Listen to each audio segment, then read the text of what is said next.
teams that we're kind of excited to see, the majority of the year, they can get away with things like let's just go run and outgun our opponents. But for this opening matchup, I don't believe you're going to have the ability to really use that as win condition. You have to be proficient on rotation when you're using your advantages and specialists and score streaks, and making sure that you're playing for the long game here and not just playing to 150 points. So we get our cinematic flight through. We're here. It's stage 4 India. Let's get ready to go. Takeoff, map number 1. Revenant in the blue, Nirvana in the red.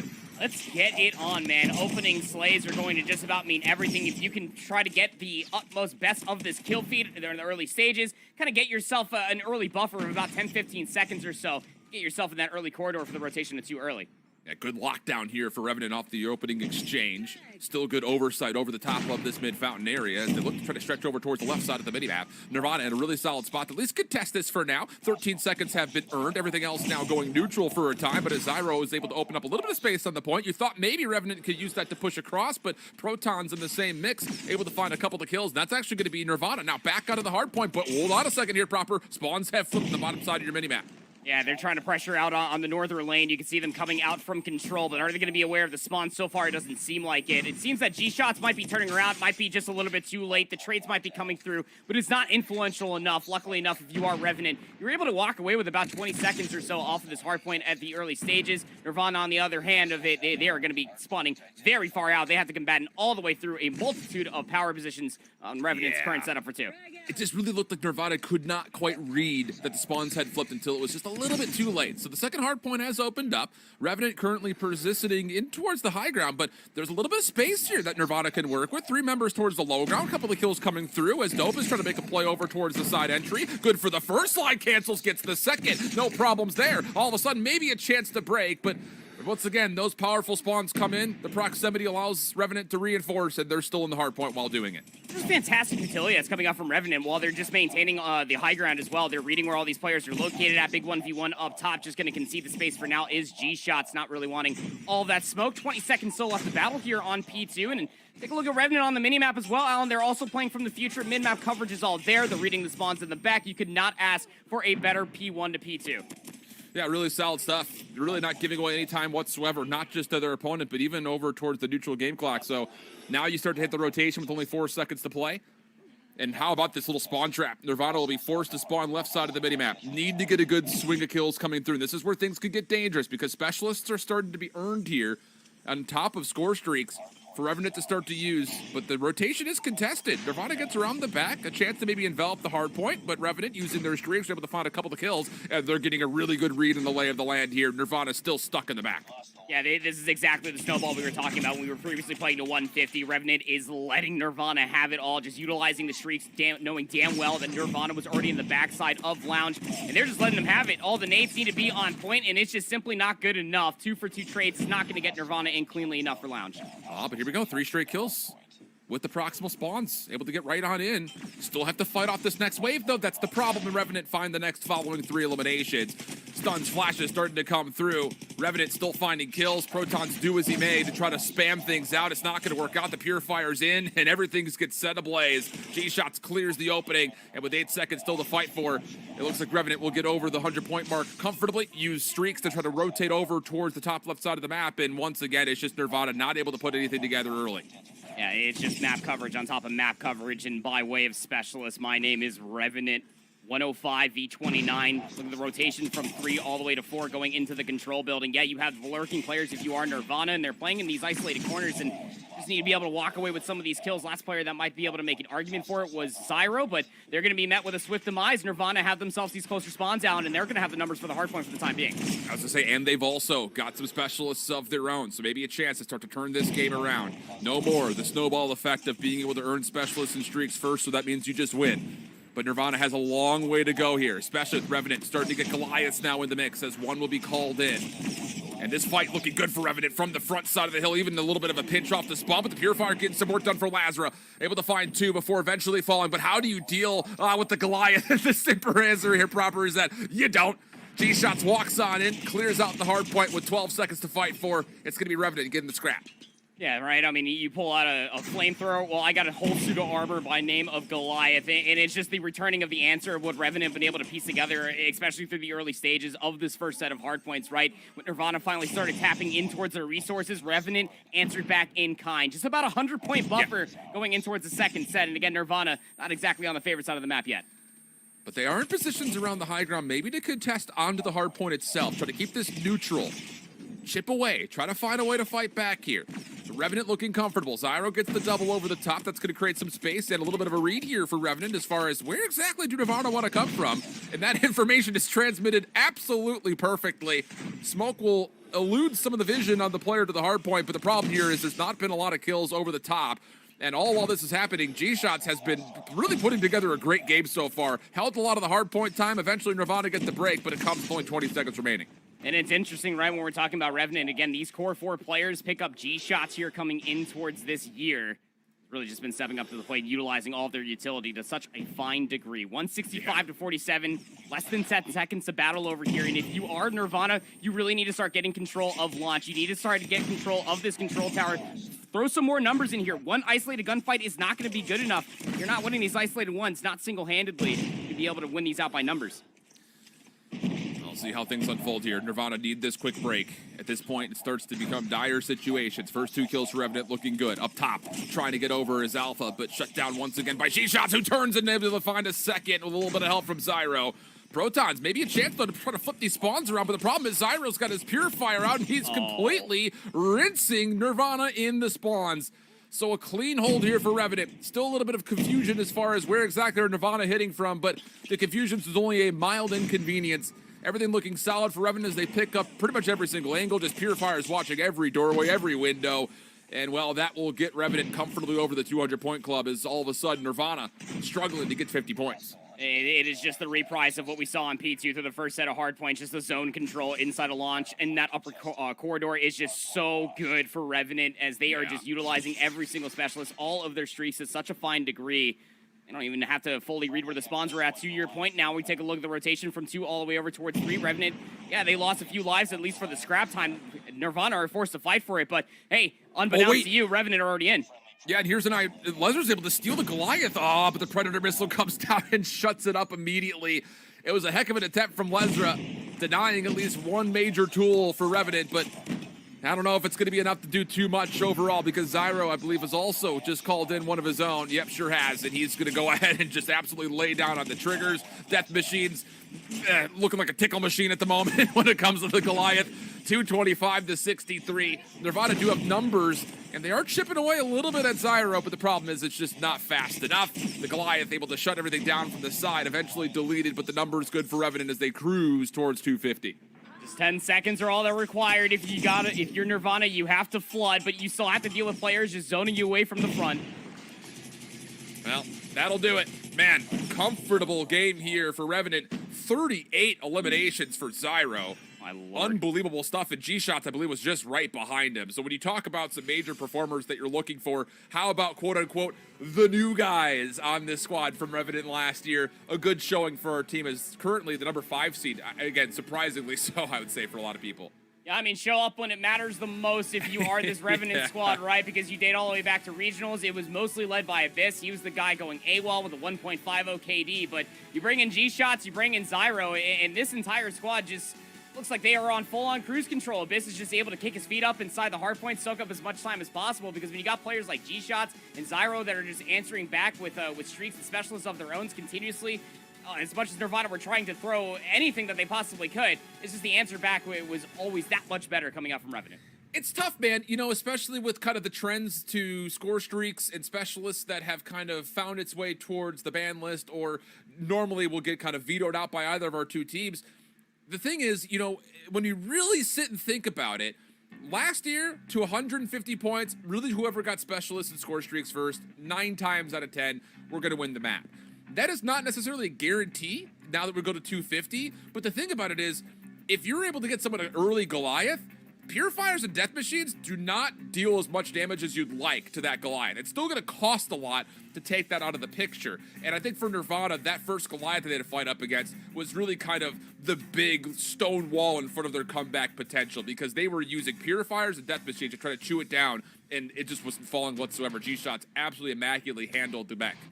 It's just absurd when you're thinking about it, right? Because it's not always just the Goliath that you have to deal with. You're also having a multitude of players just nading their way in forward to help out players like Zyro, as you saw, just putting up a damn near 40 bomb there in that opening hardpoint of Takeoff. You also have players that are just working around the Goliath as well, just shooting you in the side while you're just trying to tunnel vision onto the Goliath, and you just never went down for free. Not easily, anyway.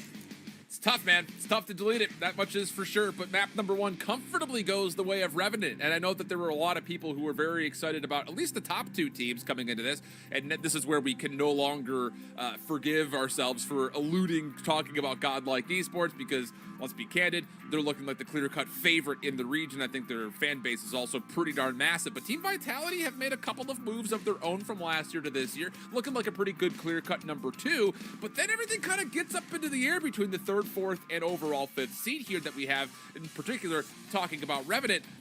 It's tough, man, because really, all 3 teams are pretty new when it comes down to the rosters that we knew from last year versus the ones that we have this year. But I still have to favor this Revenant squad based on the fact that 3 players are returning, and they all finished in the top 10 overall KDs during regionals last year. And by all clear-cut examples, the 2 new guys up are looking really good.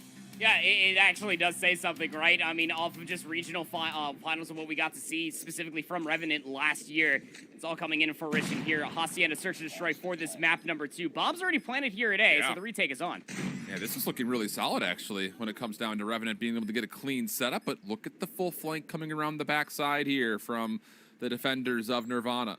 Trying to set up a bit of a pinch. They've got numbers in this 5v4 retake. Lezer able to open things up in the second set of engagements. Holding over towards you. G-Shot's only able to find 1. Back and forth we go, but largely speaking, the pinch is absolutely perfect that comes through.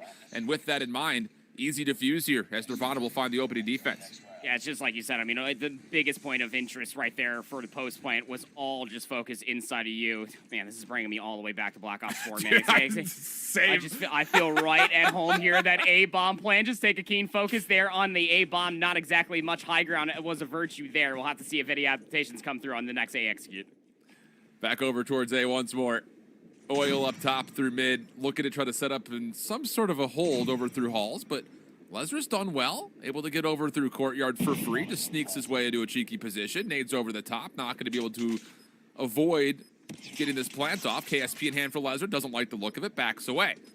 Once again, how do you get this retake going, especially with Oil that's in a position to stop this full flank from coming through this time? It's being contested, and Nirvana's taken way too long here, Andy.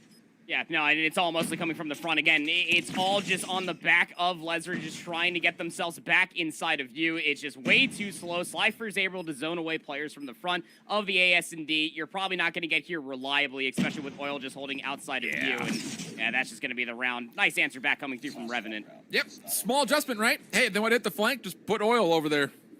And not that Nirvana has anything to do with water, but you know how oil and water mix, not very well.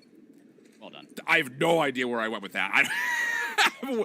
Why? Why did I go there? The answer is it's 4:30 in the morning. Like, yeah. I was feeling a nice Incubus reference there, but nice. Hey, I'm here c'est la vie. I'm gonna go for the hard read here, especially for a defense. Maybe they were trying to execute over towards B, but unbeknownst here for Nirvana here on defense, it's still that A execute Revenant are trying to assault for.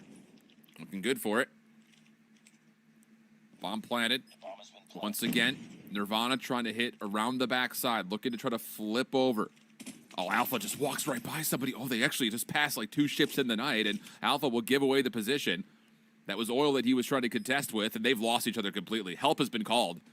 They're trying to find a way, but no, Oil's completely slipped through, got over towards Office. Dope looking to follow up, isn't able to get there for the trade in time, and while that's all occurred, G-Shot's able to collect another kill of his own. Revenant looking good for the post-plant hold. Just need to find 1. It's Dope up top. And down low, G-Shot's just kind of hanging, waiting for the call-throughs. Dope, do as you may, has absolutely nowhere to go. And 2 straight consecutive rounds for Revenant, looking polished here on the attack. A wonderful answer back from their original offensive fumble that was over inside of A. This time around, they're making sure that they do have high ground secured inside the upper halls. You got to see exactly what it means. I mean, if Oil's going to be that guy that's solo contesting up inside top halls, he needs to be able to play his life efficiently. As you called, that help was wonderfully brought through. Now the offense going to be taking their virtues over towards B execute for the first time in this S&D. Cheeky contest, but look at the stack. The conditioning to Nirvana was we got to keep our numbers over towards A, and the curveball will be effective. But no, wait, Dope actually able to get the kill. Maybe an opportunity here as Dope and Protons, they're actually going to be able to hold this. And now all of a sudden, Revenant's a little bit stuck. Backside garage, you have a contested out of Alpha. This is going to contest the exit, and Alpha's able to find the opener. Pistol in hand for Zyro, nicely found. But has to collect the bomb, and it's just him and his sniper rifle in a 1v3. Yeah. This is at that moment of time. I mean, you do have a minute to play with, sure, but are they really going to line up? We'd almost hope that Nirvana are the wise enough to the cause that they're not just going to give any information up to Zyro. Has to make the play happen. Does pick up a KSP, making this slightly more doable, but are you going to be able to fish out the information where these three players are lying on their belly at? It's all about timing here. I mean, there's plenty of clock to play with, and Zyro's gotten all the way around the back. And look at the two defenders that are on top of the site. They're holding cross angles as they display prone. The first one gets collected, but no. Protons shuts things down just in the nick of time because, boy, did it get a little bit too close for comfort. I love that defense coming off from Nirvana. Again, you know, you're splitting your odds there, maybe thinking that it's going to be another AXQ coming out from Revenant because why wouldn't it be? They did that on their last two offenses, but it offered a wonderful flank that came through from Alpha inside a Lambo that kept them trapped on that BS&D. Yeah, really clean stuff. And it's a good retake overall when it comes down to what we saw out of Nirvana in the place. So round number 5 coming through. Focus still over towards B.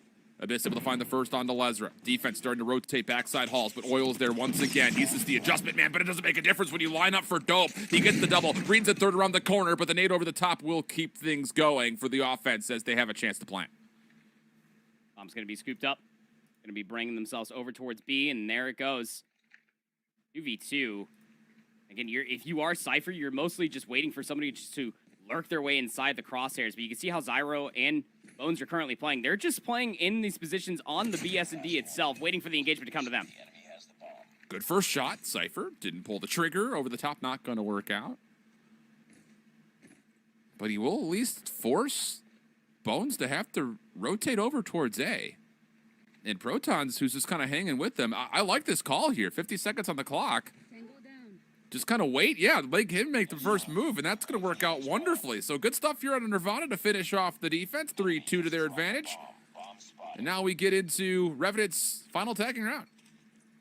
Yeah, it's just one of those things, again, I asked for the core fundamentals to be on point. Nirvana is exemplifying all of that, specifically here in the Search and Destroy. Play for their unforced errors, specifically when it comes down to the defense. But now we are taking a look at this AXQ once again. Boomstick in hand for Cypher. He's going to find more value with it this round. G-Shot's able to find another opener. And off screen, G-Shot's over towards the B site. Takes down one more, so now all of a sudden, Nirvana's kind of stuck here. Yeah, and maybe it took a little bit here for, I would say, Revenant to make the full call to rotate back and go to what was working for them in the last couple of rounds. But here in round 6, clean as you'd like, 4v2 situation. And as Alpha falls, the last one left will be Protons. He's been good so far in the search, but this would be miraculous, to say the least. Makes his move forward. Different little 2-2 split here for the post plan, and that will keep Protons completely at bay backside fences. No chance for him to slide on in, and we get to a 3-3 count. And that right there is almost shades of what we got to see specifically from Revenant when they were just trying to snowball from 2 into 3 on that takeoff hardpoint. Just overwhelm them with numbers, just get in their face, just make sure that they are not comfortable with any sort of setup, make Cypher a non-benefactor, especially with that boomstick. As we end up switching sides here, will be quite interesting to see how we are attacking if we are Nirvana. Playing this rather passive, a lot of mid-map coverage, but their bomb is isolated over by A. And I mean, Revenant, they just have to post up here. They don't have all the information in the world. Well, so far, these little shoulders from Oil is actually finding a lot of information in the form of no information. Nobody's here. So he's going to start to make a position to move forward, but careful. As you go through Archway, there is an offensive contestant waiting. That's the bomb carrier of Lesra. But first blood by way of sniper rifle will give Nirvana the numbers. And I will say, Andy, this is patient, to say the least. Yeah, so much clock to play with. I love this. Just try to play against what Revenant finds success with, and that's their aggression. look, just slowly encroaching up in upper halls. But again, the bomb carrier being isolated here from Lezra could absolutely be collapsed on, depending with Oils feeling the hot hand through arches. The thing about this is Lezra is going to need help to get down this entry. He should know that there's no way he can move over towards A freely. But the offensive Nirvana still 3-man stacked in the middle of courtyard. They're not finding really anything through halls. Finally, Dope makes a move. That'll work out for another kill. And now you all of a sudden see Nirvana starting to stack. They want to go. Oil, can you respond to this? Gets the first, looking for the second. To the hip fire he goes, but Alpha shuts it down, and the door has opened towards A. 35 seconds remaining. This is where the execute needs to be coming through. Take a look at the defensive players on the bottom side of the map. I mean, they're still lurking over by the BS&D. Process of elimination alone, you should understand, yeah, the bomb will be going down over by A. Abyss, Bones stacked up together, looking to flip out the map, try to retake from the offensive side. And Nirvana's going to get a lot of space here, not just through the A site, but even more importantly, the ability to utilize U-Haul as a key position for this post plant. So here comes Abyss and Bones. First shot, perfectly centered from Abyss. But still a lot of work to be done. Only 20 seconds to do it. Long range. He sees one. Back to the scope. Over the top. Oh! Abyss peels Proton's head off. Now a chance to move. 2v2. Alpha gets the opener. Traded by Bones to the 1v1 we go. Not a lot of time on the clock. 10 seconds to play with. You have to find out where has Dope gone to, and Bones won't have the time to go searching. So he'll try to stick for the defuse, and just as he does, Dope able to clutch things up for Nirvana. Oh, patience is an absolute virtue. I mean, Nirvana milked every last second on that clock, both just trying to execute over by A, trying to get coverage in the middle of the map. They got that first blood, and that kept Revenant rather honest. That retake, I truly thought that Abyss was about to make the plays of the gods. Have to answer back here with a strong defense, try to even it up for a piece. Trying to go for the read here. Bones making sure that there's no sort of antics happening over by B, but I mean, same old. Look at Nirvana again through the offense. They have a lot of coverage to the middle of the map. Bomb just lurking in the back of Lambo. Oh, man. And once again, Proper, it's another successful first blood through mid. Very puzzling to see this come through, especially, again, we're thinking like Black Ops 4 days when we were casting this game full time. You don't often see first bloods come through mid halls like this. But Abyss is able to come back through, respond. That deals with Lezra, who was trying to get a bit greedy over towards office, if we're being candid. But the bomb is set up to maybe try to hit over towards B. Bones through the side hallway. Able to help out, try to contest some of this Revenant defense to maybe play a little further forward. And All's greedy again to try to come through this. Abyss is trying to find a way to help out. Yeah, but the trades work out nicely, honestly speaking. Nirvana not really caught for this. Now we go over towards Spiral, and Oil's on the flank. Should be able to clean up Dope, no problem. And the aggression will work out as we go back tied to 4. Tempered aggression this time around, specifically from Revenant. It is not specifically flying at everybody as what we've seen in previous rounds, whether it's post-plant or even in their offensive rounds, right, Alan? Because they did lose first blood again through the middle of the map, and then they just ended up stacking on that BS&D Hall side and just try to retake it with their numbers, just try to get in their face again once they knew where the information was located at, and then from there on out, try to get their kills in their favor. It worked out that time. Opening set nades. We'll try to clear out the front side of the A site. Stuns to follow. And no connection. So Oil will once again just be back on that horse, ride that pony up towards frontside arch. This is so much control. It really is. And it's, I won't say it's overly abusive because this is what I was about to say. You can counter nade this, which Lezra looks like he's pretty aware that Oil could be here, but the nade will not land. Meanwhile, though, opposite side towards the waterways of B, Cypher's able to find first blood by way of the sniper rifle. Look what that done to the defense. Revenant's already rotating over heavy-handed towards B. 3 players over there, and again, leaving Oil back over here. Lezra's spidey senses were tingling. Now we go over to Cypher, gets the 1v1 versus Abyss, and will get that kill. Now the execute is truly on over by B. Still 2 defenders over here. Yeah, and Oils is, he knows that he's the only defender towards A. He has to hold here just in case there is an overwhelming rotation towards. But, oh, look at this. On the minimap, number 4 starting to make a move. Wants to try to envelop and contain this play. Revenant get the first 2 kills. One by way of trophy system. That should never happen, but it works out for him. Now on the backside, 1v1. Protons just able to shut. So now the last time for Revenant to try to get this retake would have to be from the front. Lezra, a little bit of trouble here over the top of the heady, but eventually gets the reload, takes care of G-shots. Bones trying to get the defuse out, but not going to work out. And it's Nirvana on map point. They are reading Revenant's defense like a book. They understand all of their tendencies. Again, first blood's covered to the middle of the map galore. even that time around, it's the smallest adaptation that Lesnar doesn't have the bomb, so if he does get information with nades over top arches, he could chow it, but I love the discipline that's coming out from Nirvana continuously through their offensive rounds. Agreed. Yeah, I really like it. It's patient, and it's using as much of the clock as you possibly need, but of course we say that, and look at this. Usually we say they're throwing a curveball, but this one is just a straight heater right over towards a fastball in play. Cypher for the double, really locking things up at the DL. Bomb planet. And for Revenant, you've got this mid-U to play with, but this is still a tough angle to find a full retake, especially as they lose Abyss in the backside of the site. And now you know it's mostly all be coming through you.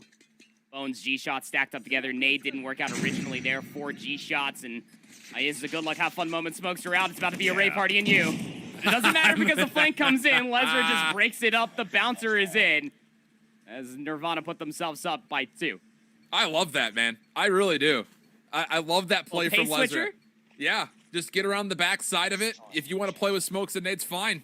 But we just got numbers, so why not? We'll get around the back, no problem. So we go to 6-4. Revenant need to find a response defensively here. Gotta get this back. And Cypher's been a major problem. Yeah, 9 kills, a lot of it coming by way of the scope. Once again, patience out of Alpha over the top of the couches. Nearly get the double, but Protons will trade, and numbers will stay with the offense of Nirvana. Russian just not working out in their favor. 2 players through that South Hall lane. Fight a bullet.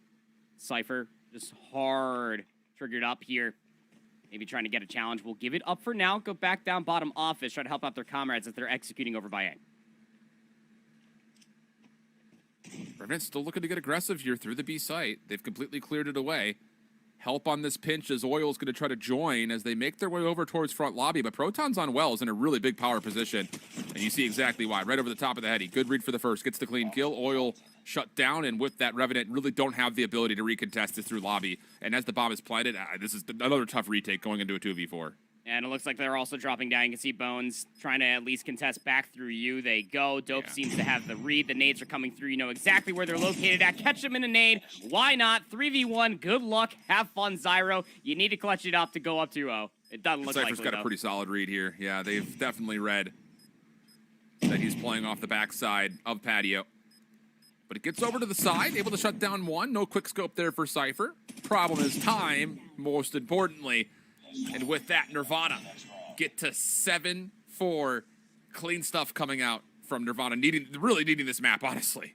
Yeah, I mean, after getting 70-point club on the takeoff hard point, yeah, what a bounce back that truly was, right? Because, I mean, they were able to exemplify some of the fine tunes that is Search and Destroy, specifically on Hacienda, right? You got to see the over-exemplification of their patience on their offense, no less, just playing against how Revenant like to play. We saw it in the takeoff hardpoint. We saw it in their offensive rounds. And hell, they even continue on with that same ordeal going into their defense. Just try to get in the face of Nirvana, try to overwhelm them with their numbers. But, hey, Cypher was just undeniable with that boomstick in hand. And it was setting up their teammates continuously to either reflank or just to be able to get the easiest reads this side of the Mississippi, Allen, where some of those players, specifically Oil, were located at.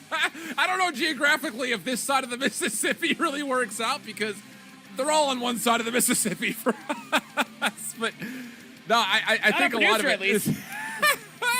I really do have to agree with you, though. I think Cypher, able to find connections with the scope, definitely allows you to kind of put an immediate halt to Revenant's forward aggression. Their tempo, their pace, the identity of them wanting to get into your face, it just completely got quelled. And I love that ability to kind of get a read, not only on what they wanted to do to their defensive setups, but also more importantly, from when, you know, they were trying to read the offensive Revenant. Yeah, there were some shaky rounds here or there, but honestly speaking, you did enough. And that's the biggest key when it comes to a 5v5 search, especially on a Hacienda that is built for 5v5 from the get-go, essentially. Being able to get solid reads on what your opponent's trying to do and then be able to adjust and put together good responses on the defensive side of the bomb is great news. And all you could say there is just GG's. Nirvana just played a better search.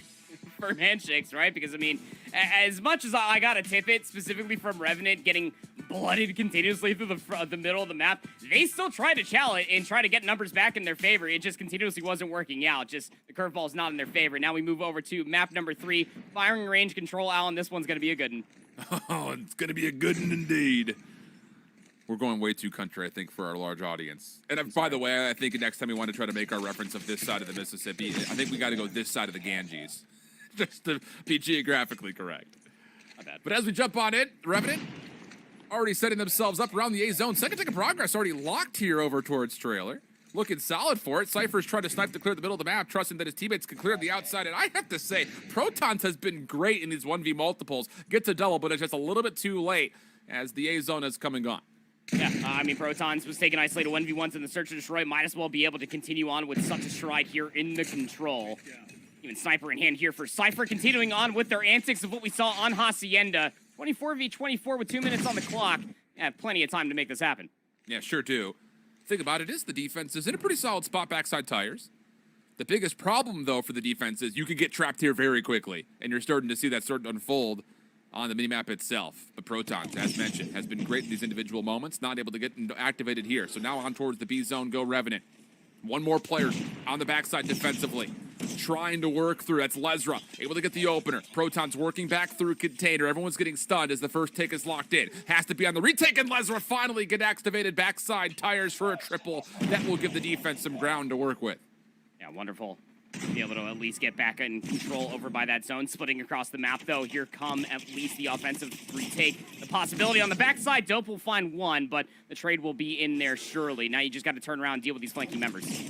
Oh, Alpha. Oh, nearly gets the collide, but only finds one. Revenant, a chance to stop the clock, get back on towards B, make progress with 2 members on to the second tick of progress, and they've got a really solid read as far as where the defense is coming from. Yeah, a little pitch play setup. Bones benefits off the double. Help from Zyro in the action, but once again, Lezra in the back, able to help out his teammates for a little bit of clearance, but not fully. Abyss, the last one to stand, gets the final 1v2. Now it's just down to Kin. You hold off the final contestants through container. Sure, why not? They can't get there in time. Revenant take the opening attack. You just really got to tip it to Revenant again, just that aggression that is paying off so wonderfully for them. But it's also just the idea of, yes, we are getting control of the map, but be careful when you are stepping on that zone. We have to make sure where the defense is trying to retake from. Wonderful to start off here on the control with the respawn waves of what we saw on that takeoff hardpoint, aggression, and a victory. Oh, look how much space has been given up here backside through Trailer. Dope has already gotten an angle here. So position advantage for Nirvana. Problem about it is Abyss has got a purifier and everything burns. 3 down as he is all the way into the backside of B, sure, but almost has to give up this position and come through the middle of the map and help out their teammates. Now, Dope will find 2. Should open up at least an avenue you would hope here for the offense to maybe try to get some ground. They're neutralizing okay. Thing about it is you have to be able to cleanly win the next set of gunfights, and as they take their focus towards B, it's Revenant's defense that's able to hold, put a little bit of pressure through the middle of the map as well, but a little bit of a bounce back. Now the lives just down to a 3-count differential, favoring the defense. Still 22 seconds on the clock, and the biggest thing about this is you've got to get onto a zone. You got to get here, right now. Dope trying to get a little bit of work done, able to get a little bit of assistance from his teammate Cypher, but just as soon as he's called upon, he's shut down. Can't get onto the zone. Good shutdown here from Revenant defensively. Need to find one more. Little slide shell around the corner will work out. But still, Nirvana through the middle of the map. Able to get clearance, and it's Alpha who works his way forward. A beautiful double, and the clock will stop with 12 seconds remaining. Desperation play. My name is Alpha. Is able to find 2, but look how far away his teammates are from this play. Alpha needs to go continuously big yet again. Has isolated 1v. Multiple won't be able to at least find another. Comes at least Lezra for the help, but it's just not going to simply be good enough. Numbers just way too overwhelming. They finally are able to take their virtues at least over towards A, but the problem still amounts that clock needs to be stalled out, and it will be for the time being. And there's just not a lot of mid-map control here from Nirvana. You have to win every single gunfight in 50-50 form. Take your ones, win your ones. Lezra cut down in the middle of the map. First tick of progress, good on towards A. It's also an 8v6, by the way. The lives all of a sudden have turned in favor of Nirvana. There's an opportunity to steal this offense away by way of elimination. Second tick of progress, good. 5 seconds on the clock. Revenant giving away a little bit of space here. A 6v6 now comes through. Now potentially a chance to contest. Revenant working in towards Trailer, and they're able to get the clear. 6v5, the final numbers. Cypher holding on to the final attempts to stay on towards B, but the clock will expire as he drops. Nirvana nearly able to extend a desperate offense, but it's Revenant who find themselves up 2-0. I really thought that Alpha's play going over towards that zone was the rally that they needed to be able to get themselves coverage to work their way back over towards the zone. But when desperation sets in, your fundamentals kind of go out the window. And as you were saying, middle of the map coverage just wasn't fair. You got to try to work a reverse sweep here in the control. As you see the aggression just already amounting inside a 10. Trades are going to be a bountiful, but Revenant got to be able to come out at least on top for the time being. What a lifeline that would have been in the face of a great purifier from Revenant. Nirvana nearly able to get to a 1-1 tie. Bones now operating his specialist through mid. Looking to cut anyone down over the front side, America, and oh boy. I mean, you see that, it's just like, all right, dude, what do you do? Combo of 3, now the 4th, Purifier just getting the work done, trying to call up the Pred missile. He sees everything, and man. oh no, it's all gone wrong. The Purifier still with some charge. Get out of his way, Goliath earned, but may not need it as it's a 23v10. The focus over towards B is good. Nobody can stop Bones. The only thing he's doing is shredding everyone in his way. G-Shot's feeling some inspiration off the Purifier play. And as the Goliath gets called in, it's only a matter of time. Oh, that was gross. That was disgusting. Predator missiles, yeah, final nail in the coffin by way of a Predator missile. Why not? I mean, Revenant, they just knew exactly what they needed to do coming into that final round on firing range control. And that was just, hey, guys, what do you have in your back pockets? Oh, you got a Purifier? Why don't you just go ahead on a little bit of a spree right there, get yourself a Predator missile, get yet another combo extension. And my heavens, I haven't seen dominance on a control round like that in quite some time. And although it may be 5 o'clock in the morning, I'm going to fall asleep at some point. I will have nightmares. I will have just disgusting nightmares of what I just saw. Man, dude, this Revenant team in Respawn is for real.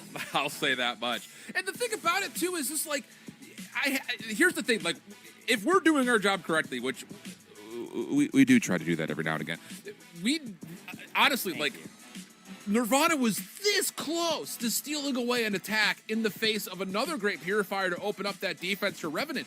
If you get those last couple of kills, you stay on the zone a little bit longer, all of a sudden, you see at least a 4th round, and maybe the specialists start to stack and trend towards your direction, but not quite the case there. You see the final stats, and yeah, the 2 players at the top, G-Shot's Bones, double positive, plus some. Abyss just behind him at 18-8, not bad to say the least.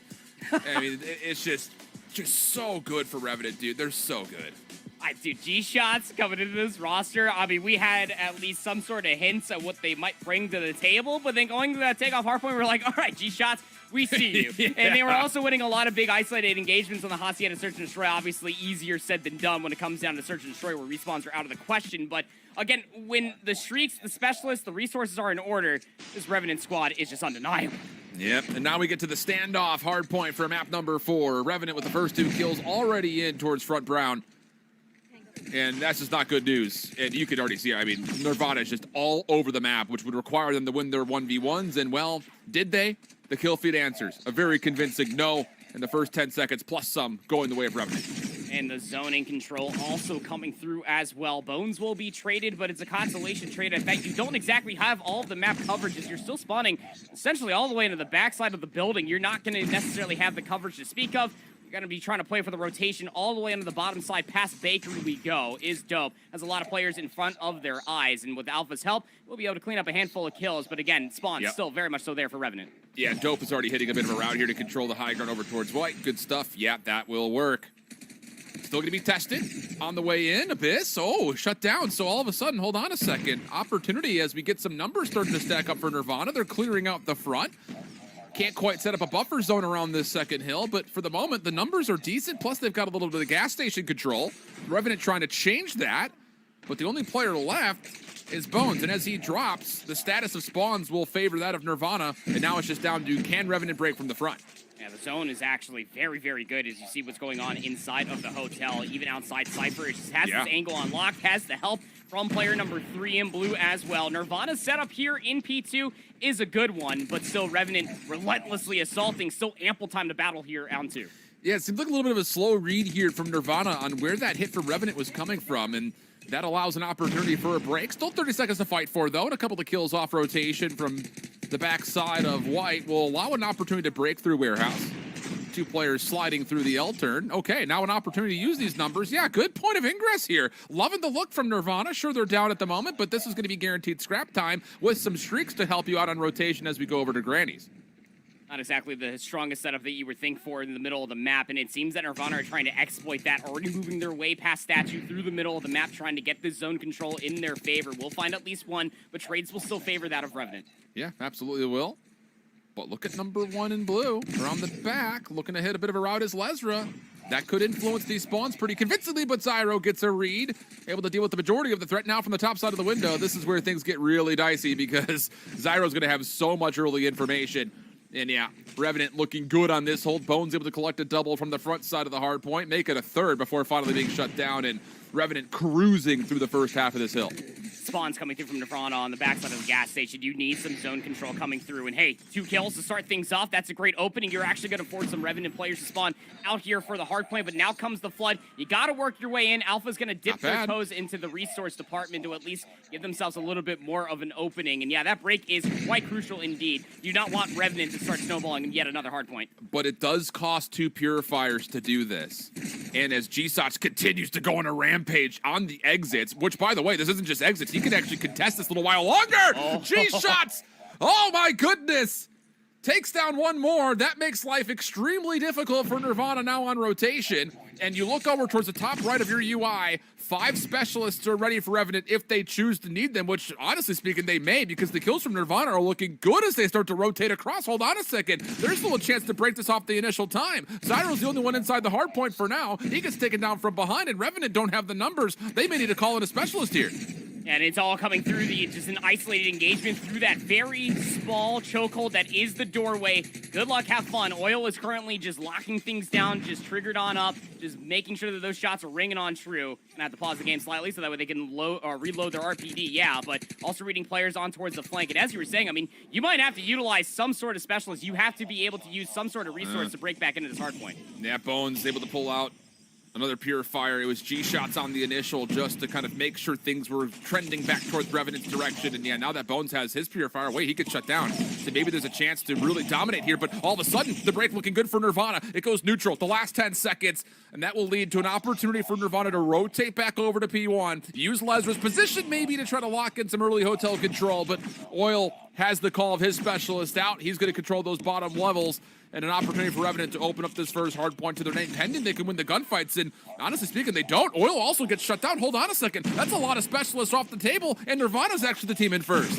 Yeah, Alpha actually made just a fantastic play. Yeah, they got the spawn inside of Delhi. They were kind of gifted with that little bit of a flanker too. They didn't come through, and they capitalized on top of it. But Revenant with numbers off their own respawn overwhelm what little of a setup Nirvana were once hoping for here on 1. Still 38 seconds off the battle over, and Revenant slowly getting closer to the 150-point mark. Yeah, some Hunter drones used here for Nirvana, trying to get back over to contest the back 30 seconds. Dope able to find one player, the second on the backside, dealt with by Nade, but Dope gets credited the assist.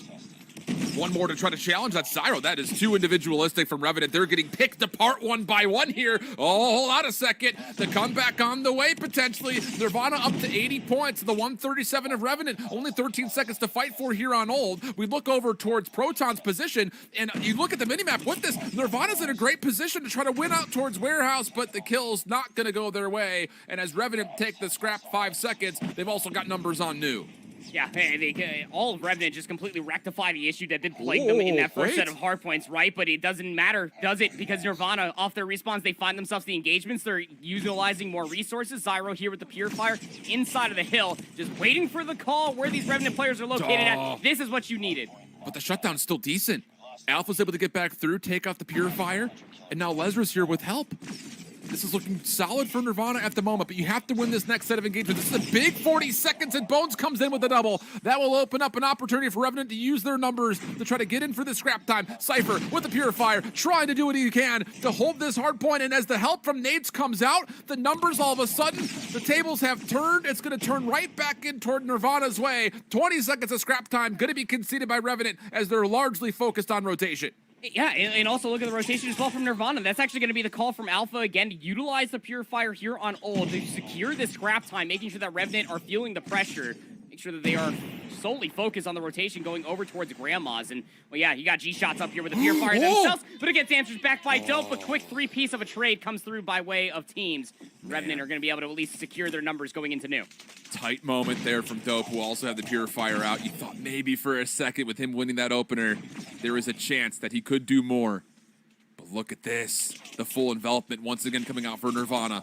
Trying to get the high ground control. They get up the ladders. Kills coming through the windows. Now it's just down to finding the final members that are in. Who's going to go first? Alpha, the first one in. Dope there to follow up. It's just G-Shots you have to be able to take down. But G-Shots is not falling without a fight. Finally, the death machine comes out for Protons. Trying to lock down the first floor. And it works out flawlessly here proper. 30 seconds remaining on the hard point. And Nirvana right back in this game. Oh, you got a Death Machine down low. You got a Purifier up top. Lesnar now gonna take their virtues to the backyard through Delhi. They are grilling some ham, man. And that is just scary when you're looking at it from Revenant's perspective because you are taking your virtues if you are Lesnar with that Purifier inside the hotel. Oh, this boy. is a big money moment Oh, to get boy. congestion through the middle of the map, especially as your teammates are getting control down by Bakery. There's no more specialists here. The only one up is possibly Bones. No one else has anything charged yet. Oh, now about the play from Alpha down low. Lots of damage. Able to try to keep Revenant out of the new hard point, but it's not quite enough to do more than just find the first. So Revenant with numbers inside the hill. Feeling the pressure though. Nirvana's right on their heels. Just comes down to can they find the eliminations, and Loyal will be able to shut some players down by way of his own Purifier, and that will stabilize at least for now if you're Revenant. Yeah, you can see that Revenant just holding on to Bones' Specialist. Abyss is able to get yet another one as well. They are in firm control of this P4 for the time being, and they're also walking away with these isolated gunfights, reading the flank as well. For the time being, was Bones going to be able to shut at least one player down. You know, mostly of this hit is going to be coming through the front to battle over the scrap time. Yeah, great stabilization here from Revenant over the 200-point mark, and they're just absolutely tearing down the next attempt from Nirvana. Oh, the Predator missile also being called in. We'll find a handful. That's not great news here. 15 seconds of scrap time, likely going to have to be conceded, as Nirvana also needs to start to work across the map a little bit. See if they can find a way to get some exits off of this Bakery push through. And as Revenant gets a route over towards Warehouse, there's a chance that they can still threaten over towards Hotel, but Dope right back in the mix as he finds his 30th elimination. Can lock down the back, good help coming through. And even though it's 227 to 167, numbers are good here for Nirvana as we get back over to P1, at least initially. I had his caster cursed in. Yeah, I was about to say, but you got to play perfectly off the returning gunfights, which Revenant have looked undeniable with, especially through that second set of hard points. Still close spawns coming through from Nirvana. They have players inside of the hotel itself, but still the nades, the gunfights, all in the favor. Zyro will show up in the kill feed at least 3 times. Bones there for the last. They'll be in possession of the hard point for the final 5. Oh, boy. And there is no vacancy here from Hotel with Bones playing receptionist with the Purifier. Not a greeting that anyone would like to see. And even though the comeback effort was a stiff one from Nirvana, it's Revenant at the end that's able to take what is largely a comfortable final 2 hills to get over the hurdle of a very tough opponent in this opening round of Swiss matchups, getting them the win and moving on to the 1-0 side of the bracket, with only one more win needed for Revenant to qualify into tomorrow's 4-team double elimination bracket. Nirvana set now with only one lifeline. They have to win their next 2 in a row. Gonna have to have that immediate turnaround. They know they're gonna be going up against another team that is 0-1, but immediate turnaround, specifically in the hard point, I would say, from Nirvana. Again, that comeback was about to be a big one as they were able to piece together at least a lot of good time there on 3 going in towards 4 for at least that second set of hard points. But again, this is what we have come to know and expect from this Revenant roster, just off the rip from that takeoff hardpoint map number 1, Alan. When this roster ends up having just the smallest lick of streaks, smallest lick of specialists, they know exactly how to utilize them. My name is Bones, 37 in 24. Yeah. My heavens, it always felt like they were one of the last players alive. And that's exactly who I want last alive on the hardpoint specifically, as he just pulls out the Purifier and seemingly was always walking with about 5+. Yeah, man, it really was a heck of an effort. But yeah, I think you hit the nail on the head when it comes down to who was the difference maker in this one. But I mean, Zyro pulls 2 minutes and 17 seconds worth of hardpoint time, still goes positive. And do not over neglect on G-Shots, who gets nearly 2.5 minutes inside the hardpoint and also goes 27 and 25. Great stuff from him. All in all, a solid team effort. But I think for this Revenant squad, maybe some confidence was rattled for the fan base that's out there, considering that they didn't really have a great stage 3 performance when it comes down to teams that you expect them to beat, especially after kind of boasting 4 returning members. But I will say for Zyro and G-Shots, really solid stuff from them pretty much all the way throughout this entirety of the series. Maybe save some moments in the Search and Destroy where Cypher was the big difference maker for Nirvana, but in Respawn, I'm really liking what I'm seeing out of G-Shots as the new 5th. Hey, you can absolutely make a name for yourself here in regionals when it comes down to just being a very aggressive yet very successful respawn team, as we saw there in that 100-point club off the rip for takeoff. It just felt like they came like a bat out of hell, just off their initial spawn for takeoff, and that aggression did not slow up at all, as it actually came back to bite them in the rear end during that search and destroy, sure, but you get these guys back into a respawn, you give them the ability to constantly get themselves specialists, and Lord knows how many purifiers we saw between them all. This Revenant squad is surely going to make a shaking of this bracket, or the Swiss bracket, I should say. You know, it's funny, though, if you joined us from the top of the broadcast, we were able to kind of hear into some of the players and some of the teams and what they were thinking about for the tournament, and some of the squads had some things about, hey, we need our search and destroy to be a bit better, and who knows, even though it's a 3-1 overall for Revenant, some shaky things in that Hacienda search and destroy that need to be talked about before they get to their second round matchup. But with that said, we've staggered the first round of this Swiss bracket. Coming up next, we've got Enigma taking on Fenrir. I'm really pumped to see what Fenrir has to offer here against a pretty solid attempt for what looks to be a pretty team that you would think would be good for qualification out of the Indian region. We'll find out when we come back after the break. Do not go anywhere.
Welcome back, India. How are you feeling? It's early, but we've got the coffee zooming through the bloodstream right now. I'm not gonna lie, I'm feeling a little amped up as we get to our second heat here of the opening round of Swiss action. I'm Ihol Chip.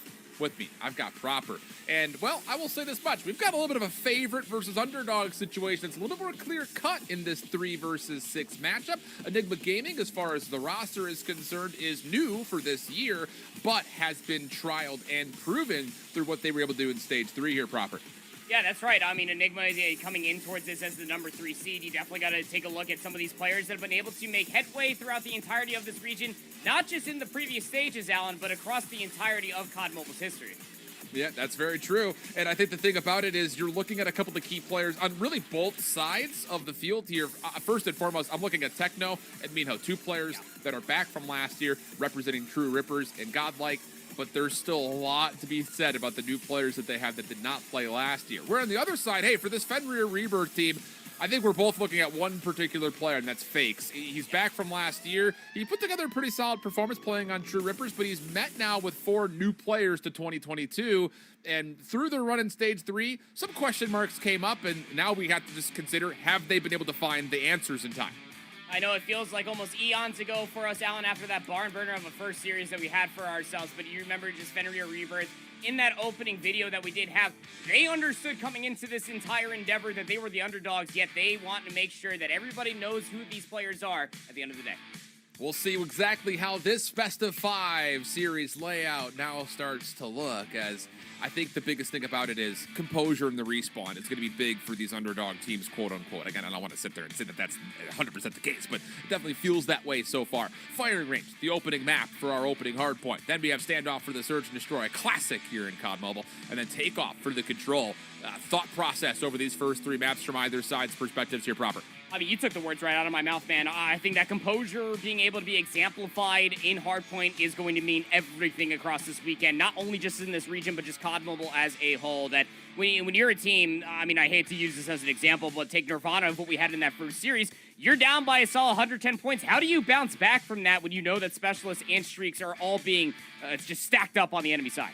Yep, absolutely the case. And just for what it's worth, kind of looking a little bit deeper into this map pool, if we get to a 4th map, look, here's the thing. Both Firing Range and Slums as our hardpoint maps, scrappy. I mean, these are 2 maps that are built initially when they were introduced to Call of Duty for 4v4. So the fact that we're getting 5v5 with Purifiers, Death Machines, Goliaths, Chaos needs to be controlled, I think, if you're Fenrir looking at this series layout overall. So, man, I'm interested, I think, just to see what this Fenrir team's going to put together, because the thing that we've always really seen and we always talk about in any form of Call of Duty when it comes to an underdog story or a matchup that you don't look favorably on paper against your opponents, you have to be good in the 2-3-5, right? You have to be good in the objective-based game modes where you can kind of control the life count a bit better, set up some good set plays, get yourself really kind of functioning to your playbook, set the tone, set the identity, because things can get out of hand quickly in the hard point, but you have some time to kind of put a bit of a pause and control the flow when you're playing in the 2 and the 3. Yeah, I mean, you never want to be forced to play at the enemy's tempo, right? That's where all of your practice does need to come through, because it is about do or die here. Again, just to frame it up one more time, you don't want to go and lose your first match here in the Swiss format going up against another 0-1 team where it is quite literally do or die. This is where all the fundamentals need to be absolutely on point, and you're right to call out that 2-3-5 aspect. It's just a testament to Call of Duty's history, specifically when we moved over to Hardpoint, Search and Destroy, and Even Control as the 3 game modes. You want to make sure that at least 2, if not all 3, can be on point throughout a Best of 5 series.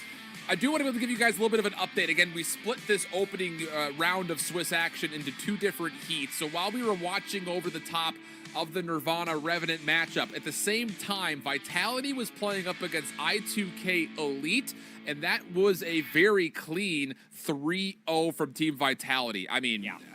Clean, sure. That's one way of saying.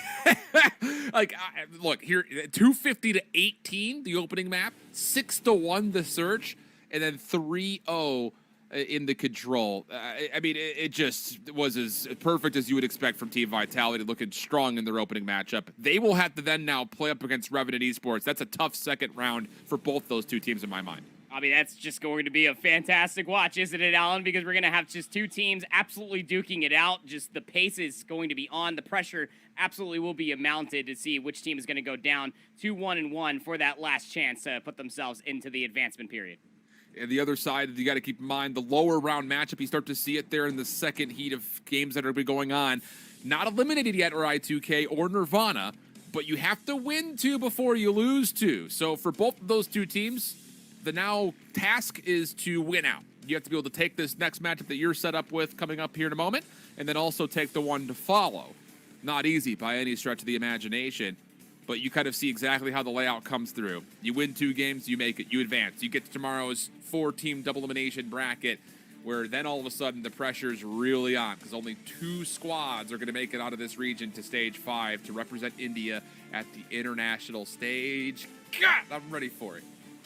Just think about how cool that is. You know, like you're thinking, cool, man. You're thinking about just not only just competing in esports, you know, to be able to make a name and a living for yourself, but to represent your country at COD Mobile Worlds.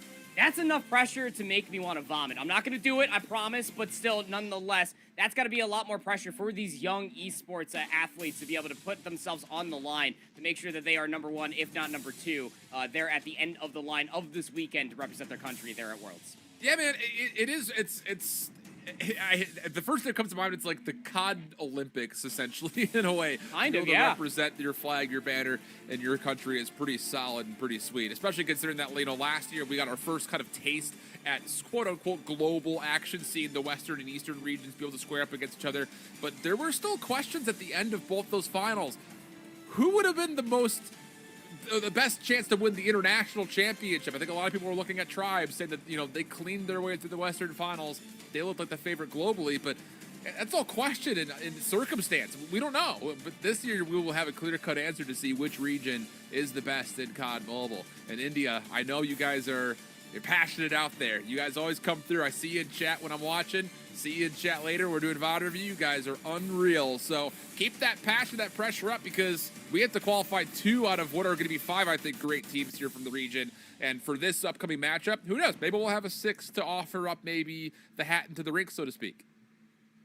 Again, I can't sell any of these teams short, right? Because seedings might just be thrown out the window. I mean, yes, we did have just absolute slobber knockers, at least through those opening few rounds, through some of the respawns is what we were talking about from Team Vitality in their opening matchup. But you can never sell short, especially for the seedings, albeit that those seedings were set up in the former stage. There was a decent amount of time for these teams to power up from then until now. Absolutely. Yeah, I'm pumped to see what we're going to get here out of this Fenrir Rebirth team. I'm hoping that they're going to be able to put a bit of a show, because let's be candid, I think coming off of seeing the loss from I2K, I don't know. Do they have the gusto to bounce back off of that and win 2 straight series? I think that would be tough to kind of figure, considering the dominant score lines that we kind of were able to at least look at on paper. But who knows? I think for this one, I do still stand by the fact that it's kind of an unknown quality what we're going to get out of Fenrir, but the same can be said about this Enigma team, who we really only got a chance to see what they did in the bracket through stage 3, and there were some moments just looking at kind of who they beat, who they lost to, that, who knows? There is still maybe some vulnerabilities that we may have to consider here for this Enigma team. It's not a clear cut. They're going to just be able to get and be in a spot to possibly qualify out of this Indian region by the end of the weekend. I mean, that's, again, where you go back to just the previous point where you have a lot of focus on Techno and Mino to be able to represent the veteranship for this squad, because you do have another 3 players that are still a lot of question marks. How are they going to combat it on the main stage, so to speak, here in the this Swiss format with itself? That honestly, saying that Enigma coming in on the 3rd seed, I mean, that's just a number at the end of the day. These 3 players that they're teaming along with Mino and Techno need to be able to show out what they do bring to the table. Absolutely. Of course, though, before we get into this series, as we're getting really, really darn close to getting ready to go here, got to give a little bit of shout out here to Kodoshop. The safest and quickest way to level up your game, head on over to Kodoshop.com and you can save up to 10% on COD points purchases. And if you don't want to head over to the website, you've got your phone in hand right now. Feel free to just scan that QR code if you're watching on the live version through the URL and the PC side of things. Get yourself over to Kodoshop. Big shout outs to them for helping support what we're doing here on the weekend.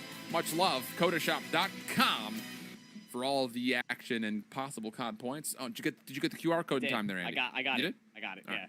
You gonna bank that for later? Oh, absolutely. Absolutely. Well, I'm ready to bring the heat on COD Mobile once we're done with this broadcast, man.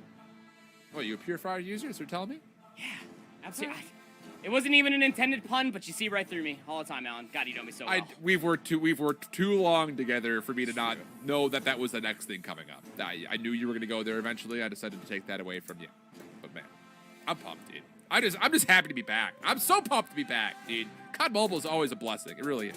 It is. We've been waiting so all fun. year for this. We really have. You and I constantly, when we were casting over challengers for Vanguard, we were constantly talking, even with both When's COD Infinity Mobile? and Visions. Yeah, when's COD Mobile coming back? Because we love seeing the maps coming back, even as chaotic as it may be. I mean, some of it as a hardpoint map still is hard for me to wrap my brain around. But when I watch it on COD Mobile, it's very, very fun. And even here on Firing Range for this opening map, it's going to be quite telling again how these teams are able to exist within the chaos. I think the craziest thing about it, and we're close to starting, by the way. We're just waiting on the players to get in the lobby. We're not just out here because we love the sound of our own voice. In fact, I think both of us, we both actually hate the sound of our own voices. I like the sound of cannot your stand. voice. I like the sound of your voice, but I hate the sound of my voice. Same. I hate my voice too. Yeah, nice. Love that we have this love-hate relationship going on. But I think the thing that I really, really stand by is by the end of the year last year, through Stage 4, and more importantly, in the Western and Eastern Finals, you started to see squads really kind of hone in on playing the game more team-centric, trying to flip spawns, controlling different points of the map that will give you really big advantages, especially, of course, I mean through hardpoint. And we started to see some really good development of cool, like, head fakes and search and destroy. Like, everyone really started to build out the playbook. It was more than just run and gun, which I think a lot of the COD Mobile community seems to think that this game tends to look like. But I don't know, man. I feel like what we just got out of our first matchup, we saw some great adjustments, little things across the entirety of the whole series, and I hope that extends into this match and what we have coming up for the rest of the weekend, because I would love to see the team-centric aspect of this game really be heightened as we get closer and closer to Stage 5 this year. Look, it may be COD Mobile, but at the end of the day, it's still a Call of Duty, man, and you have to be able to exemplify some of those core fundamentals, specifically in the search and destroy, is what we were highlighting throughout the multitude of different offenses that Nirvana were wonderfully putting together for themselves, and being able to slow down the pace, ease up the tempo a little bit, and start reading the tendencies and adapt and overcome on top of it. You even got to see what it meant on a hardpoint map, even for takeoff. The same thing could be said even on firing range, a lot more close quarters, sure, but you want to make sure that at least you are taking a look at those OEs, that you're making sure that you're at least setting one player on the rat, try to win those isolated 1v1s, get those spawns in your favor, because it might just be the difference maker in between getting 20 seconds or maybe even 40. Look, you got 5 players in a 4v4 map. You have to be hitting routes almost all the time. It just comes down to who's dedicated to doing that, I think, at the end of the day. But, man, we could sit here in a podcast and talk about philosophy and theory crafting, how to play certain maps when it comes to hardpoint. We really do get into that. I promise you we could do that all day long. But I know, India, we're ready to go. We're getting ready for this opening matchup. Again, also, I know a lot of you guys out there are really kind of interested to see what Godlike Esports is going to do. They're playing up against RDX. I think both you and I and everyone else watching are expecting a pretty clean 3-0 from Godlike in that matchup, but we will keep you guys updated as best as we possibly can, as their series will be going on simultaneously as this one. And then, fret not, as we jump into the Swiss round 2, we'll be covering both matches of the 1-0 teams that are facing up against each other, and then as we go to the one after that, we will be watching both of the teams that are, or both the matches rather, that'll be trying to qualify our final 2 teams. So every qualification match to get to tomorrow will be on broadcast. But enough jibber jabber, let's get on into it. Firing range, hardpoint, India, turn up. It's Fenrir Rebirth going up against Enigma Gaming. Let's go. This one's gonna be interesting, right? Because, I mean, for all of my tried and true Call of Duty fans out there that have mostly played Fire Range, Search and Destroy, thinking about this map as a hardpoint outside of a pub is going to be weird. You do have the high ground, at least exemplified there inside of Wood, but the Money Hills like 3 and 2 are going to be the absolute virtue. That's where we need to see the fundamentals come out. Need to see these routes find a value. All right, here we go. Stuns, flashes right off the rip. Able to at least impair some of the Enigma members. Oh, actually, look at this. Through the build map, mostly shut down. Fakes, of course, the first one up, but there's the rest of the help. Enigma clean kill feed as they get some comfortable space to work over through this mid-courtyard area. Yeah, look at the zone control also coming through. You got Vex trying to run that route, at least on the southwest side of the map, and they're actually going to be able to find themselves at 1v1 engagement versus Fakes, come out on top of it, but will lose their life inside a tin for the time being. Great zone control being exemplified here from Enigma early. as you're setting players in to maybe try to contest some of this back 30 seconds if you are Rebirth. But setup maybe taking a little bit too long, or allowing Enigma to get the setup that they were looking for.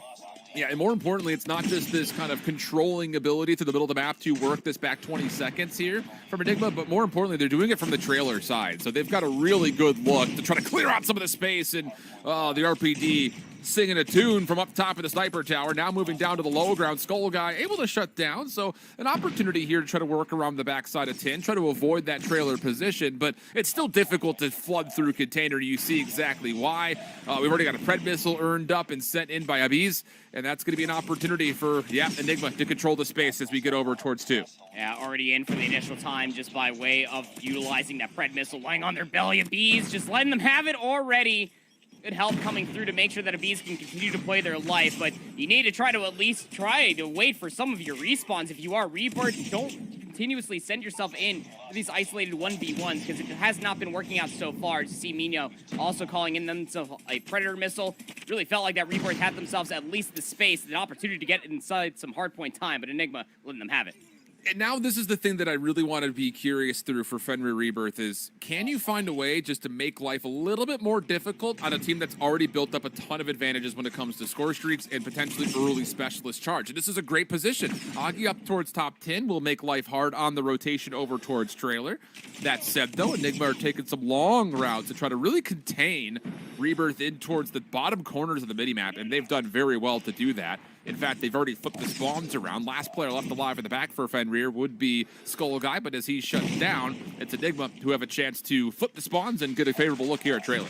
I mean, Enigma just understanding what they have at their disposal. You have a 70-point lead. You can absolutely afford to send players on a long route, 3 players strong at that. They'll be in here for the initial time, 4P3, utilizing every single inch of their utility pool. And again, it just comes down to Rebirth trying to find themselves some sort of routes, get themselves ready from those respawns, try to overwhelm some of these pressure points that Enigma are setting up for themselves. Yeah, it's so tough because even hunter killer drones from this position, backside trailer, can find so much value, and you're starting to see that really come to life as almost everybody on the side of Enigma Gaming have gotten to double-digit kills. The only one who's not there yet is Ghost, and mostly because he's been in the hard point hanging out while his teammates are cruising and killing everything around him. So it's a 127-14, the current tally. Goliath is already in as we looked over towards the rotation to New, which will be over towards Wood. And for Fenrir Rebirth, I will say damage not mitigated. They're in a very dangerous spot here early. I mean, you can just look at the top of your screen, right? Shrieks galore, specialists in the back pocket. You're also fighting 1v1 engagements if you're Mino, able to find themselves a nice little combo. And my lord, I haven't seen a hardpoint score like this in my day for quite some time. 146 v14, and already got yourself a Goliath to play with if you are a B. Started off hot, continuing on that streak. And I just love the utility usage here from Enigma. You got the Goliath hard focus on the backside trail. Hunter killer drones are thrown that way to be the first alarm system for Abiz, so that way he knows he can commit his attention forward. But he's actually let a couple of players slip by. This is largely being picked up by Enigma, but this isn't the cleanest Goliath we've seen in the world, especially considering it's essentially just one by one they come, one by one they fall. Fenrir will contest for only a small second. Some damage down to Abiz. And he's largely by himself here for the back 20 seconds, but the Predator missile will assist Ghost there to follow up. And it looks good for Enigma to clean up this scrap time and get really darn close to 200 points. Just how do you just try to deal with this Goliath when you're just solo chowing it? 1v1 they go in, one by one they will fall. Yeah. A flawless E4 here for Enigma will put themselves just at about 200 points, 199 v14. You really feel like this might just be out of reach, but never want to count your chickens before they hatch. Rebirth really need to start piecing something together. I mean, not exactly the sexiest KDs to speak of in the world, but these isolated 1v1s, you certainly do hope will start going in their favor sometime soon. Annihilator comes out for Shantan. You have to get something done here as you start to get your specialists up. You have to. You just absolutely need to win the middle of the map right here, right now. Ghost gets the first, catches another middle of the map, no problem there. Fenrir a chance to get in early, but the numbers are not all that favorable. Shantan still holding on his Annihilator. He gets completely slid on. Oh, boy. Not good news. Over the double sentry mark goes Enigma Gaming. And, yeah, go ahead and throw this vehicle into cruise control. 250s in your future. Not even double-digit deaths. He's just vibing. Yeah, he's hanging out, man. Why wouldn't you? 29 and 6, just finding yourself isolated engagements. I would be ego challenging almost everything if I was feeling the hot hand like that. Going back through the middle of the map, just a very good hard point yet again coming through for Enigma. And there's just no answer. 1v2 even. Why not give it to Mino? There's just no answer at all here, Alan. Yeah, and I hate to point it out, but look, we were looking forward to seeing if Fakes was going to be able to kind of put some pressure on here for Fenrir. He only has 5 kills at the moment. Not good enough. Not great news. Not great news at all. So this is what it looks like to play up against Enigma Gaming. And, well, I don't think necessarily we were looking at this saying that, okay, Enigma is going to have some trouble here with Fenrir, but I think both of us were hoping that Fenrir were going to make this a little bit tighter than we're currently seeing here in this opening map. Looking like it's going to be 250 to 19, unless anyone can touch, which no one will be able to. And Enigma Gaming starting to eliminate some doubt here right off the rip in this opening round. Yeah, I mean, I almost felt like that they just heard us just through the other channels. Just, I mean, look, I mean, again, we weren't saying that this was going to be a hard-fought battle, but I definitely was thinking that Fenrir Rebirth were going to put up somewhat more of a battle, to say the least, going throughout that hard point. I mean, you even called it out going through the second set of hard points. Finally, we started to see some specialists come through. Some annihilators were being pulled there for Fenrir Rebirth. You just had to be able to get yourself some semblance of a power position. Get yourself top wood, get yourself in the middle of the map, isolate some of these engagements with those annihilators, but they just weren't finding the kills. They were constantly getting slid on by players like a beast. 35-6 with 1:31 worth of hard point time. I mean, keep in mind, most of that was on P4 when they were just vibing out with the Goliath, sure, but outside of that, they were just almost everywhere, just finding themselves isolated engagement after isolated engagement. Yeah, really for the top 3, you're dealing with triple positive KDs across the board and nearly a minute plus worth of hardpoint time. I mean, there really wasn't much for Shaksham or Ghost to do, flat out. They got a lot of assists in, which is always nice to see, but on the other side, 5 and 28 on Fakes, just not stepping up when I think a lot of the spotlight was really towards him, especially considering that he is the one returning member from last year that was playing and was part of that True Rippers team that, hey, they qualified as a 4th place position in the Indian region. Weren't able to get it done in the Eastern Finals, not making it out of groups, but like, hey, you represented one of the top 4 teams from last year. We expect to see some of that greatness to come through, and it just really wasn't there whatsoever. Yeah, even going up against former teammate of Techno, it's just one of those things, again, you know, for this Enigma squad, you just really do feel like that the composure is all there. They understood the homework, and they absolutely aced it in kind, just winning every single rotation, getting those power positions, and we really do feel like that there's going to be an answer for Fenrir Rebirth to maybe try to mitigate some of that aggression. It's going to have to come through here on the standoff search. Yeah, it just feels like, you know, and this is something that I think we can come to expect across the entirety of today, at least, is the quote-unquote favorite teams in these matchups are really going to show those advantages in Respawn in particular, just due to the fact that they can string together multiple kills per life. But in Search and Destroy, you have to have good set plays put together here if you're Fenrir. You need to get this tight. You have to keep this within 2 rounds, maybe even find early advantages to really put the pressure on the opposite team here and try to force Enigma Gaming to make the first adjustments, because otherwise, I don't know. I just don't feel great about, even if you extend this series to a map 4, being able to do any better in the Respawn on slums. Like you have to be able to go multi-kill per life if you want to be able to win rotations on that map, and we didn't really see it in firing range, and I think expectations would lead towards not necessarily seeing it all of a sudden appear on slums. Your best bet is in the 2 and 3 and 5 if you are Fenrir, right? Because at least you do have some sort of an idea that you can slow down the pace slightly. But I mean, we even got to see, even on the control and firing range in our first series, that it may not even matter. The team that is just feeling hot is just going to start running at you, is going to be finding those multi-kills that you continuously talk about there, Alan, and the Standoff Search and Destroy. Again, this is a map I don't remember when Black Ops 2 came out and how long Standoff has honestly been around. It's a long time ago. It's a long time ago. It's one of those things that you have to know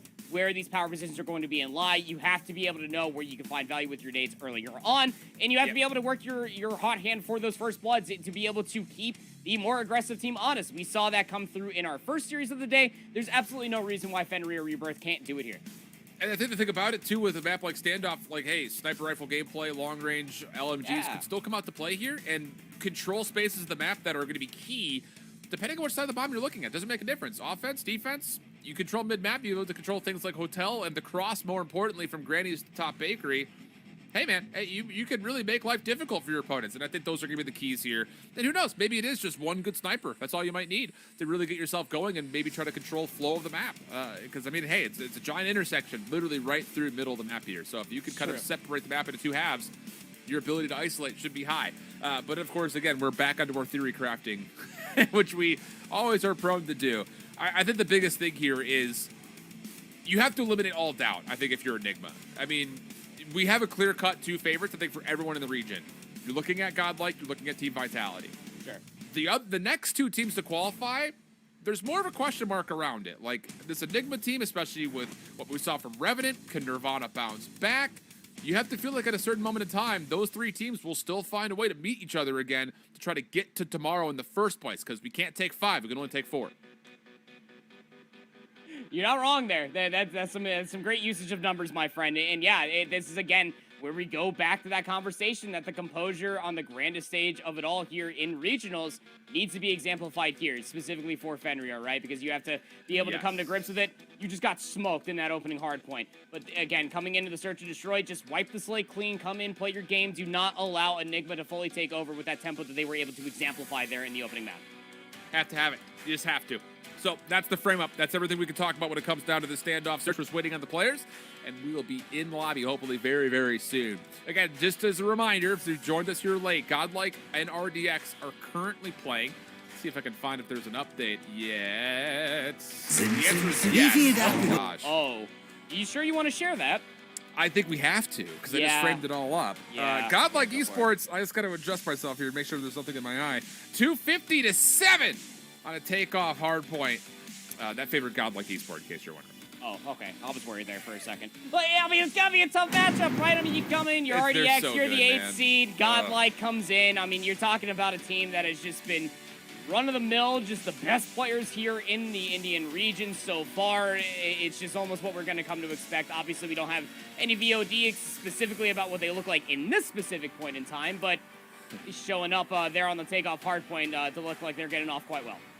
Their series will continue through a firing range search and destroy and then a standoff control, and I do not think many people expect to see anything beyond that, including us. So that's kind of what's going on there. For what it's worth, the winner of this matchup will play up against that Godlike team coming up in the second set of matches in our Swiss bracket. So if everything stays as I think expectations have led us to, we would see this Enigma team likely play up against that Godlike squad, pending, of course, Fenrir doesn't do anything too crazy here for maybe a 2-3-5 series victory. Players are in lobby. We're real close here, friends, I promise. And we're going on in. There it is. That's the call that I'm looking for. Standoff right through into our search and destroy. Must-win map here for Fenrir Rebirth. Gotta have that cross. Again, that giant intersection with Statue, that is a cross that has gotten a lot of teams championships on this specific map mode combination. Snipers need to be out and play top grandmas, sure. But you also need to be able to exemplify those executions. Once you get those first bloods, you really need those SMGs to work their way inside those bomb sites, get that pressure inside a square. Even if that is going to be at least what you're going to be looking at for these teams to try to execute on for these bomb sites. And if the round doesn't conclude by kills alone, you just need to be able to walk down these lanes out. Well, here we go again, India. Map number 2. Must win for Fenrir.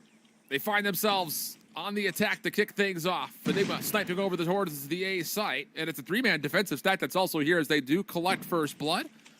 Puts Fenrir in a bit of a tricky position here, needing to try to find a way to maybe even rotate over towards Hotel, but Enigma are there as well. So everything being contested, everything being controlled, but 1v1 off map, we'll actually see Shansen take 1 kill and Skullguy follows up. So all of a sudden, 5v4 turns into a 4v3. Beautiful response though from Abiz. Looking for the second, will be turned aside just a touch, and we go into a very level 3v3 at the minute 15 on the clock. Love that discipline just to be able to play their life, but it leaves Ghosts out on their lonesome there on the backside of the A site.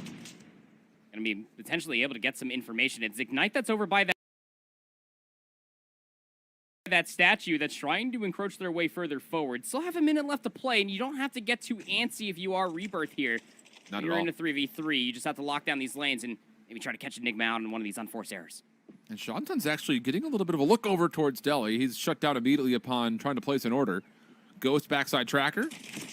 Slid on. Ignite finds the kill. We stay even. 2v2. Defense starting to rotate.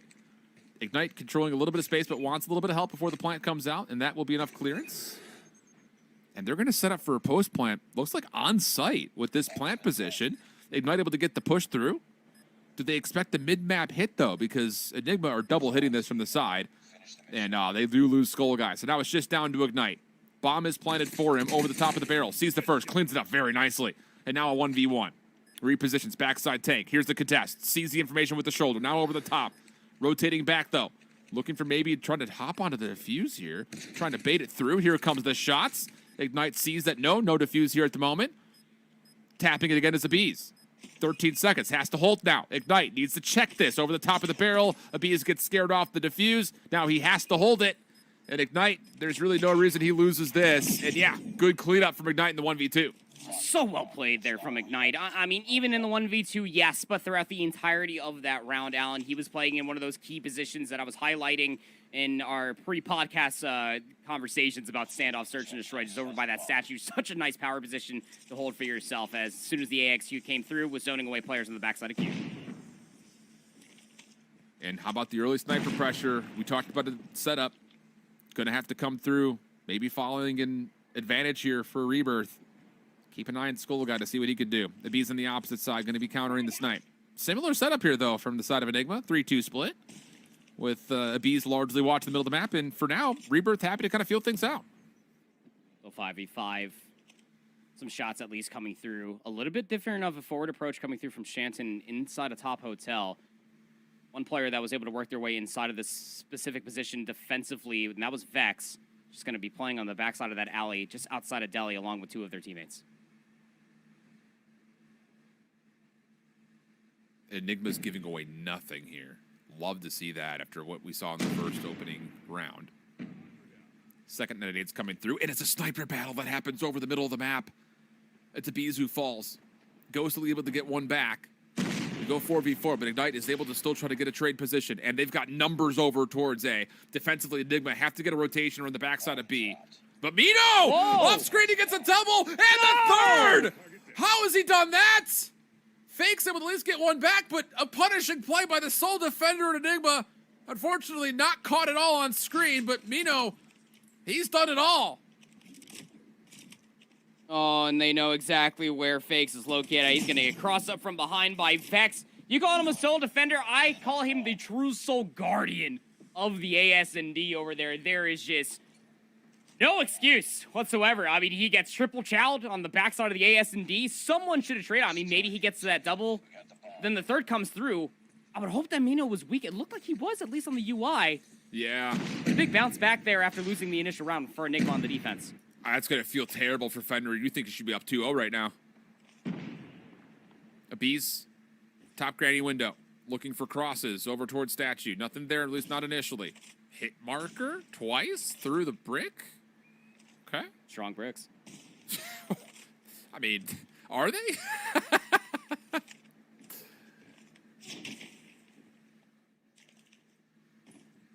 So again, this is a very similar setup coming out from Fenrir Rebirth. What we've seen in their previous 2 offenses. Again, just the slight adaptation coming through. You put Shanton in top hotel. Player at least watching the flank on the backside of that alley. That's going to be Fakes, but Vex is not necessarily trying to take a much more forward approach. They're just trying to play off the information by way of these sniper rifles as Abies is relocated on the backside of this tank.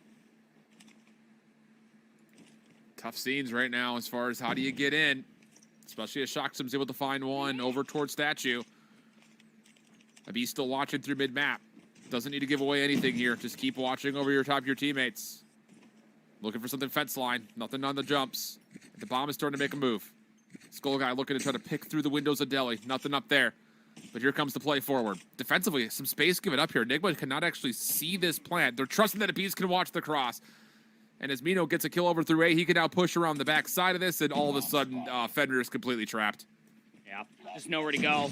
You know exactly where the last player is located at. Skullguy, he has to put on something of a magic show, and although they do well to at least find a couple, and it's all just but inevitable. The numbers just too much to bear there. Again, just understanding what is the task at hand for Enigma. They get caught with the aggression in the very first round. Ever since then, it is just tempered aggression, waiting for the information by way of Abies' sniper, then take approaches soon after. A little bit of tempo here in the round number 4 from Fenrir around the back. Works out nicely as they clear out Delhi. Shocksum's the only one around to try to defend against this, and he can only get 1 for his efforts. But the quick rotation of Beats gets a quick scope off by the look of it onto Shanton. And oh boy, how about the rotation coming through? Yeah, if Mino is able to push over towards A, but Skull Guy once again takes another one down, and the numbers start to trend in favor of Fenrir Rebirth. Such a good call by Mino not to hold that angle continuously. Just keep it up. Play yourself in that 1-for-1 position over by the BS and D.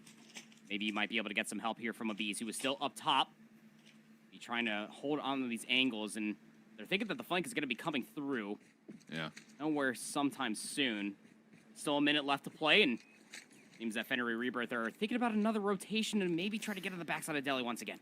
You can't get nervous or shaky in moments like this. You've got numbers advantage. Yeah, Mino's still alive. You're a little terrified of that because last time you had numbers, you shut it down completely. But you just have to play good trades here. Just play the 3v2 as a collective. Oh, not good. Abiz gets the opener. Has a KSP in his back pocket to use. Ignite. Looks like he wants the 1v1. Gets caught on the mantle. Ah, man, I just would have loved to see them play it as a 3-man hit. Just one of those fundamentals needs to be executed. The hesitation comes through, and the collapse soon to follow by way of Abiz finding himself isolated 1v1s. Nade over towards the BS&D. At least keep it clear for the time being. And well, Skull Guy actually clears out from the BS&D itself. Outside a hotel, we'll find one, but Abiz with the sniper rifle yet again, because of course it is. Lets them have it. I mean, you give this guy so many isolated 1v1s, you can't throw shoulders with this guy. No. He'll make you pay. Wow. The fact that Skull Guy gets the opener, it's a sniper duel. It's snipers at dawn for the final 1v1. Nearly a chance off the cross. Abiz, yeah, sure, why not? Almost gets the second. And also read that there was a third one nearby. And look at the setup. Saksha, Ghost, ready for it, no problem. And even though Skull Guy will get one back. And how about it? Wait a second. Fakes actually opens up more space over through Delhi. Maybe still a chance for Fender to fight this off, but Vex makes the quick rotation on the flank, clears out Bakery, and it leaves Fakes by himself. Is not exactly in the most comfortable position, and you yourself, Fakes, you are not in a comfortable position at all. Here comes the collapse. Looks like Mino is trying to find himself at least an isolated engagement, but they know that you have him trapped inside top. Grandma's the mantle out the window. We'll find absolutely nothing. How about that, huh? 4 rounds on the bounce coming through. That is just absurd scenes coming through from Enigma. Again, it was the opening offense, yes, coming through from Rebirth, but you really do feel like this should be a 3-2 half if Mino doesn't find 3 kills over by the AS&D. Yeah, I 100% agree with that. So now things start to become dire for Fenrir. Have to have this round. Once again, Abiz has been a problem. Nade topside window, not going to connect with anything initially. Fenrir still looking to make a play over towards the backside of gas station, at least largely speaking with the numbers, but not much to be found here. Vex is just kind of holding ahead of you over the top of the dumpster. And Fakes isn't even going to bother challenging. So once again, the onus is on to Fenrir. What is the first play going to be, and can you find a way to get even trades or maybe even find an early numbers advantage and then just hold the numbers advantage as you try to get the bomb down? Just struggling to be able to find any sort of information. Skull Guy travels out past Statue. They'll lose their life. 4v5 we go. It's tough.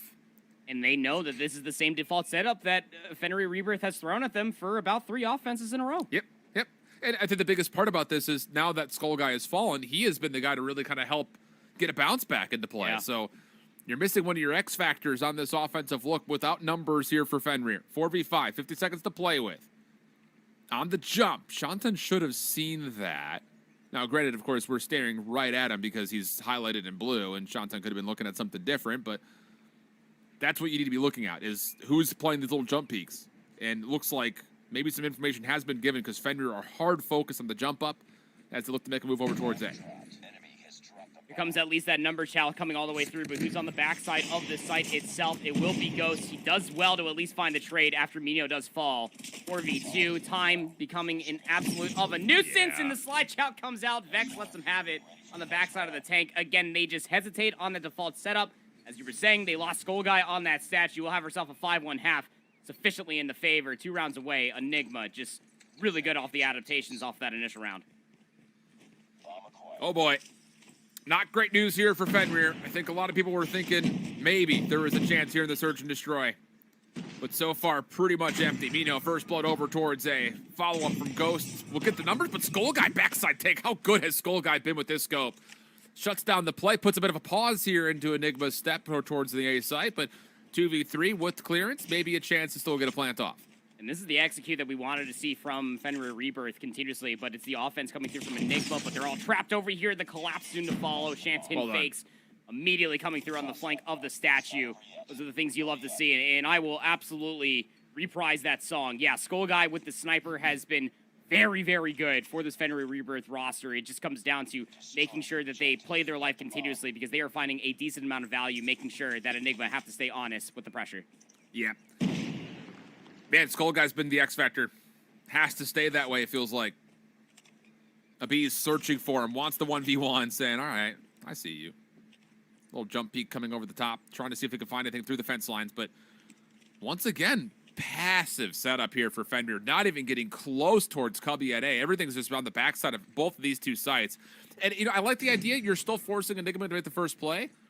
But you have to do something besides rely on Skull Guy to get first bloods for you. Seems like it's all on the shoulders of Skull Guy. You're absolutely right. But you can't just rely on that continuously. Abiz takes a top position. Mino will find first blood. That's on the backside of Delhi. You do have 3 players in position if you are Enigma to try to rewrap this going back through Hotel. And it seems that the bomb carry there of Ghost is kind of toying with the idea that that might be a possibility. But Agi defensively moving over towards A could possibly deter this push. The bomb is making a move to follow up on Abiz's position, who catches his legs moving on through the side of Cubby. Kill comes out, numbers good for Enigma. And really at this point, the world is their oyster as Fenrir Rebirth are stuck all the way back into their spawn. Bomb gonna freely get planted, you would have to think here at A. But over towards the backside, it's Fenrir trying to make their way through Mino, and it costs them another life. 3v2 we go with the bomb planet. Gonna come by way of a full flank. And this is all on the back end of fakes. I mean, both fakes and Skull Guy have to play so isolated from one another just because Skull Guy needs to find value by range with the scope. No, as fakes falls, Abiz now controls mid-map. And he can essentially just play point-of-contact defense from here on out. Skull Guy would have to do something immaculate. First shot, not quite gonna get the full kill. Tag comes out, and the pistol's in hand. Abiz wants to finish off his prey, and will be able to do so, no problem. 6-2, one more for Enigma to find. And it's just the coverage continuously coming through from this Enigma roster, huh? I mean, when they get themselves some semblance of control, specifically Abiz, top bakery, Chow's out, no pressure whatsoever coming through the middle of the map. It's just the world is truly his oyster to play with. Yeah, it truly is. Here we go. Snipers looking for each other. Popping over. Skull Guy gets another first blood. Okay.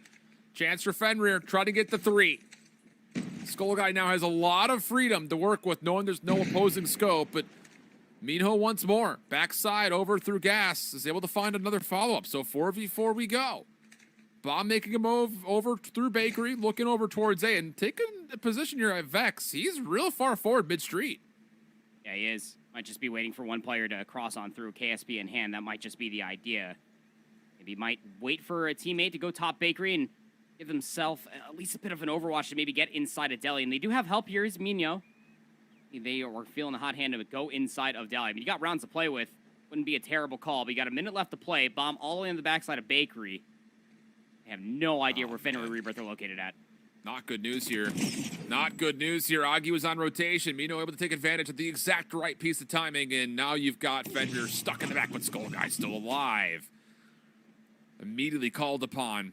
Gets us back to level. 3v3. Ghost with the bomb planted. That's going to be forward. And, ooh, Shaksham, I believe, has picked up the scope that was previously dropped over the top of the head. He would have shot that is from Ignite. Takes down Ghost. Fenrir. Advantage coming through. Skull Guy reads Vex. Now it's just down to 1. Saksham feeling the pressure. Nade comes out early. Over the cross the middle. Oh, the nade tags. Gets the opener. Oh, how about it? But the bomb gets defused. Could not quite get the kill off the nade. It tagged. And it had the diffuser low, but not quite low enough. As Fenrir do survive to get their 3rd on the board. Their heads just barely above water. Still a 3-round deficit. Still very much so up on map point are Enigma. And it's all at the back on the Skull Guy. He's got 12 kills to his name. Really just finding these first bloods and making sure that Enigma cannot full flood. But speaking of that full flood, here it comes towards A. They're already on. This is the thing about it. Like, Fenrir have not been contesting the early regions of this A site, but quick route coming out over through number 3. That's Johnson. He's already through and actually can hold off Abiz in the back. He has to watch this flank. So now a pinch can start to unfold. Oh, the shot, though, misses. Doesn't make a difference. Vex able to pick things up, and Minho from the front. Goodness gracious. Doubles up another 2.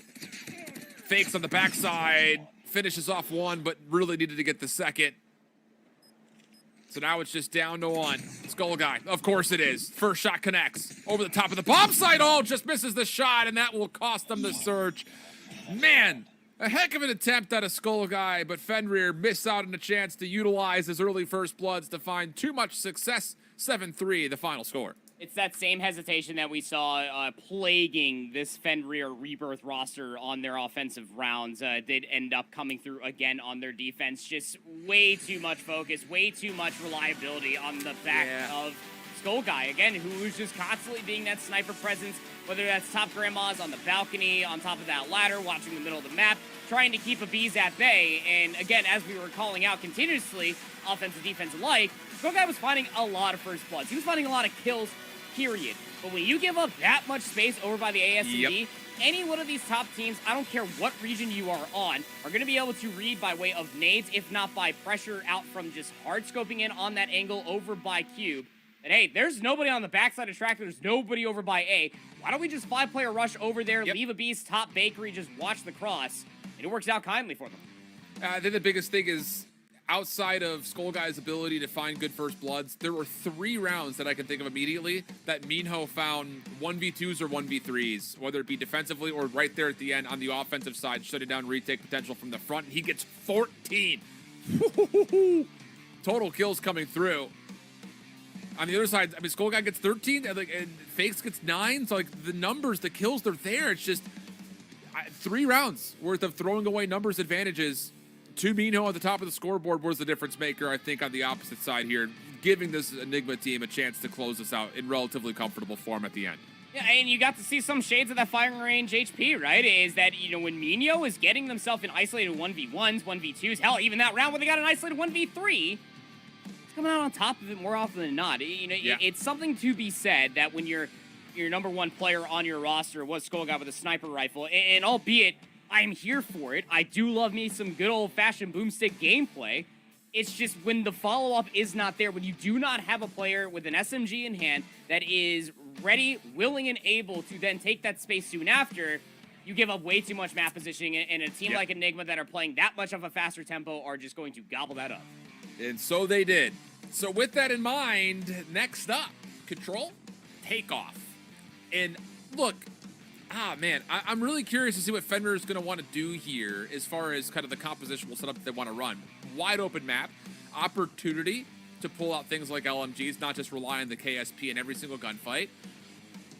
In your mind, is there the ability to kind of do, in a way, like what Nirvana was doing to Revenant, trying to keep them at arm's reach to give yourself a chance to kind of read the play and adjust? Or I don't know. I think that for me, if I'm wearing the coaching cap, that's what I'm thinking is, hey, let's get them, let's get some LMGs out. Let's lock down long range, keep them as far out as possible, or at least get good early information, and then rotate around that intel. That would be, I think, the best idea when it comes to not necessarily being able to match up against this Enigma team in the 1-for-1s that we're starting to see that have occurred in the last 2 maps. I'll agree with you, at least pen and paper, but the hesitation that we have seen from Fenrir Rebirth of what we have at least been exemplified is that when they do have the opportunity to be able to get those first few kills, they have to be able to execute soon after, to be able to then push forward. Take more map positioning away from Enigma. That has not been showcased so far by this Fenrir roster from what we've seen. If it does not start here, obviously they will go down 0-1 here in the Swiss, but I'm more or less looking for the inevitable spawn trap that Enigma might put them in, especially off of that grueling 20-point club we got on the opening hardpoint. Gosh, there's no hesitation here either, Proper. They're just flying across the map. Skull Guy's actually trying to snipe, so you want to talk about pulling some long-range ability. He's looking to get things going by way of the scope. I don't necessarily love the call, but, such is life. And on to both zones simultaneously. Go Enigma. Oh, golly, Miss Molly. Hold me closely. Not good stuff at the moment here as... Oh, boy. This is just... Yep, Spawn Trap City here, Proper. Statue control, stairs control, just outside of the control. Hey, it's just all there, isn't it? They're giving themselves just so much pressure going forward. Again, Vex is fishing out just another opportunity to get a timing on the backside. They will, of course, find it. 19v22. Looking at this from Fenrir Rebirth. Again, you got to somehow get yourself out from the spawn trap. One of these angles needs to be double, triple chowed. Get some of these players from Enigma out from these positions. And you know, I'll eat my words here a little bit. Skull Guy's finding some value with this scope. He's cleared out some space. They've brought back the life count. The thing about it is, you're essentially telling me that as you're going to be scoping over the top of these zones, you're willing to fight 4v5 on the zones themselves. And I just don't love the ability to lock down time with that. So decent clearance initially, but Mino's back on route hitting. And with only a couple of seconds between Enigma and an opening defense, it looks inevitable, and so it will be. 6 life lead at the end of it for Enigma to dominate the defense.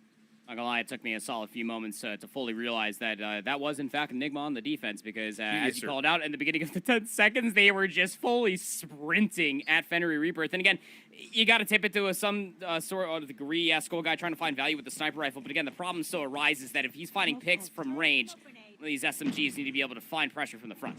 Absolutely. It's, you know, a little pick and move situation. Find the kill, open up space, take that space.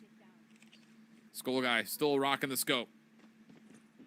Defense starting to make a way through, but look at Enigma. They're already got positions on the backside of B. This is going to open up the middle of the map to possibly use to get some pressure on towards the B zone for Tick Progress with Bs. Not quite able to double up, and with that, the proximal spawns for Fenrir will give him a chance to recover B, but now the pressure, as the first tick is locked in, starts to go over towards Fountain at A. Still cycling players in and out from the zone. Keeping that clock stalled out over by a minute. Here comes that aggression. I love to see it. Thank you, Shanton.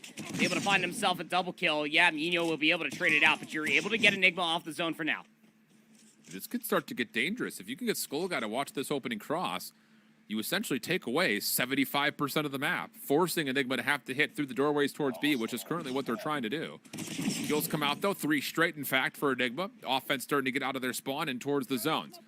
First tick still locked at A. Nothing further as we go to 18v18. Shanton in the corner, shut down. And this will allow an opportunity for Enigma to possibly get some progress on both sides at once, but instead they're going to cut through the middle of the map, try to focus over towards B. Kills defensively for Rebirth, solid. Minho inside, yeah, wins that one as well. So all of a sudden he's starting to build up a bit of a streak, 4 in a row. And now Enigma, a chance with maybe some specialists to try to work over and get one of these full zones captured. Slowly tacking on progression over by the A zone, and you can see Fenrir Rebirth. There's a lot of focus coming over towards that very narrow choke point that does lead over by B from that doorway. They're completely conceding this A zone, which is the right call. You're down at least by a single life, but you want to at least get yourself the setup going over by B. But you have to deal with these lurking and roaming SMGs like Mino every single spawn. This dude's running routes. Unreal, bud. It just is. Mino, 19 kills. B's on 15. Everyone else just happy to be here. I mean, Skull Guy's got 12 with the scope. It's just... Oh, man. I love the idea of it. I'm really flip-flopping here. I see the idea of it for Skull Guy. It's just... There's not enough participation across the other members. Flat out. That's just it. Saw it slightly from Shanton, but it can't just be a few players trying to do it all. Again, if Skull Guy's trying to find pressure with the scope yet again through another round, there needs to be some assistance. Enigma on defense again, letting them have it, not afraid to give up space if they do go down, but the problem still arises. They have to go down in the first place, and Enigma just continuously pressuring out, dictating the pace in the middle of the map. Annihilator out for Ghost. Once again, just kind of lock in the windows. Yep. Mino's also got his. Skull Guy annihilating as well. Just one taps of the pistols coming out through. Mino over towards Cones. Not going to find an elimination here, so okay. A little bit of clearance for Fenrir. They've got 1 life advantage for now, but Abiz is still locking down mid-map, which is a big problem, honestly speaking, with these Annihilators in play. And, oh boy, as soon as you start to see Fenrir finding space in one position, they're losing it on the other side of the map, and now you're down to 30 seconds, have to make a move. It just feels like Enigma are playing chess while Fenrir Rebirth are playing checkers. Every single time that there's a route on the backside, it is being exploited continuously. Enigma are down in lives for the time being, but you are down to about 24 seconds. You need to make a play happen. These isolated engagements need to be collapsed on, and someone needs to trade going on the backside of the B zone, and Ignite is at least trying to task themselves to do so, pulls out the Annihilator to do so, but it's another 3 dead that comes through. That clock stalled out still, nonetheless, you're at 21 seconds. Just look at the left side of the mini-map. I mean, you've got Enigma members literally watching Fenrir spawn up. And yeah, Skull Guy on the B zone gets one tick of progress and a little extra, but eventually you're just gonna get overwhelmed. No one can get out and in towards the missile silo to help out anywhere. And Enigma's offensive pressure just over and surpassed by what they're doing on the defensive side of this control. 12v6, looking like a 3-0 in the control and a 3-0 in the series, unless this can come down to kills somehow, some way in the last 6 seconds. But as you can tell, as my voice starts to trail off, not very hopeful that that's going to be the case. And the last 10v3 will be the remaining members that will see a 3-0 tick up on the scoreboard. Yep, team claps all around. Clean stuff from Enigma as they 3-0 Fenrir Rebirth.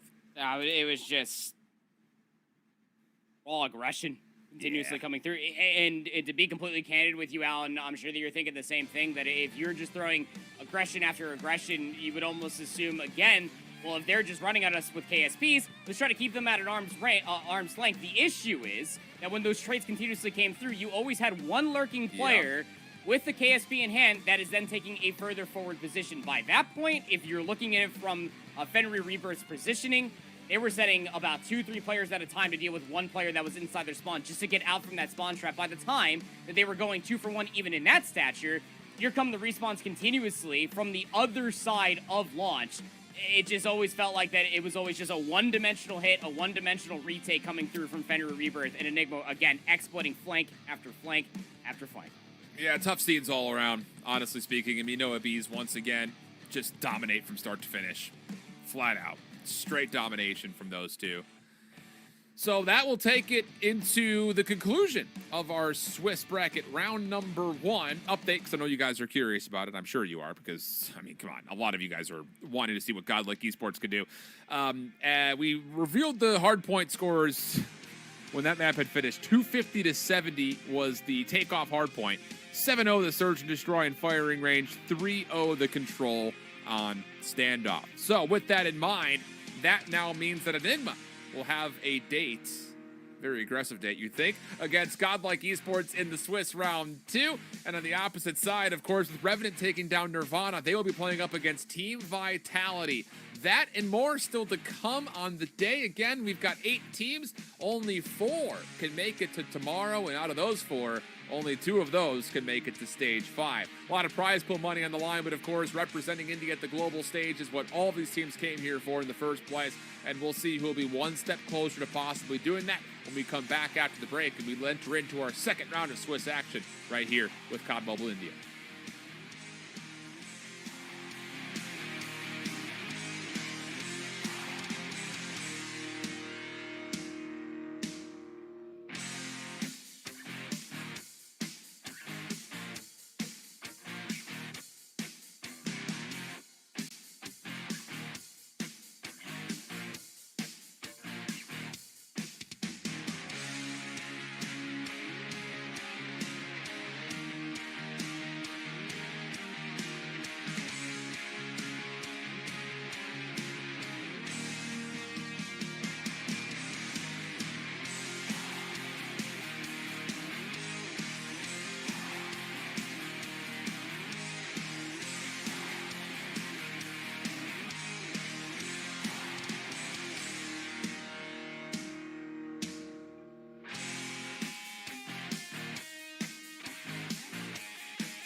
I think we should.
Wie ihr euer Baby ernährt, ist so individuell wie euer Leben. Inspiriert von 50 Jahren Forschung bietet Aptamil hochwertige Folgemilch und Services an, die auf euch abgestimmt sind. Jetzt entdecken: Aptamil Folgemilch. Euer Leben, unsere Wissenschaft.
Welcome back. What's up, India? How we doing? We're through our first round of Swiss action, which means we're going to be dealing with 2 matches here in the second set of matches, both of which will contain 2 squads that will be qualified depending on if they can find a W or not. My whole shift. With me, I've got Proper. And this first matchup that we have here in our first heat of this Swiss round 2 is going to be a fun one. Our first look at Team Vitality, now going up against what a team that looked really solid. Honestly speaking, you know, we take a look back to what we kind of just came off the graphic with watching Revenant Esports.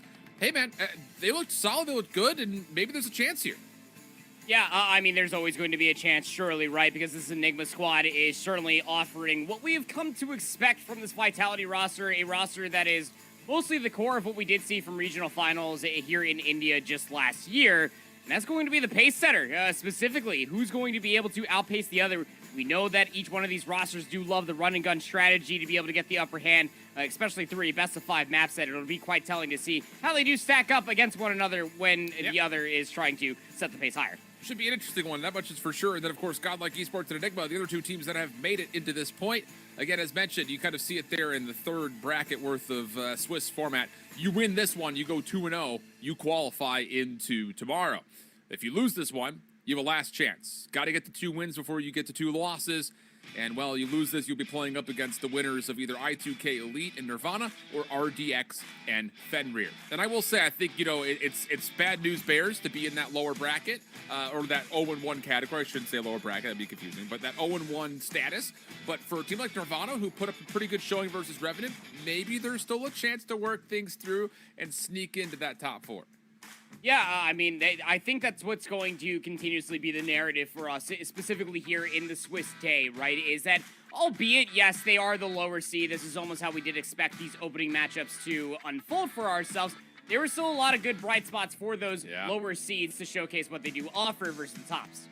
And I think just on top of that, of course, everyone's looking forward to seeing Godlike. We are as well. We want to see what they look like. We will have their matchup up immediately following the Team Vitality game. So I know it. We all want it. We will see it eventually. We've talked about it at the top of the show. We could sit here and try to give some love to other squads, but it's impossible to avoid talking about and eventually seeing this Godlike squad. Of course, tomorrow, top 4 teams, double elimination. Today, we get through this Swiss format, and for this matchup, we get into our best of 5 series layout, and it's an interesting one. A wide variety of matches, the picks as we come on through. Raid will be taken off the table immediately, so will Firing Range. So with that, we've got Slums Hardpoint, Hacienda Search and Destroy, and then a Takeoff Control to get us going here. Yeah, and again, across all 3 of these maps has benefited one strategy alone, and that is just ample space to just absolutely run and gun at your opponents. Specifically, Slums Hardpoint. Even when this map came out all those years ago, there was that true testament of time that if you can somehow piece together, even from P1, break the spawns going in towards 2, you're going to be sitting pretty darn good for yourselves with about 60 points or plus, depending on how things unfold there on 1. And if we do see a back and forth affair here between these 2 squads, we would then have a Summit Hardpoint and then a standoff Search and Destroy. And I may need to correct ourselves here. We were kind of initially told it was going to be Team Vitality versus Revenant. It's Team Vitality versus Enigma here for this one, which would make more sense. That's the 2 versus the 3 seed matchup. So that's what we will have here. I know I said Revenant, but this will be Team Enigma. So that means that, of course, Godlike Esports will be playing up against Revenant in the following matchup. So we'll get that all corrected on our side and consider what we have here. And look, here's the thing about it. You know, we just got off seeing this Enigma team playing up against Fenrir, Rebirth. Calm, collected, cool all the way throughout it. Thing about it is, was that the real toughest opponent you're going to find yourself up against? Because now you're going up against a Team Vitality team that you've seen before, and now it's just down to have you made the corrections, the adjustments to possibly best them in this matchup.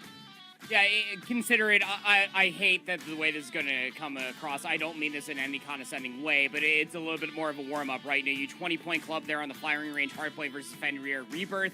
But now you're going over towards Slums Hardpoint. Again, the consideration then comes through that you know that Vitality, albeit has bested you plenty of times before, are these different types of strategies going to be fully coming through, especially when it comes down to the ban's veto process, to be able to get yourself more favorable maps where this 5-player roster, specifically for Enigma, feel comfortable to outgun their opponents. Yeah, so just for what it's worth, just kind of going back to it, if you missed Stage 3, because I know the broadcast quality really wasn't a lot of it, Enigma Gaming lost this in a winner semifinal matchup versus Team Vitality. They would eventually get knocked out of the bracket by Godlike Esports in the lower bracket final. So that was kind of their road through Stage 3 to get here into the first place. But I don't know, I think the biggest thing about it is I'm just curious to see if there's going to be an advantage anywhere in this series for either team. I think first and foremost, we talk about kind of the upset potential. Enigma Gaming kind of still coming in, I would say, as the underdog here, having already lost to Team Vitality. I think it's easy to say that. Search and Destroy is what I'm curious about. I think, can you find a way to steal away maps? And then more importantly, I think you have to win your respawn pick. You have to win the opening search and your hard point pick, whether that's map 1 or map 4. That's going to be win condition, I think, for every underdog team throughout this entire tournament, whether it's today or tomorrow. Yeah, I mean, that's a fair argument, right? Because considering that is going to be your comfort pick, you picked and vetoed to have that specific hard point. So if you're not able to exemplify some semblance of understanding how that game load is going to be played out, then honestly speaking, you might have to go back to the drawing board. But again, you also have to take a look at just the raw mechanical skill that is going to be in this lobby alone. All 10 players can absolutely pop off at any given moment, and then all of these strategies can just be thrown out the window. Yeah, so again, we consider it Theorycraft. Don't want to bore you guys with all of that. Again, you got to keep in mind that this is just the Indian region. Of course, you already know that. You've been watching it. But we've got Latin America also going on this weekend, as well as, of course, the Greta Masters are also going on this weekend. Europe, North America, still to come and weekends to follow. Europe next weekend, North America the weekend after that. And I don't know, man. It'll be curious because the Western finals between those two regions, North America, I think, held the majority of the matches in the head-to-heads when it came to EU versus NA, but I'm expecting to see some new life from Europe coming into this next year. And then the question in everyone's mind is who's going to be able to take down that Tribe Gaming squad as they look to possibly go back-to-back in at least the Western region, if not possibly in the world. So that's still kind of the things to consider. They will now, of course, be playing each other until we get to Stage 5. But that said, we will have each of those individual regions coming up. So make sure you sub along right on here. I know everyone's a big Bobby Plays fan. I'm sure he'll be doing watch parties and hanging out and giving you all the lowdowns. Make sure you give Bobby some love. And I don't know, from there on out, just, continue to support. We're happy to be here. We love to see you guys. It's been a long time, and hopefully you guys will be treated to a solid couple of matches here as we try to finish off day number 1. The competition's going to be stiff, and it's not just here, just in the Indian region. It's also, you're mostly going to be looking at from that global stage at the end of the road. I mean, once you start just kind of whittling down some of these other teams, and you start taking a look at the best of the best coming through from those regions, honestly, it's going to be battle tested to say the least when we finally get over towards World Town. Indeed. And hey, while we're on a little bit of a hiatus here, before we start things off, again, big shout outs to our main sponsor, as Coda Shop is talking about, the safest way to purchase your COD points. So go on over, codashop.com. You can get a 10% discount right here, right now. Or scan the QR code that's right there. Favorite skins, more CPs, whatever you want. Takes credit cards, different types of payment processing if you want it. You get 10% off, which is great news. We always love little discounts like that. So if you all just try to save things up saying, I need a sign from the heavens as far as I need to pull the trigger, get this skin I've been looking at, you just got it. There it is. Go get your 10% off. Do it. I've never seen a better nudge of encouragement. try to encourage individuals to be able to get those skins. Because honestly speaking, every single skin, whether it's weapons or operators alike inside of COD Mobile, is just so cool. It's just the dynamic of it all. Just you can really have no bounds as far as the customization that is offered here in COD Mobile. It's just really funny because, I don't know about you, but, there are days, getting ready for a broadcast, or, yesterday I was going to the golf course, and I was like, what outfit do I want to put together? It's sometimes, things just, speak to you. It's like, oh, it's going to be that one. You just got, you gave your eyes set on it. It's like, oh, I could go with this, but I don't know, something about that one. That same idea right here. We're looking for the sign to say, well, have something talk to me. I need to pull the trigger on something. 10% off. Not going to find a something better that represents you for 10% off. That's, there it is. That's also nice. Yeah, just kidding yourself out. Love to see it. So yeah, to still wait on map number 1 here. Slums again is going to be our opening setup. And look, here's the thing. We haven't talked a lot about it, but we're going to see some really interesting individual player stats come through as we get into this second set of matches. Because for Team Vitality, for Enigma, and also for Godlike, their stats are going to be super inflated because they just put teams in the 10-point club in their opening hard points. But now that we start to have some people who can shoot back, I'll be curious to see individually who's going to pop off, and is there a certain map mode combination that could lead to more success for individuals over others. We've already seen sniper rifles kind of get spotlighted in both the Search and Destroy, maybe a little bit in the Control there in our last series, but let's see how things unfold. Enough of the talk. Let's get on into the action. Slums, as we already play over towards Bricks, Good push through the smoke coming out, but it's read nicely. It's Vitality get the opening first blood, and there's a chance to get some control over the top of the hard point. Oh, look at the two spawns that are actually coming through and towards the back from Enigma. Are you going to be aware of this? If you are Vitality, do you even care? Well, you might have to now, considering that two trades do come through. Inevitably, Brick's control immediately flipped in the favor of Enigma. Solid stuff for now, but Vitality still with the early streaks already coming through. 5 in a row, in fact. Will eventually be shut down as Ghost is able to make a little bit of a push through over towards Trash, able to at least control some of these alleyways, but eventually shut down. And you can already see with 20 seconds remaining, Vitality still more concerned about what's to come, let alone what's to possibly find here in the scrap time. They're able to get in, contest a little while longer, and largely speaking, you expect this opening hard point to be a 50-50, and so it will be, not just overall, but also on the scoreboard, as we will start to see rotation down towards Soccer Field. Yeah, I mean, again, Vitality's job well done right there. You keep P1 scrappy, but you battle all the way through. You get P2 spawns in your favor. And as you say, now we are going down, play a little bit of football as we are down in the soccer field, Alan. And Enigma, I mean, they're kind of forced to just work their way through arches. You got one player over here. It's going to be random, and he's going to become overwhelmed. So an opportunity potentially presenting itself here for Enigma. Yeah, looking decent. Yeah, parking lot spawns could be blocked here. Good second follow-up. That's Mino once again, who's good with a couple of eliminations. So now the 50-50 battle from the back, favoring Enigma. But you got to get the kills as Random has already made his way in. He's soaking up some pretty solid time here. And for Vitality, they can follow up behind this. Random's still alive. Eventually dealt with, but Jokos is right here to try to be in this hard point and also lock things down from the side, but does get shut down. The Enigma's proximal spawns will have them a chance to overwhelm by sheer force of willpower and numbers as they look to back off this last 22 seconds. This is still a big 20 to be fighting over if you're taking a look at it from Enigma's perspective, considering that Vitality are just conceding most of the space. They're going to be taking a look at the middle of the map, keeping one player over by statue, and Will Sams will become overwhelmed to say the least. Now we take a look at the rotation going down over by the junkyard. Yeah, you have the rotation so far, but Ghost already trying to cause a little bit of chaos up at the front. This is a tough break. Have to make the decision. Do we just full flood in from the front, or do we try to work around through garage to possibly flip spawns and hit from multiple points of ingress? Kind of a 2-for-1 special as Enigma are trying to do a little bit of both, but eventually give up on the topside play, and now we'll focus towards the bottom. Gravity gun out for Argon, trying to lock things up. Holding this at the doorway would be so crucial. One player will slip through just for a moment, but largely it's all shut down. Through the smoke, even finding more. Argon trying to get the Hunter-Killer drone out, but does get shut down. Maybe a chance for Enigma from the front, trying to get on in, contest, maybe even break this, and yeah, sure have. Clean kills coming through. A double comes out of the backside. Now the Annihilator out, and all of a sudden, Enigma are in and looking good. Yeah, and they're holding it from the front. They know they have players still trapped in towards the back, but take a look at the spawn that does come through. Player number 5 spawn in towards the garage. Now you know you have to flip here in the hard point and immediately take the focus over towards the front. A lot of work to do inside the hard point itself. Nino will become overwhelmed. Oh. You know, this 15 seconds needs to be battle over here for Vitality. You do not want Enigma to get too comfortable in this first set. Think about it as Team Vitality get a little bit of a lifeline for a moment as Jokos was playing the backside of garage, trying to lock down that kind of statue area, possibly to secure spawns as we go immediately from this backside trash hard point in towards garage itself. But the spawn's held by Enigma for now. More battling to happen though over the backside. Argon, the first one to try to make a move. And there's an opportunity to try to pinch this. Players from the front already finding success, trying to get their way in. Kilo in hand for Jokos. Haven't seen a lot of that yet, but he's making it work nicely. He's able to get a double. There's the third in a row this life. And an opportunity maybe for streaks to start to build as Vitality break in from the front. Bringing me back, the white fan all the way through the window. Such a nice little angle. It just does not pay dividends as the Annihilator comes out from Leviz. Is immediately able to find a 3-piece with that. Argon answering back with a little 2 of their own. There's a little bit more of a solo play going inside a garage, trying to finesse for some scrap time. They will be traded on out. Still contested for the time being, and random Jokos are going to be able to answer back in kind. This is exactly what you wanted to see, losing the rotation initially here on 4 to keep it scrappy going into the second set. All done from Razor. Gonna secure the scrap time. Dead even game though as we get through the first set of hard points.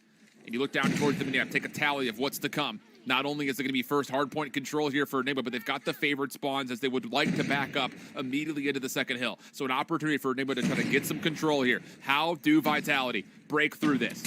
Enigma trying to force the outsides of the map. Looking good through electronics. Maybe Shocktum could find an angle here, and he may need to. Random gets a double with the Annihilator off screen. That'll allow Vitality play through bricks.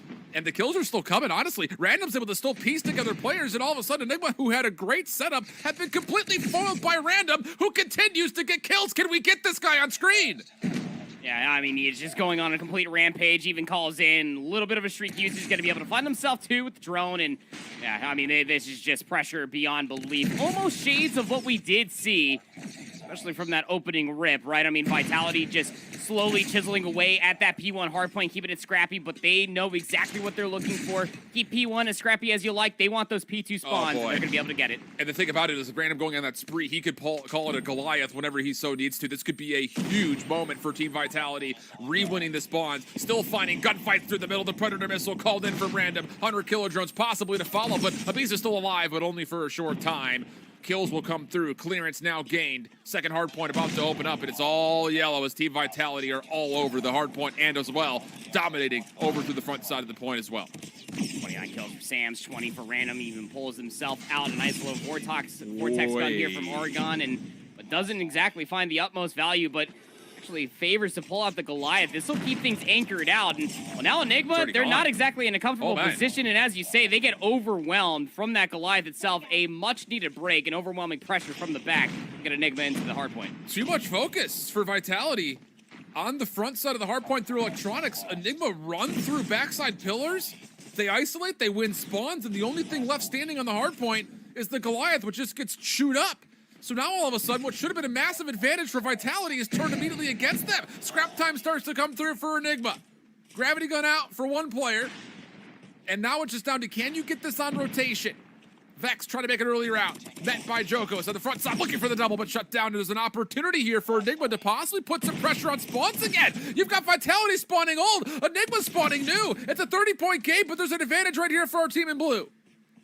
Racer needs to go big, but he's going to immediately get sunned out, and he's going to get collapsed on as well. Turning Scrap into initial isn't exactly easy to do from 2 to 3, but when you're finding kills like this, Enigma are damn well making it easy. I love what we're seeing from Vitality, though. They're putting a lot of focus in towards Garage. It's going to be the immediate focus now from Vex with the Annihilator. He'll get run over, and you have players like Argon in towards the back while there's success coming through from the front from Vitality. The 100 killer drone that was thrown out does not actually secure the trade, so Enigma have to kind of regroup and repossess the spawns as they try to focus forward. Mino on the way in gets a double with the Annihilator, but shut down by way of nades. Ghost on the pinch, shut down as well. The pinch not successful, and now it's stalled down to a 1v1 inside the hard point. Vex gets the double. Vitality trying to come through, but the Hunter Killer drone does exactly what its namesake would suggest. And there's a chance for Enigma to not just lock up this scrap time, they could win a rotation to Garage and take their first lead.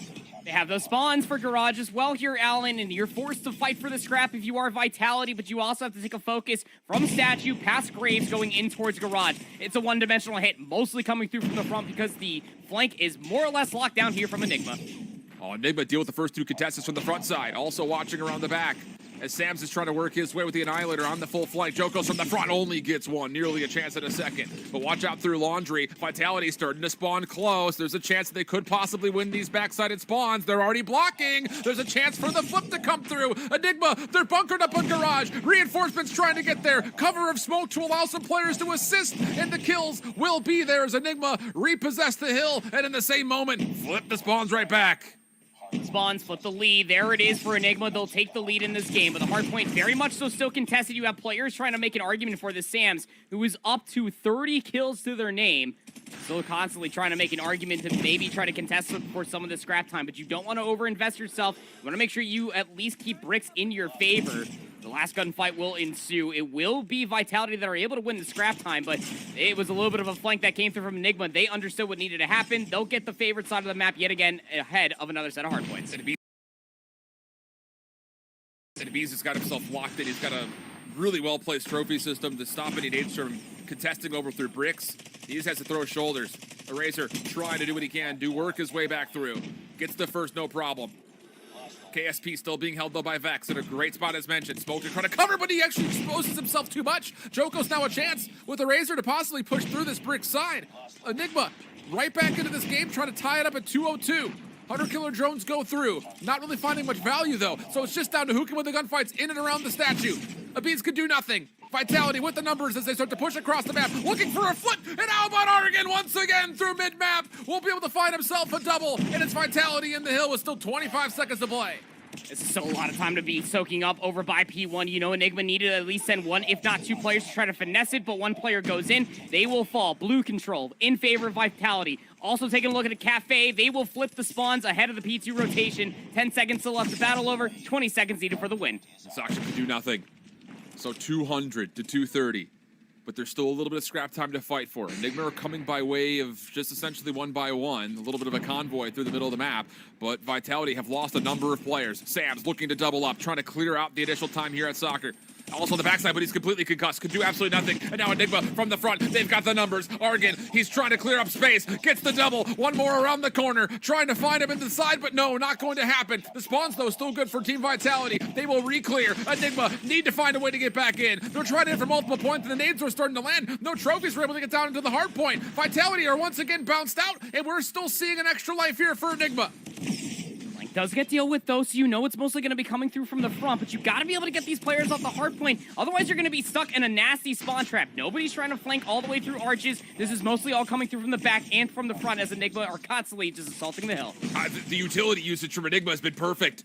Vitality are not getting in unless they're 1 HP or completely concussed. It's giving Enigma a chance to extend this game to one more hard point, as Vitality will not be able to win here, even more so that the spawns will flip. And there's a good deal of scrap time here.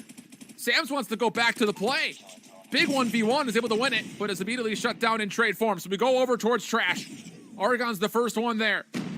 No gravity gun this time around. It's a pinch setup for Enigma. Some from the front, some from the back, but you gotta find a way to break on through. First couple of kills good for Vitality. Here's the contest. The break is good initially. Still some members, though, to deal with in yellow. Vitality still spawning close. Sam's with the Annihilator, able to get on in, at least only for a small time. One more to deal with. It's a Bees, the last standing hope, and he will drop as Vitality will start to get close to 250, and yes, just be able to get it over the finish line before Enigma can hit again. But a tight affair here on Slums as Vitality take a 1-0 lead.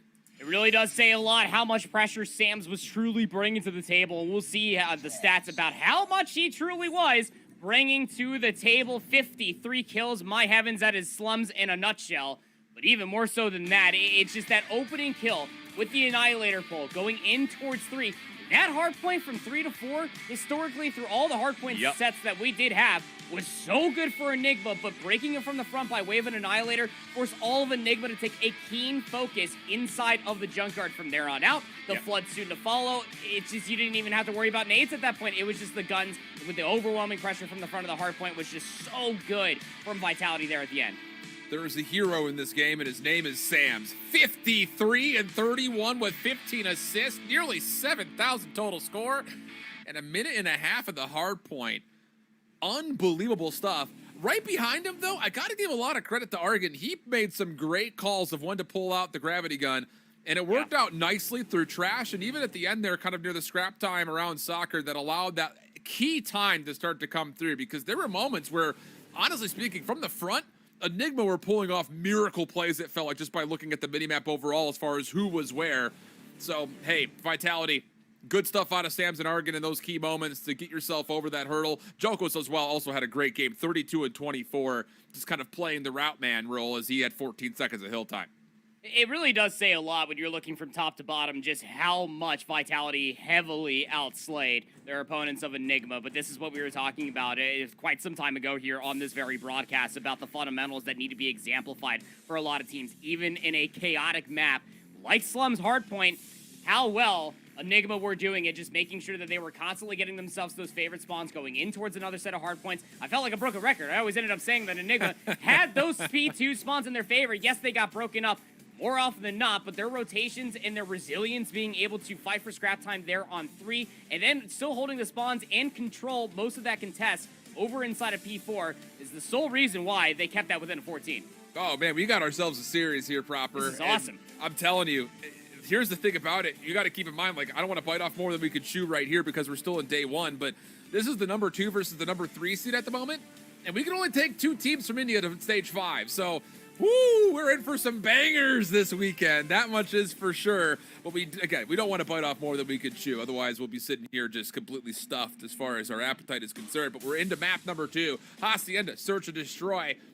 I don't know, man. We got to see who's going to find advantages here because both teams cruise through their opening round searches. What's going to be the difference maker in this one? A little bit of speed and tempo out of Vitality in the yellow. Once again, getting aggressive. They're able to find kills through not just the hallway, but also some significant zone of control around B.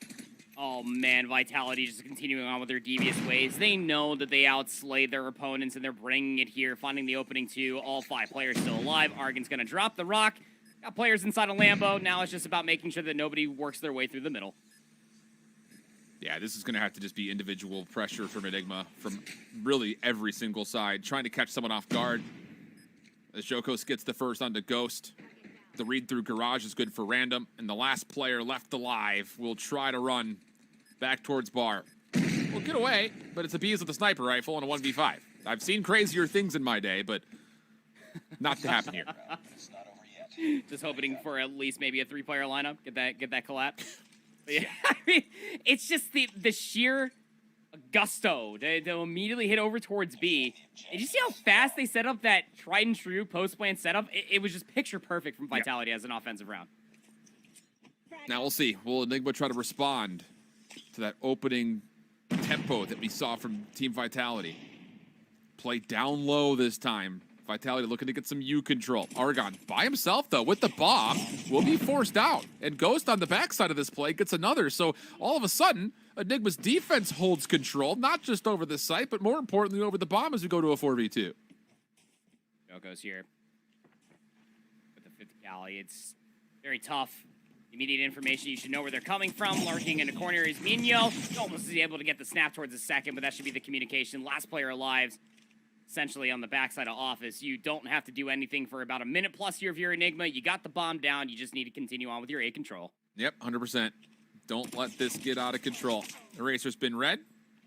Shocks him very wisely, just backs off, plays the clock. Still a lot of time on the clock, though, I would say. But Eraser is in a very difficult position. Does have utility to play with. Maybe a chance to come behind this play. And if he doubles up here, who knows? The question about this, though, is how do you play through this archway with a sniper looking right at you? And, well, okay, you just walk through, apparently, because Bees couldn't pull the trigger. So the bomb gets collected, and now it's down to, can Eraser get this plant off? It's time if you wanted to maybe go through the middle of the map. Like, you have no idea where these players are located at. They collapse back on top of it. Yeah, just great usage of numbers right there. Even specifically, once that isolated 1v1 was coming through, I was sitting here just about to bite my lip off. I was like, please do not give Eraser just constant isolated 1v1s because that is a tried and true strategy of throwing away a search and destroy round when you have numbers. But a nice answer back will come through. Offensive attempt coming through yet again. Vitality going to take a 5-player stack going over towards A. Not bashful about this whatsoever. Ghost was looking to contest, and he's punished for transgressions that he really should never have taken in the first place. Once you see that information, just get out of there. So good first blood leads to an immediate plant. Post-plant setup is largely bunkered up, but once again, it's Vitality controlling every lane available, leaving Enigma with just the middle of the map, which is not easy to try to break through, as you can see why. It's just players in corners, players off headies, and, well, Sam's cleans things up with the final double. Yeah, I just... That's one thing that, you know, I think you could immediately learn from in that position. All right, okay, I saw 5 players. I just need to back off and keep my life there and try to contest, because Enigma never had a chance to break that post plant. And there should have been help from top patio as well to maybe try to get Ghost out of such a sticky situation, but again, the post plant set up immediately once the bomb goes down. We are seeing just how good Vitality are. Here comes yet another B execute. Gonna be one player here trying to make an argument for it, but I mean, although Vex is doing well to find one, that'll at least keep numbers even for now. Yep. And there's still a position for Minho to try to challenge this bomb plant. Teammates are wrapping long over towards the offensive side of Halls. Oh, the peak is so good. Minho able to get the kill and a second. This guy is too good in 1v multiple situations. Another double for Minho on 5 kills total. And all of a sudden, Vitality find themselves with their backs against the wall in a 2v4. And without that post plant setup with the bomb going down, Vitality, a little desperation starting to ensue. With Random, Joko's gonna double up together, move their stuff through Lambo, bring themselves up through Spiral, but it's gonna be looked at immediately. Player number 2 in blue is gonna be laying on their belly waiting for this play. Should be good for at least one, which is all you need. Or not. Trade there from Ghost. Bounced back. Random. Forced to take more than he wants, though, and finally the kill comes out. Mino not required to do anything special this time around. We're tied at 2. And honestly speaking, the rounds for Vitality have been convincing, but more so, Enigma have been really good at responding and putting together a good defensive look. Yeah, I mean, Nino, like you said, in these 1v odd situations, just plays the corner, gets the timing, stops the bomb from being planted, and then finds a second, gets away with their life. There's things that need to be traded out a whole lot cleaner. Mid-map control, especially through these upper hallways, is quite good this time around from Vitality, and we'll be overwhelmed 1-for-1 we go. Bomb still trying to execute over towards B. Mino's still here, though. Trying to dominate the halls. We'll see one more player across. The piece is already on rotation, looking to get set up over towards the planters. Bomb being planted. You can see the shoe, dude. Any toesies? I guess not. No toe tags. Bomb planted successfully. Ghost mid-map over through the cut. Not quite able to find Jokos as he backs over towards Garage, and now it's on to Enigma once again. Needed a post-plant breakdown, and Abiz obliterates Eraser up close and personal. The pistol down for the second. Abiz makes mincemeat out of Vitality's post-plant. Now the KSP back over to the heavy-hitting sniper rifle, and Abiz pops off for the triple. Pops off, smiles, a little bit of chuckle in the air. My word. This guy is absurd with the sniper rifles. Getting quick scopes off, has the read, snap to the pistol, gets yet another kill. He's just comboing everything. It's absolutely crazy. Vitality. Last chance to win here on the offense. Going to take this back over towards A. They're leaving one player lurking in the middle of the map here, Alan. Oh, and Abiz has found a great first blood. Does get traded off, though, as Vitality find the following two. Abiz may just have to do it all himself. Long flank coming out of Mino. That's going to be through Secret. Oh, he could really get a timing here. But as Abiz drops, you may have to force this play all of a sudden, as Ghost is kind of stuck backside fences. Jokos with an idea that there could be a player nearby, still focused on the stone wall as well as the back fence. There's the shot, connects, no problem. Leaving it down to 1, and Ghost gets caught in Fountain. Back and forth we go in this game of tug of war. Yeah, how about that? 3-3. Gonna be switching sides here as we take a look for what Enigma has to offer for their offenses. And honestly speaking, I thought that round 1 was going to be kind of how the rest of the search and destroy was going to go. Just Vitality aggressively hitting over towards B and A continuously through their offensive rounds. Met in kind by Enigma. Their offense looks like a roll over towards B. There's only one player over here. So Vitality, we're trying to go for the heavy and hard lead over towards A. The thing about this is Argon has given away some space. He knows that he is not able to really do too much to defend this potential B plant, but as the Bees gets a kill onto Jokos deep over towards the patio doors, now all of a sudden this long flank play is the only play available for Vitality. This is a tough 4v5 retake. Oh man, it's also being read at least one player on towards the flank. You saw one player that is trying to move their way through the upper halls. It's going to be player number 3 in Eraser. The post plan is just a strong one. It's going to be a lot of isolated fights, and they have no idea where Enigma are located at. First couple of the kills are good, though. Mino's going to have a look, try to keep this pitch safe. Takes down Argon, but gives away his position, topside office. Ghost trying to possibly see over the top of the seawall.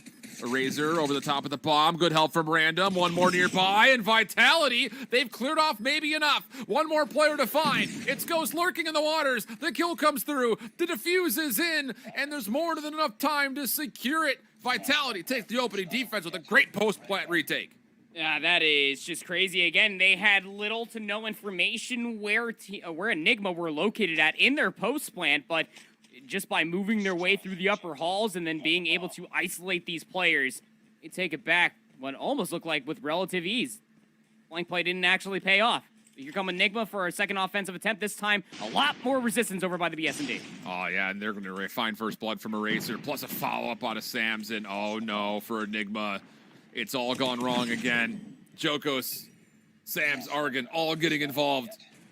And oh boy, that one's going to hit the mental, I think, if you're Enigma, not even able to get the play off the ground in the first place.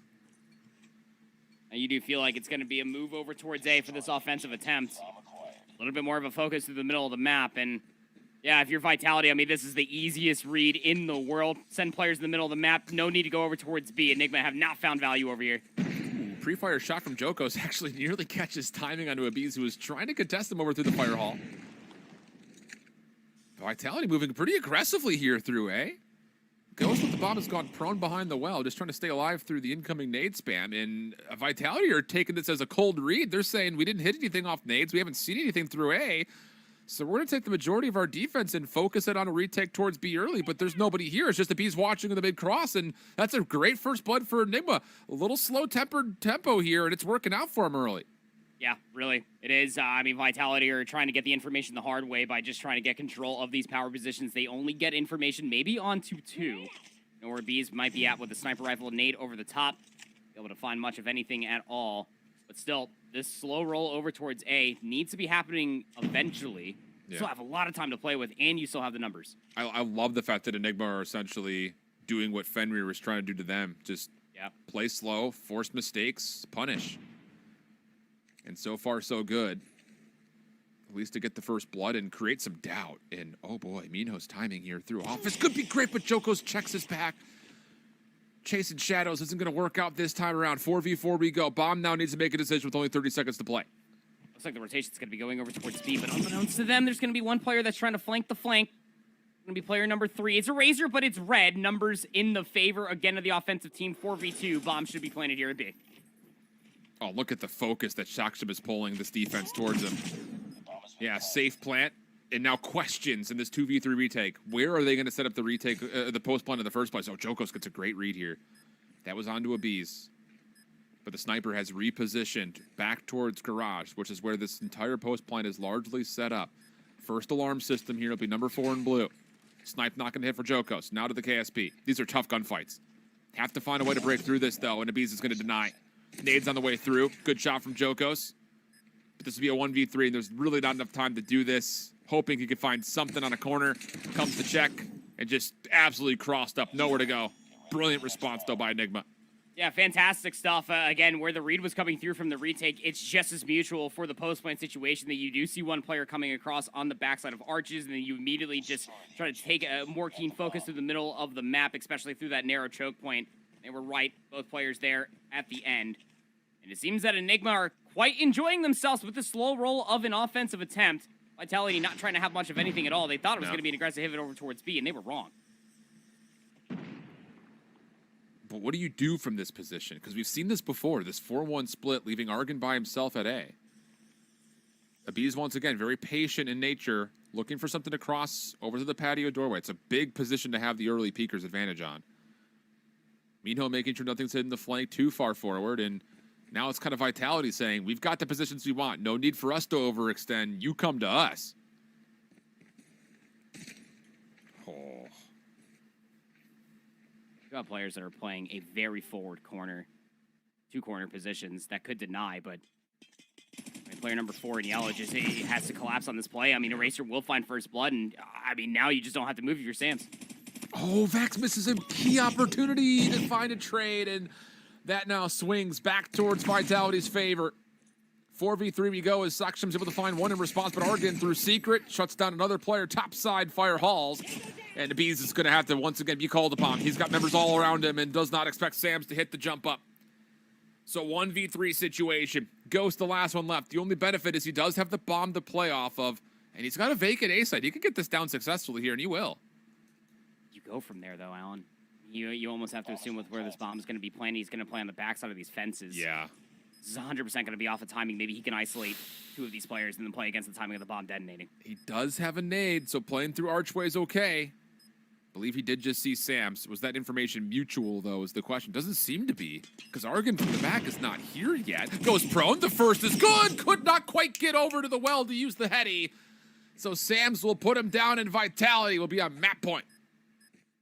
Woo, man, I tell you, some of these retakes and some of these tussles in the middle of the map, just an absolute mental strain coming through as Vitality, again, are just putting players in a very aggressive position in these corners. And again, from there on out, like you said, they're forcing out the hand from Enigma, saying, look, you want to play passive? We take an aggressive approach. You have to come to us, and you have to read us correctly. It's 2-round lead. You need a big bounce back here if you're Enigma. Nades over the top again defensively. It's going to be a much more forward approach again. Argon trying to get position here in arches. And this has been free for him just about every single round. So why not take it? I mean, this time through, you see a little bit of an adjustment. Random is actually going to be playing over towards the middle, kind of peeking through those blinders. And then Jokos is looking for Abiz to peek through fire hallway. He's number 5 in yellow, as Abiz has commonly made the play to try to play backside secret stairs and try to get a pick over towards Patty. Will he do this again? Looking like he wants to. So this could be where first blood happens. It's between the scopes. There's the peak. Oh my goodness, Abies, what have you done? That's a big first blood. That's going to cause doubt, and it's going to cause for a player to maybe try to push for a trade. That was a racer. He will find Minho, but Vex was right there for his comrade. Numbers in favor of the offense, 4v3. Random over the top through office. Picking up his teammate's fallen scope, trying to get something out of it. Number 2 in blue is Saksham. He's already cleared out backside 10. This is going to be full vacancy. The only place that defense could be is inside of you. And you have to feel like Enigma getting this information are going to take their focus and try to get this plant off a day. Gonna be the call. Got one player creating space. Bottom side of you. Bomb being planted here by Ghost.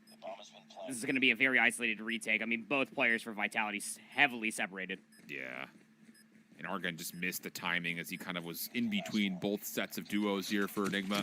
Over the top of the well. Tough gunfight. Does win it. No immediate trade here, so Argon is able to turn this into an now 1v3.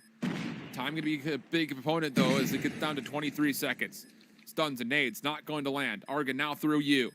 Player to his left, but he checks right. Should be finished here. What? Saksham, what just happened? Absolutely gets burned on, but Vex will be there to finally secure the trade. And we'll go to a 5-6 tally into round number 12. I have no idea. I have no reasoning. Shoxam didn't, a little bit of COD time and going against him as he thought maybe it was going to be coming through arches, but it's turned on ever so slightly. Another offensive round coming through to force out the final round. Again, it's a very forward approach coming through from Vitality, but Abies switches his positioning, plays top Lambo to a fine T. Find Jokos for first. Yeah, Jokos has got to be really kicking himself here. The last handful of first bloods have been Jokos by way of Abies in these sniper duels. Nade over the top. Does that land? It was close. It's Sams who was the intended victim. But through the middle of the map, Vex takes care of a Razor who was looking to get maybe a little bit too big for his britches. So now it's an opportunity for Enigma to get this to a round 13. And they've got great numbers to just full flood onto a site if they want to. They're taking all their virtues to the upper hallways. Again, Abies has commanding presence through no matter what lane that they're looking at. Clearing away this upper area. Won't find much of anything at all. And this is causing a little bit of distress from Enigma. They're not fully convinced on what site they could execute towards. But still Bomb Carrier of Ghost fiddling with the idea to maybe commit over towards arches for this A execute. I mean, this delay from Enigma is actually giving Vitality a chance to set up and deal with this. Because this hit's not going to be a 5-man push from Enigma. It's going to be in pieces. Minho around the back. He gets caught. Sams finds one from the front. We go from a 3v5 to a 3v3. Oh, it's all gone wrong for Enigma. Abies able to respond with the pistol. But in a 2v2, 25 seconds on the clock, bomb down, not actually planted yet. Abies could just be the hero that Enigma needs, though, as he's able to find a KSP, turn that into another elimination, and it's Sams. 1v2. Through mid-U, maybe a chance to catch Abies on an exit. Sure is. Gets the first kill, no problem. Does he get the response, though? Does he know where Vex is positioned? Sams hunting. Gets the reload off to his right. Not quite able to turn in time. And Enigma will send us to a 13th round. There it is, round 13. How about a few rounds on the bounce coming through from Enigma? What a response indeed. Vitality was really having their way with these aggressive approaches. It's really on the back end from the presence from one of Abies, who has 16 kills to their name, Alan. Yeah. Going to be an offensive attempt coming through from Vitality, and they are feeling it. 5 players headed over towards ASD. Trophy systems are down to try to help defend against the incoming utility. Ghost gets the first, but is immediately traded back by Sams. Still, more to deal with. And Enigma are not just hitting this from the front. They've got some really far pressure through the backside, looking to hit a bit of a pinch, and Vitality stuck this time around. Not able to clear through the fence line as of yet. Abies, one of the problems so far, and interestingly enough, Enigma are going to allow Vitality to stay alive behind the site and just play containment, not allow them to rotate back. And I don't know, I think you had a chance here to pinch this, and it may punish as we go to a 3v3. Still trying to commit over towards the pinch. Take a look at Vex on the mini-map. Currently working his way on the flank. Vitality are more than aware of this. 1 minute left to play, and Vex just needs to play a corner. He's going to get great timing on the Sams. He will find one, and he's even holding down the trigger, expecting the second challenge trade to come through. Yes, it does. But he can't get out. So 2v2. Tons of time on the clock. But the problem with this is Vitality doesn't know how many members were still in front of them at A because of the Enigma defense just kind of staying back. So you still have to clear everything. Not sure if there's a flanker or a lurker here at the B site. They have to check every single corner. The backside of water as well. Again, as you said, I have no idea what it even looks like over there, but still going to commit towards a plant is random. Overwatching the play right now is Eraser. What do you do in this post play? It seems like they might just try to set up the pinch here. Yeah, going to be waiting for the challenge maybe to come out from the middle of the map, but take a look at both players, 1 and 2 in blue. They're full wrapping around the back. It's got to be Eraser. Needs to find one here. Take this to a 1v1. Give his teammate an advantage to play off the clock. But Abiz is still alive. There's the trade. 1v1. Abiz trusting the KSP. Random, gonna just use the clock as much as humanly possible. Here comes Abiz very quickly. Oh, he does get scouted out though, and the shots connect for Random. Advantage to Vitality in this first set of overtime. Oh man, you're feeling some sweat kind of drip down the eyebrows right now. Really gave himself a good chance. As you said, Eraser only needed to find one. He delivers. Yeah. It was a great little reposition that ended up coming through. Second dose of overtime coming through. Going to be an offensive attempt for Enigma. And back to their devious ways, just playing rather passive, keeping players in the middle of the map. Abiz should have seen that trophy just be thrown. Right over the top, he's focused on this crossfire. You should know that the defense is going to be pretty stalwart just due to the fact that trophies are here. Has he communicated that? Will it matter? Abiz, golly, he almost catches perfect timing. Stop flirting with him, Sams. Get out of there. Don't even bother.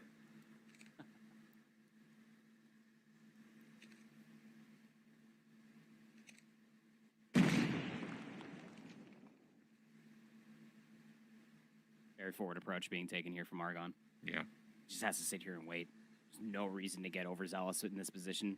No need to give yourself any sort of opportunities to get sniped out from Abiz.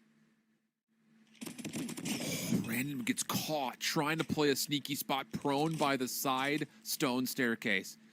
Oh boy, that should put a lot of pressure here in the Vitality defense, who, as you mentioned, still have some members that are playing really far forward. Argon being one of them, Jokos another, and Saksham. Does he catch timing here into Argon through the staircase? Sure does, gets the kill, gets away with his life. Advantage now to Enigma with the numbers. Can they take this over the finish line? Clearing out Patio completely. And Jokos has nowhere to go. He's stuck in the corner, and it's all turning up in favor of Enigma. Looking like 7-7. Will continue to possibly get to 9. As the bomb will be planted here at B, no problem. The 1v1 goes the way of Saksham. Yeah, and on to 9 we look to go. And we go again here on Hacienda Search and Destroy. You could not ask for these two teams to be more well stacked against one another. 3-3 per half. Answering back in kind here in overtime. Something has to give. Vitality gonna send 2 players to the middle of the map. It seems like this time around, especially for the defense of Enigma, they're actually reading this correctly coming through the halls. Yeah, I agree. Yeah, they absolutely are. Beast is able to get the first one. Minho, though, falling does create a little bit of vacancy. Pressure now on towards Vex. Has to stand tall. Saksham, big 1v1 into the backside hallway, but he's not able to find the kill. It's Sams who gets the double, technically speaking. And now it's just on to Vex, who can only find one. Goes to the 1v3. Caught off by Eraser, but still gets the gunfight win and resets. He'll get the regen here proper. Regen will be coming through. Bomb not planted. Still a lot of time left to be played. Bomb will now be executed over towards B. Sam's just going to play the head glitch on the bomb. The retake's going to be coming through from the same exact angle of where Ghost found the previous kill. Thing about this is, Ghost has gotten through. He might catch his teammate off guard. That's a free kill. Sams just gives up the angle completely, but where is he gone? Questions arise for Ghost. But he sees there's no one over towards Garage. There's the shots. It's cleans from Sams. Gets the 21 total kills with a 3-kill round. And once again, overtime advantage to Vitality. Sam's found 4 there. He found 3 just completely out in the open, executing over towards B and there for the last. Oh, man. Again, something has to give. Another slow roll you would feel for Enigma on offense, and you'd be right. Abiz taking their virtues over towards water, but there are 4 players over here defensively. Nice shot. Such good patience from Abiz. Locks in a key first blood onto Sams. Aggression once again through hallway from Argon this time. Nothing there. Random possibly here to follow up. And very wise, Enigma trying to bait him backwards and the kills come through, but Eraser there is able to keep things relatively tight. I say with such emphasis because we're still in a 2v4 advantage to Enigma. Nice mitigation there of the Lies, and on the opposite side, Joko's gonna find yet another one. 2v2 we go. Bomb still moving its way over towards A. This is such a good call coming out from Joko's and Eraser. Just stack up together to put yourself in a tradable position. You can see what player number 4 in blue, Vex, is actually taking this opportunity to get upper hallway control, and Ghost is all left on their lonesome here. Trophy system down here on the S&D. Vitality is going to play retake from 10. And look at number 4. Vex has gotten up to topside office. Wins the first 1v1 into Eraser. Jokos is the last one left. He's only got a pistol. Tries to lock it in, and he does! Now to the scope. Over the top of the bomb for the win. It's through you. The reset. The shots come out, but not enough to get the kill. Jokos, an extension of his life. 15 seconds on the clock. Jokos has to force the gunfight, though. And there's the peek. Nades come through. Jokos able to chase him down for the kill. Vex gets too cute with it. More than enough time for the defuse. And Team Vitality steal away another tight one. This time 9-7 in double overtime in the search. I honestly thought that you had the play just locked in the moment that you had the post plant set up from one player moving their way through the upper halls and then fully flanked through office. They got one kill for free. There is no reason whatsoever that Joko should be able to get that kill as cleanly as they did with the pistol. You even said it. I was thinking it. My man's down to just a pistol alone. Either that or he puts on a sniper marathon of a clip. But the pistol absolutely rings on true, picks up an enemy's KSP.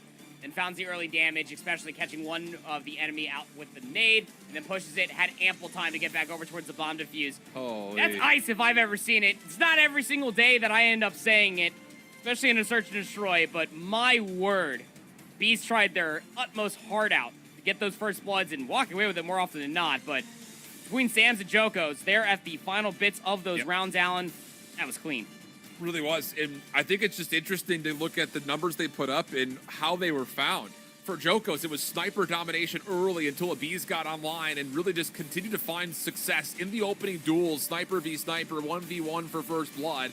But it was Sam's who came up clutch immediately following. I mean, 3 kills in one round in particular, that was a key difference maker to even extend the overtime into Vitality's favor. Ah, man, this was a really tight map here once again for Enigma and Vitality. And it's really fun, I think, just to see where the difference makers are coming from. It continues to be sniper rifle gameplay, though, in the search and destroy, as you'd expect. But, man, I do have to say, for Enigma, you're going to be kicking yourself here because there were a couple of rounds that you had 5v3s, 4v2s, and you weren't able to put them away. This really should never have even gotten to overtime because they lost the 5v3 in the late stages of regulation and a 4v2, I think, immediately following. It just can't happen at this level, especially as you look to try to get into Sunday on this matchup. Ooh, what a map. I mean, there was just so many different times, right? I mean, you saw the immediate turnaround, especially for an offensive round there for Enigma. They were finding value in their slow rolls, but within said slow rolls, I don't know how many times that both you and I were sitting there saying, all right, here's another forward approach setup, either from Sam's, Jokos, or even Argon, to the middle of the map. And by the time that you got down to about the 30-second mark, and you finally had to execute over towards one of those S&D sites, one of those corners was not going to be checked. One of those corners was going to be the ace up the sleeve there for Vitality to be able to walk away with the round. Man, 2-0 does not tell the tale of how this series has looked so far, but Team Vitality now have extended this to at least, at worst, a map 5. So a lot of comfort for Vitality to try to put this away, and with the win, they will make it into Sunday tomorrow for the 4-team double elimination bracket. This would send Enigma into a tough position, having to win a last chance matchup. Just for what it's worth, Godlike Esport have not yet started their match. We will catch that in its entirety right here on stream against Revenant immediately following this matchup. Other matches that are going on, Fenrir Rebirth have taken the opening hardpoint versus I2K. Not 100% confident on the map count. And then, of course, RDX and Nirvana will play in the second heat, so to speak. But into the control, we will actually, apparently this is the search and destroy that we're actually going to see here between I2K and Rebirth. They find themselves locked in, as mentioned, in that 0-1 Swiss match. Quick hit coming out as Fenrir looking to get aggressive on the backside. Largely dealt with, but Ignite gets the final double, and we will have numbers here for the Fenrir defense. You remember Fenrir, specifically on the standoff search and destroy, was all the back end of Skull Guy with that boomstick in hand. Has quite literally patty caked itself in quite a precarious position. It's just up to Ivans all by their lonesome. They'll be scouted out. And of course, it'll be Skull Guy there for the final kill. It'll be tallied up 1 apiece. Man, I don't want to say it's puzzling because it's not, but it is a bit surprising in a way to see how much success these snipers are starting to pull. Just due to the fact that, I mean, it's coming in quickscope form more often than not. I2K, lots of nade pressure over to the front doors, into the lobby. Ignite, looking for a little slide shell, sees a lot of information. And Shanta's able to still take first blood onto Ivan. Next hit from Ignite. Thinks he's got the look at Psych, but not quite going to be able to finish off the kill. Fakes off the pinch, not able to follow up either, and we'll continue into a 4v4. Push all the way back, essentially, on the backside of the crates. And, well, Skull Guy feels right at home. Keep them at an arm's length, keep them at a sniper's distance. Skull Guy will absolutely deliver. 2v odd situation coming all the way through, and Rebirth are more than aware that a leader's trapped in the back. Nah, it exists. Shut down. Tough scenes here. And man, Fenrir, for a team that when they were playing up against Enigma on standoff, rather, they were playing really reserved. Not the case here. Getting aggressive, taking top halls control, allowing some extra space for Skullguy to get forward and lock down the catwalk areas. And these opening dates from I2K, they keep going over towards the front side of PC, is not really working out all that well for them. Different look this time. Rebirth, long flank through A, taking the snow, the road less traveled, so to speak. And look at I2K, dude, they have no idea. I mean, how would you? It's a full flank all the way through the snow, and yeah, I mean, one player's gonna finally turn around. They're gonna throw a couple of shots, but you are quite literally trapped back here. You gotta battle out. He's gonna find themselves 3 in a row. That'll be the round yet over. It's a 2-round lead for Fenrir. Fenrir looking comfortable in this search all of a sudden as we head back over into our focus matchup, which is Team Vitality and Enigma. Onto the control on takeoff. We'll give you updates on that Fenrir I2K game as they come. Again, loser is eliminated from that matchup in this stage 4. Opening first bloods, favoring that of Vitality. Good start for them as once more you start to see the effects of the spawn trap that can happen here on takeoff control. Enigma get a little taste of their medicine. Speaking of Fenrir, this is exactly what they had a dose of when they face off Enigma on this very map mode combination. They gotta somehow be able to find these kills. It does not exactly help when Eraser does find 2, making the spawn trap that much more emphatic. Trying to fight their way through, though. Enigma starting to bounce back just a touch, evening out the life count. Goes, trying to get the double off, not quite able to finish the kill. Minho trying to get aggressive, trying to take away some space through medbay, not going to find anything there. So alleys are covered. Team Vitality still largely comfortable, but there's space here towards B and numbers for Enigma to start to use. Good kills on the way. Minho able to follow up. That's a double for him. And that's going to now all of a sudden kind of make the defense choose. Do we head over to retake B, or do we try to retake the middle of the map and see if we can get the spawn trap back into play again?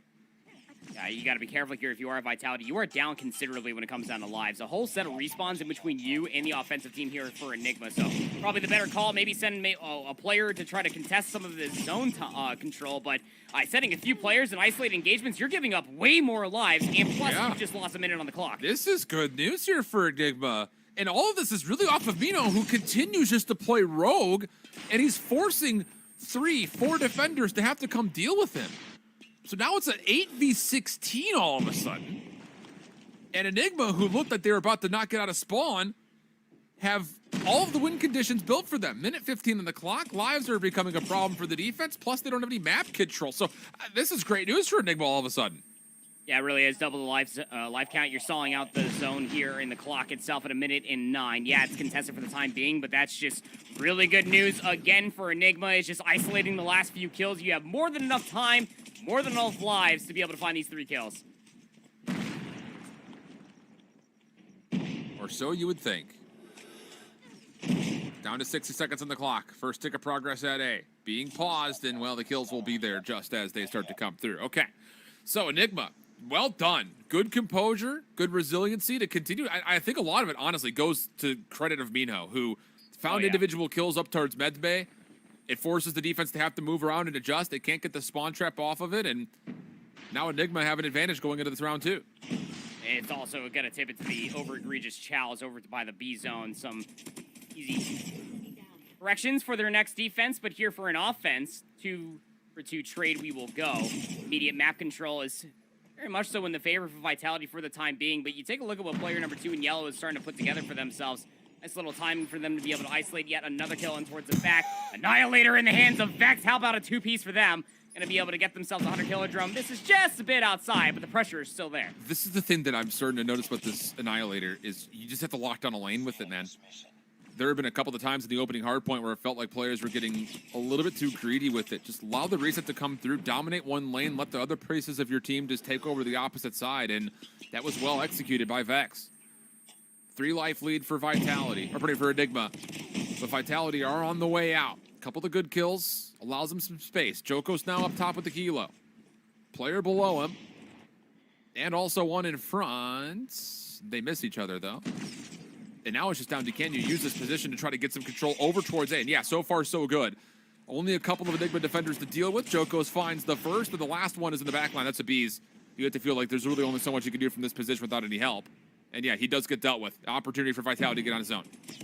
Jumping out from P2, trying to maybe get a last little desperation attempt over by A, but Vex lines up 2 more over by the A zone. Job's not done quite yet. We have Argon constantly trying to create more space, trying to get closer and closer towards Lounge, but unbeknownst to them, Vex will counter that flank and will continue to amount the pressure as the clock dwindles all the way down. Damn, big 1v1, but Vex punishes. 13v4, trouble for Vitality, and they can do nothing as the clock expires. And oh boy, now there's a ton of advantages for Enigma. And here's the thing is, you have decision makers' ability here because you're in the leader's advantage to do whatever you want. Do you want to spend specialists and score streaks to try to win the game right here? Or do you want to try to build them up in mass and just save them for round 4? Again, it's dealer's choice here. World is truly their oyster. I think you mostly put the pressure on Vitality. You know that they have to dip into their resources just to try to get themselves on the board at least for a round, and that might just be the play call. 3 before trade, he will go. The offense here for Enigma at least kept honest, but you look at player number 4 on the map. Vex has been running these routes continuously. It's been an absolute nuisance into the back line of Vitality will be dealt with, while the rest of their teammates for Team Vitality will at least keep Enigma trapped here in launch for now. Racer pulls out Annihilator here on this defense for Vitality. And I think if you're Enigma, if you can find an advantage, maybe you can start to use these streaks more freely. And yeah, they're going to create an advantage by forcing out 2 Predator missiles. That will allow kills and an exit from the spawn. Also a life lead starting to occur. Minio, he's able to pull out the Annihilator, find some success with it. Finally shut down. Vex also on the long side flank through topside catwalk. Nothing there. But some semblance of success starting to amount over towards B as Enigma do have space and they can stop the clock by jumping on.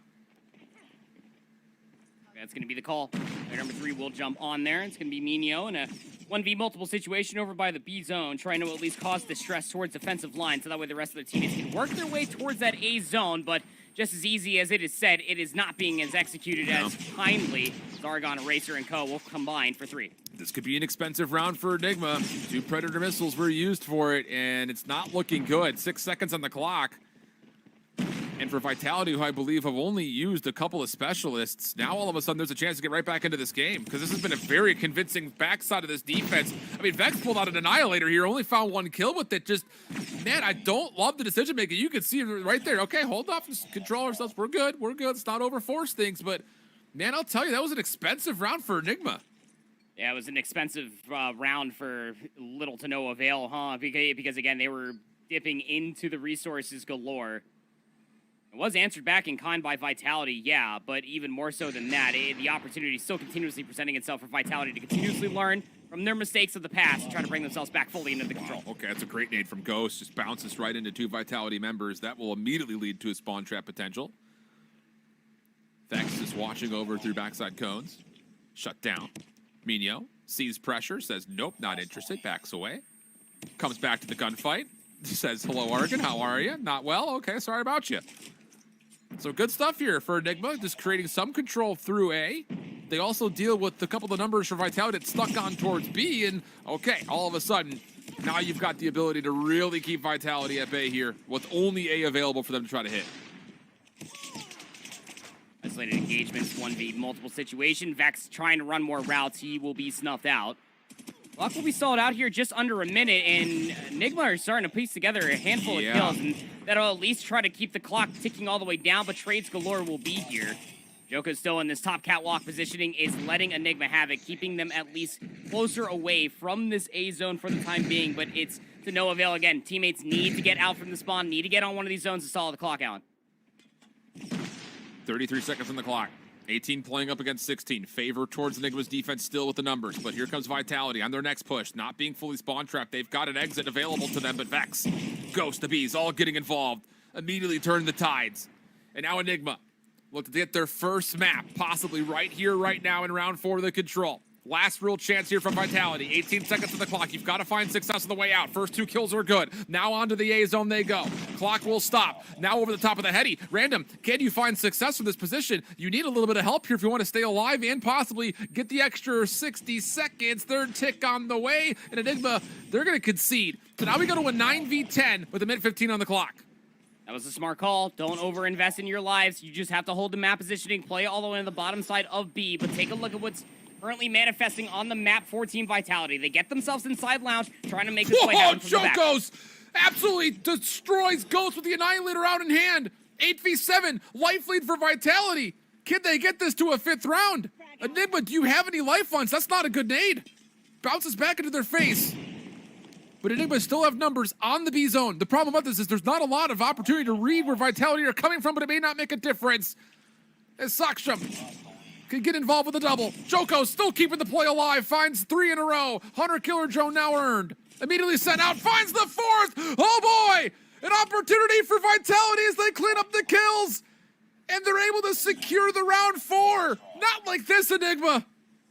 Now we go back to what was happening when Enigma thought that they could put it away on an offense. It was expensive to say the least.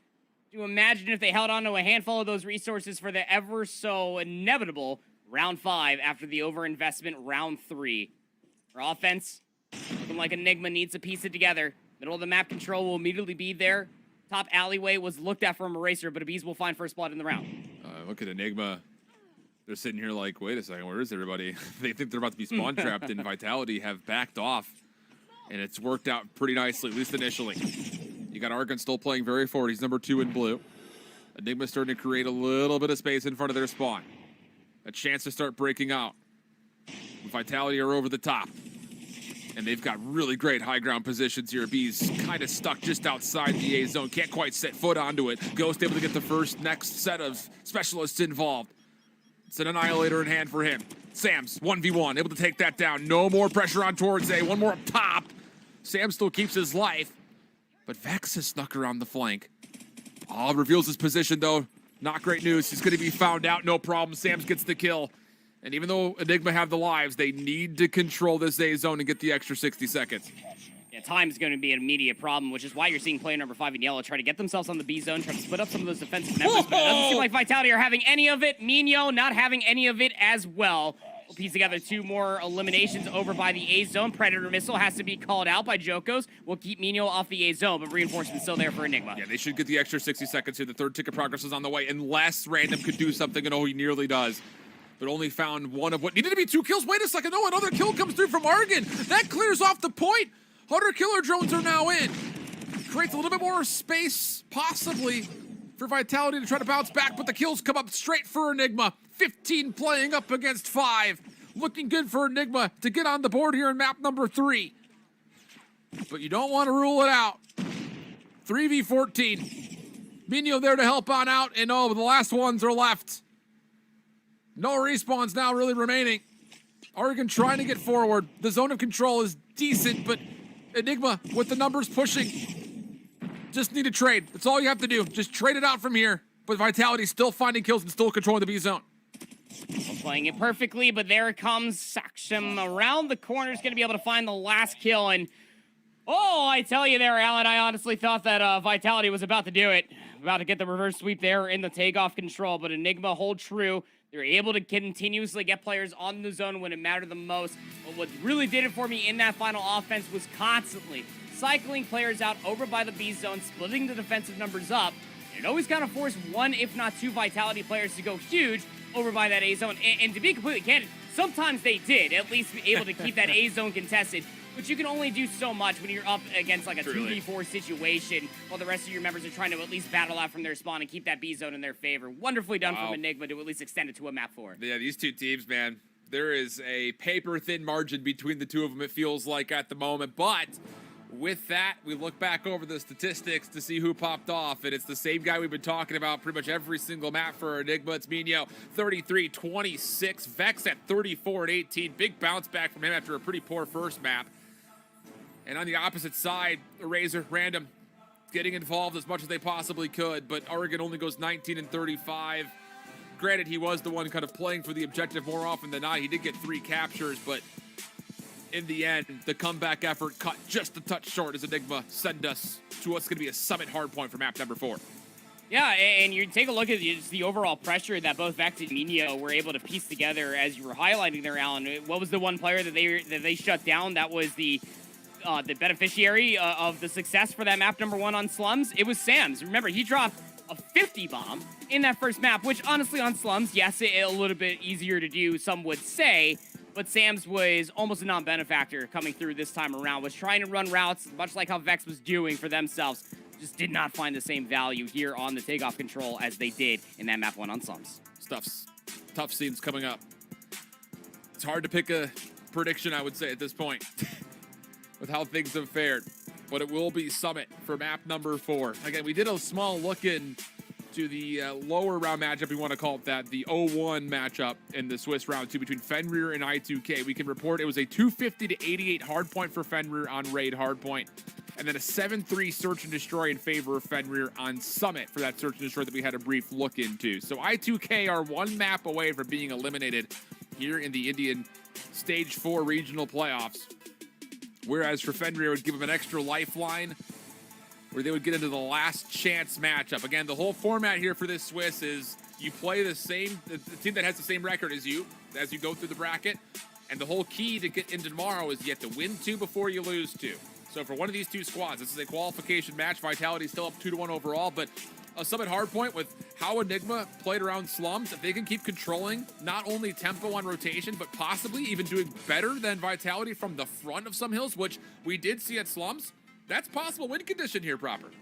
Yeah, it is. Again, the way that Slums kind of unfolded for us, I'll give everybody kind of like the cliff notes, if you will, is that where Vitality were heavily outslaying, Enigma were out-rotating. And I think that does speak a certain volume, is specifically in the stark differences in between a Slums hardpoint comparatively to a Summit hardpoint. That, yes, if you are the team that is rotating, constantly putting yourself in favorable positions, that's where you can really turn hills like 4 and 3 into key money hills. Be able to sequence a handful of hills together, getting yourself those closer spawns. We're talking about the difference maker in between walking with about 15 seconds worth of initial time for about the 40 seconds if they can get the lockdown power positions. Okay. That's what to keep your eye on.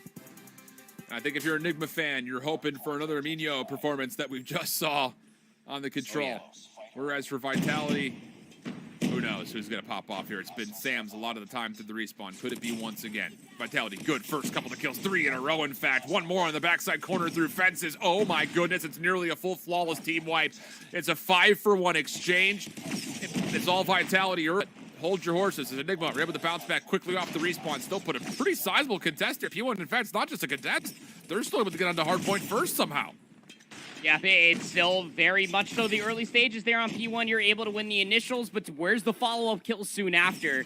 Trades galore, as 50-50 as you may like it. Still trades unfolding across P1. What you're mostly looking for is trying to get yourself in a position for those P2 spawns going forward. That is on the north side of the map. Very difficult to try to keep that in consideration while trying to keep P1 contested.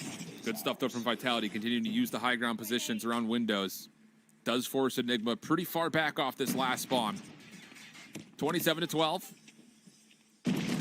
Vitality still flooding and stacking in the middle of the map. And then all of a sudden, Enigma, they may be able to rotate behind this if they want to.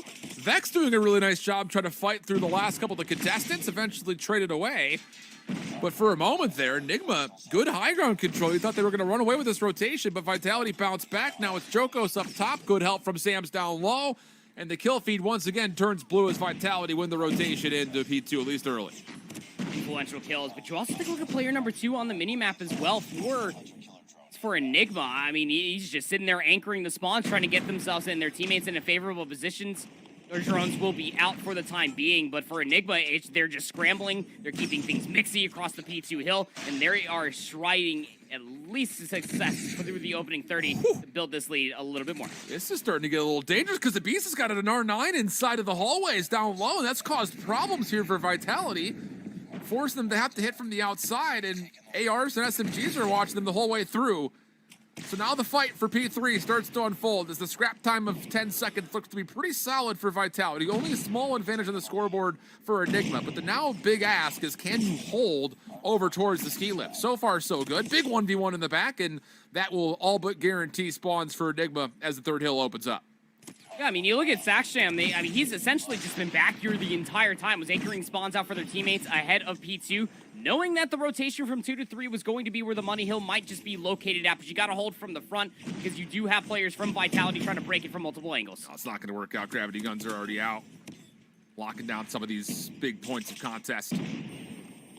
Vitality looking to get around the back through ski lift, but the problem about this is they're just not finding enough value. Sam's has pulled out the Annihilator. He's getting something done here all of a sudden around the back. All 3 in a row for Sam's. That should block out the spawns. One more close by. Headshot out of the Annihilator. Sam's doing it all himself. Now needs to take his focus towards the hill, and as his teammates spawn all around him, the break for scrap time is good off of Sam's play with a specialist. And it's a good 20 seconds to have for yourself here for Vitality, but job still well done for Enigma. They were able to hold those spawns, able to get an abundance of time off of 2 and then 3. So they concede the back scrap time, try to get themselves up, set up for back for 4. You have players push all the way to the backside of crates and trying to release zone players away on this forklift ahead of the rotation, but easier said than done. They got broken up from the spawns very early in the last hard point. Spawns are still good, but the pressure for Vitality could lead to a bit of a block. One player did spawn out. Now it's just down to every kill would matter massively for Vitality. Eraser gets a double. That's in the hard point, so Enigma clearing out the spawns in the back will still spawn close. Vex on the retake attempt. Back and forth we go in the kill feed. Vitality still in. Random holding things down, but gets caught trying to re-chamber in another round. So Enigma, an advantage from the front side now all of a sudden. And it's a Beast trying to get the shotgun back into play. Vitality now trying to overwhelm with the Predator missile. That's going to flip things around in the last 30 seconds. Kill's still coming through. Joko's lighting it up. And Minho does what he can from the backside as we have a split spawn situation. And honestly speaking, he may just be able to do it all himself because Vitality was focused on rotation for a moment. Yeah, they were mostly trying to take a keen focus, going back in towards the B-Dom area here in the middle of the map for P1. Still battling over the scrap time, back by Old. 8 seconds is what's going to be looked at, but still split spawns coming on in player number 5. There is Ghost for Enigma. Well, at least be able to find the final kill. They will be traded out. 103 to 81. This is the end of the first set of hard points here with Enigma in the slight lead. Yeah. You look going in towards P1, just scrapping galore, trying to make sure that those specialists and all those streaks are utilized with fine T, knowing that the rotation going in towards 2 is going to be what the battle is truly for. Double specialist being pulled out here for Enigma. Bold call. Saksham, the only one left standing with the Annihilator out. Minho trying to lock down the front doors. Good clearance for Enigma at the moment. And I would say just the trends of this map right now, as far as how the first set of rotation has gone, and now again into the P1 towards computers. It's just Vitality is controlling very little of the key points around the map to get hard point time. Enigma's doing a great job finding kills and turning that immediately into the scoreboard.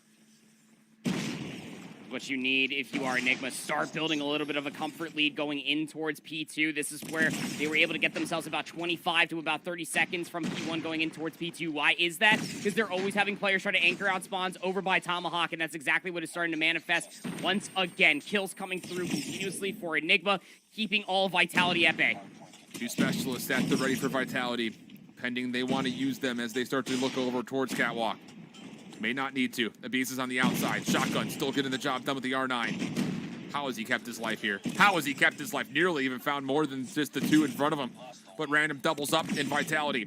A chance now to try to work in for some significant time. But Minho, the last one standing for Enigma, still getting the job done. Over the top, Argon for the first. Looking to go down low. Collects the double. Is there enough help? Gravity gun at the corner. That will shut down any possible play from the low ground. But it's a split spawn situation. And Enigma could use this to pinch the hill. The kills are starting to come through. Argon holding his life. Changes the focus back forward. Maybe creating enough space for Random to get involved. And so he does. Into the hard point go Vitality as they hold on to some significant time. And zoning away from the front as well. Look, this is a double-edged sword when you're thinking about from Vitality. You're able to break from the front, but you know damn well what Enigma are going to be trying to set themselves up for, and those are the spawns ahead of P3. It's exactly what they were able to do in the first set of hard points. It's what they're going to try to set themselves up for yet again. Are there going to be any specialists that are going to be invested for this P3 break attempt? have it. The answer is absolutely. You have to have it here if you're Vitality on this rotation. But Sam's and Argon shut down by Vex playing over the barrels. This is going to create so much time for Enigma to kind of bump out of the hard point and create a bit of a proximity in front of the zone if they want to. Still playing ratty corners. Oh, God, it's working out great, too. You have to love the cheeky play coming through from Vex, who's on 5 in a row because of it. Not even done. Give him number 6. It completely one-dimensionalizes this hit from Vitality. It all has to come from the front. And now Vex is looking at a pinch with the Annihilator out. He wants to get to 7. There it is, the kill for the Predator. Now he can come back through and help this full-on push. Could he get closer and closer to a Goliath? Down low, shot misses. Second attempt, sure, why not? And all of a sudden, Enigma have blown the lid wide off this game, 170 to 138.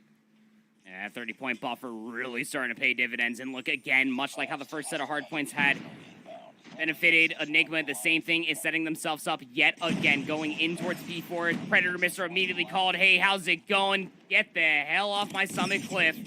It is just the Vex show. We are just here to exist in it. 28 and 17 for the kid. And they are just setting themselves up continuously, even the Goliath being pulled out from a bees in the hill. The thing about this is this Goliath is going to be chewable, so to speak, by nades. We'll see if he can stay alive through it. Can trophies keep him up and healthy? 180 to 157. Vitality once again, the team that's forced to break.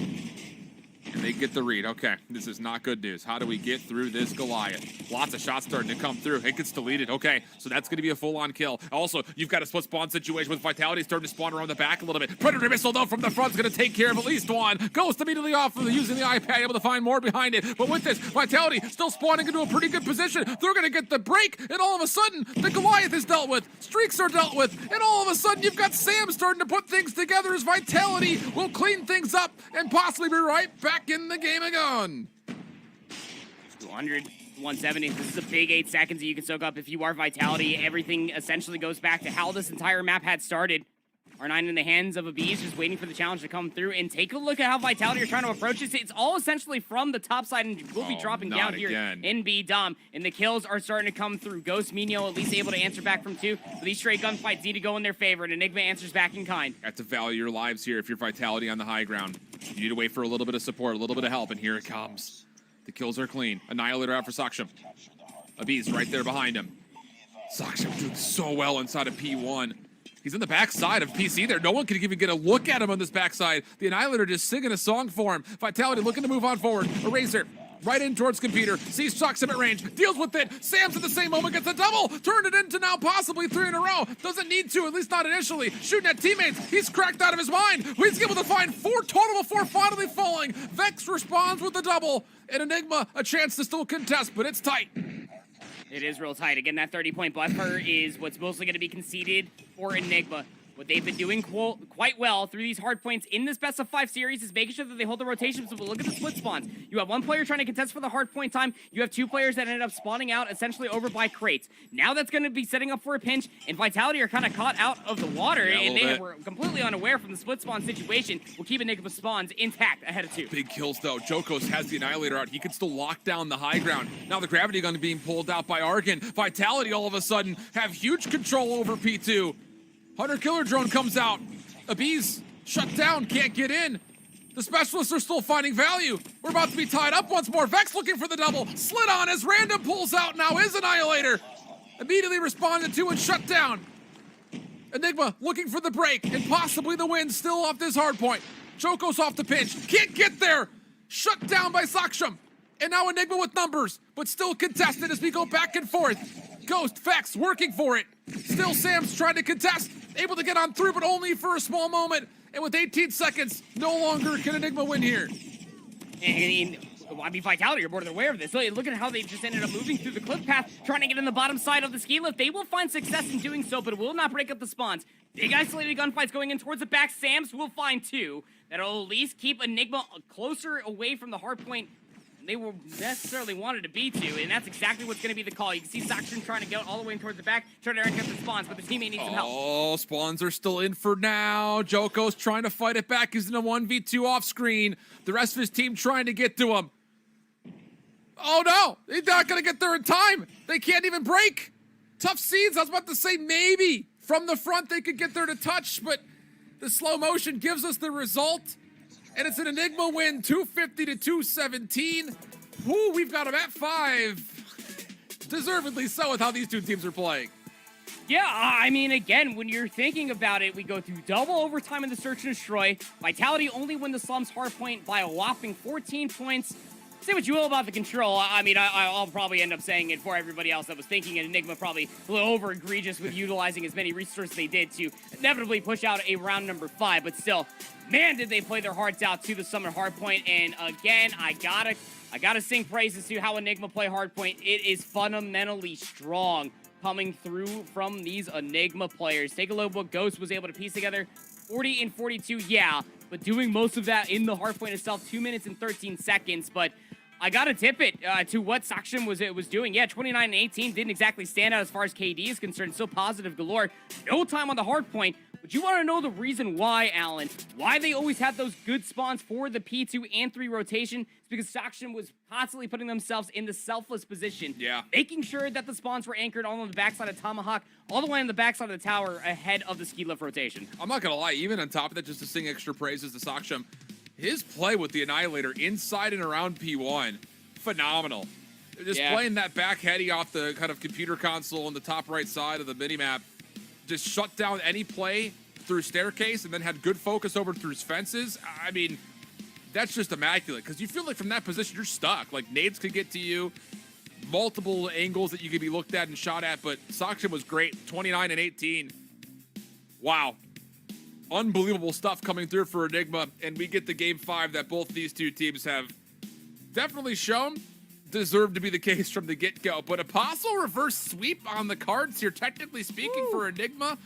And proper, it comes down to a standoff search and destroy. I could not wait for one thing and one thing only.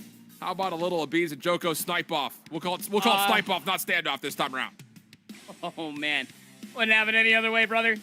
Also to be said as well, on the standoff search and destroy, at least we do have some VOD to at least kind of go back and correlate this to. Is that Minho is also just that guy, pal, over by that AS&D, right? I mean, you get this guy isolated 1v1s, and you got to see it at least through the 4 maps of play in this best of 5 series so far.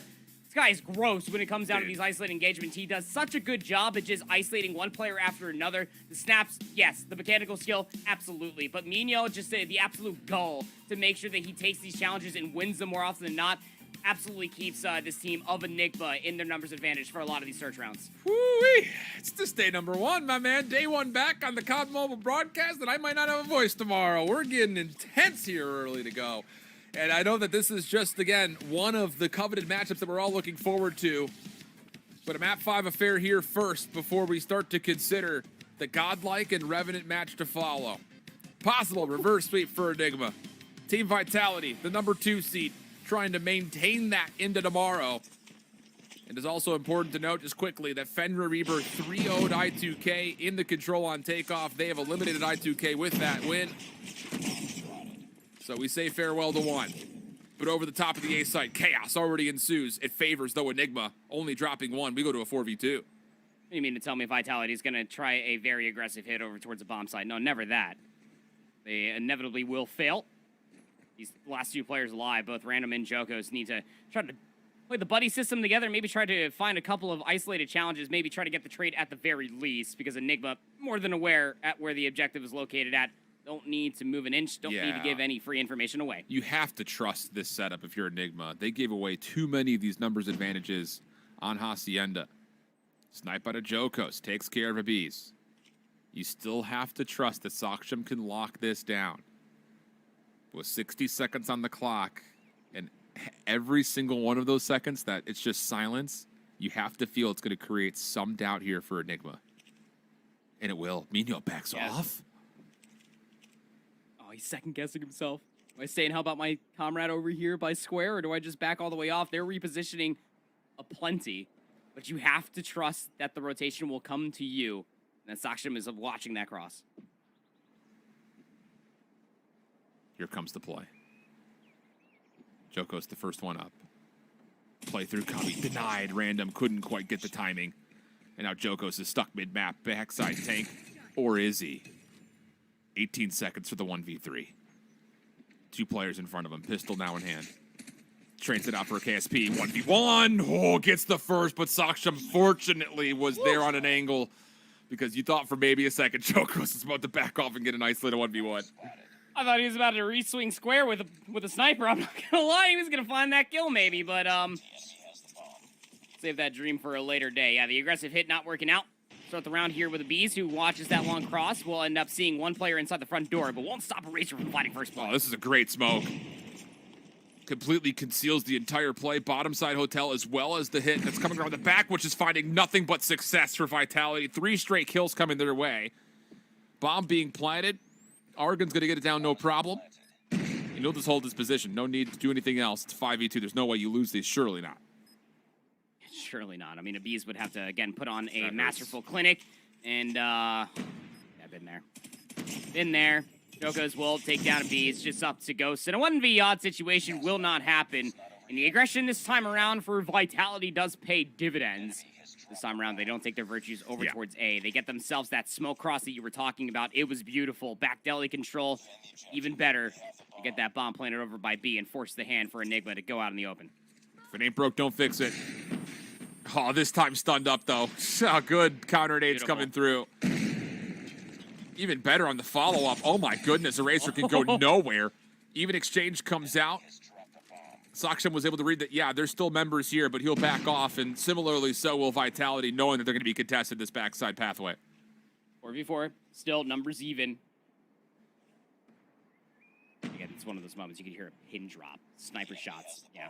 Might as well be the standoff equivalent of a pin dropping here, especially between these two teams. Beast trying to find himself maybe a cheeky wallbang. Won't find any information so far, but you take a look at what's manifesting. Player 1 and 5 there for Vitality.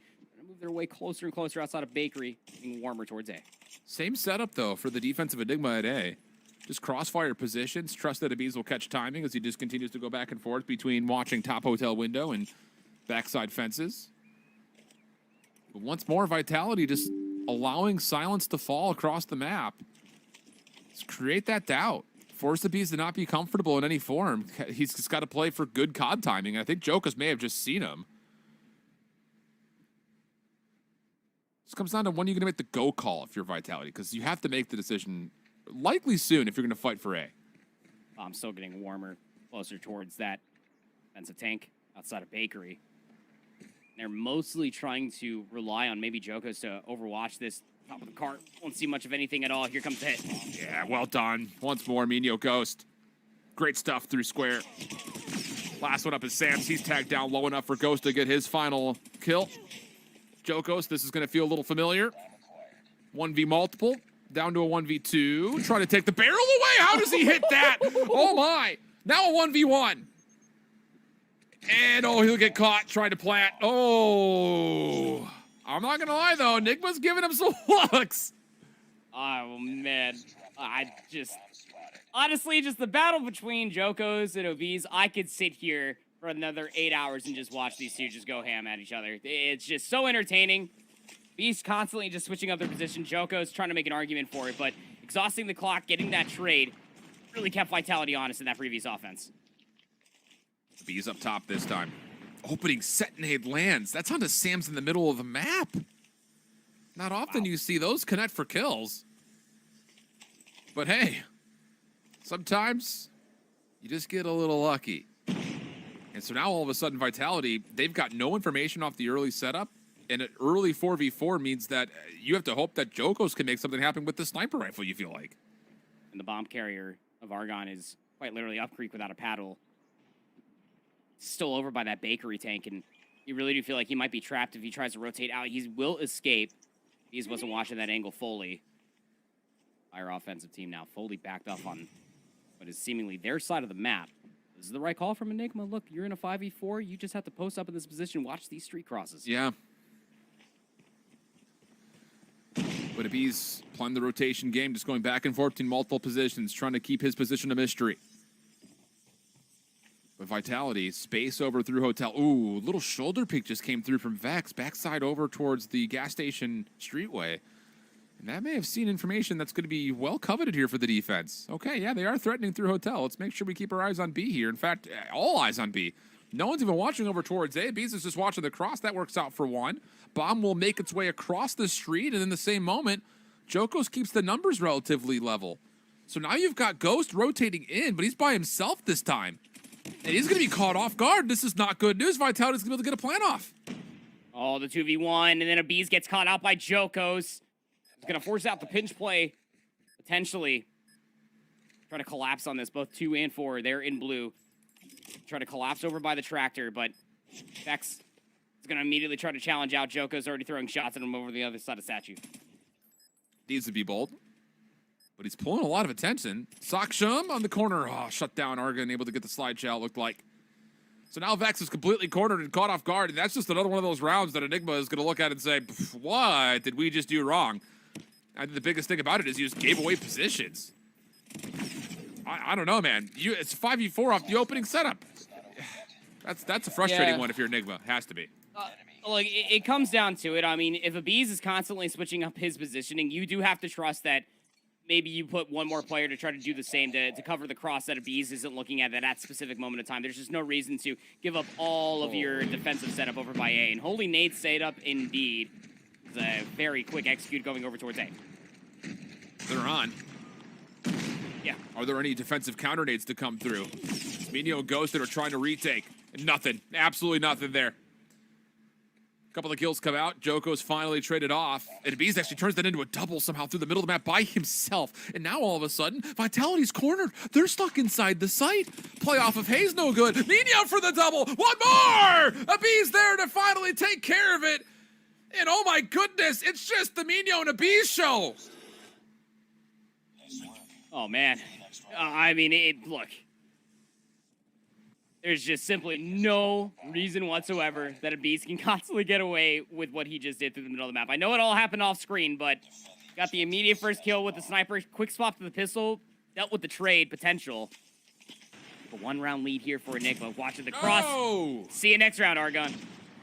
He saw more than that too, by the way, so now you know you can reposition. And the nade's gonna connect across the board on the real stuff from Enigma.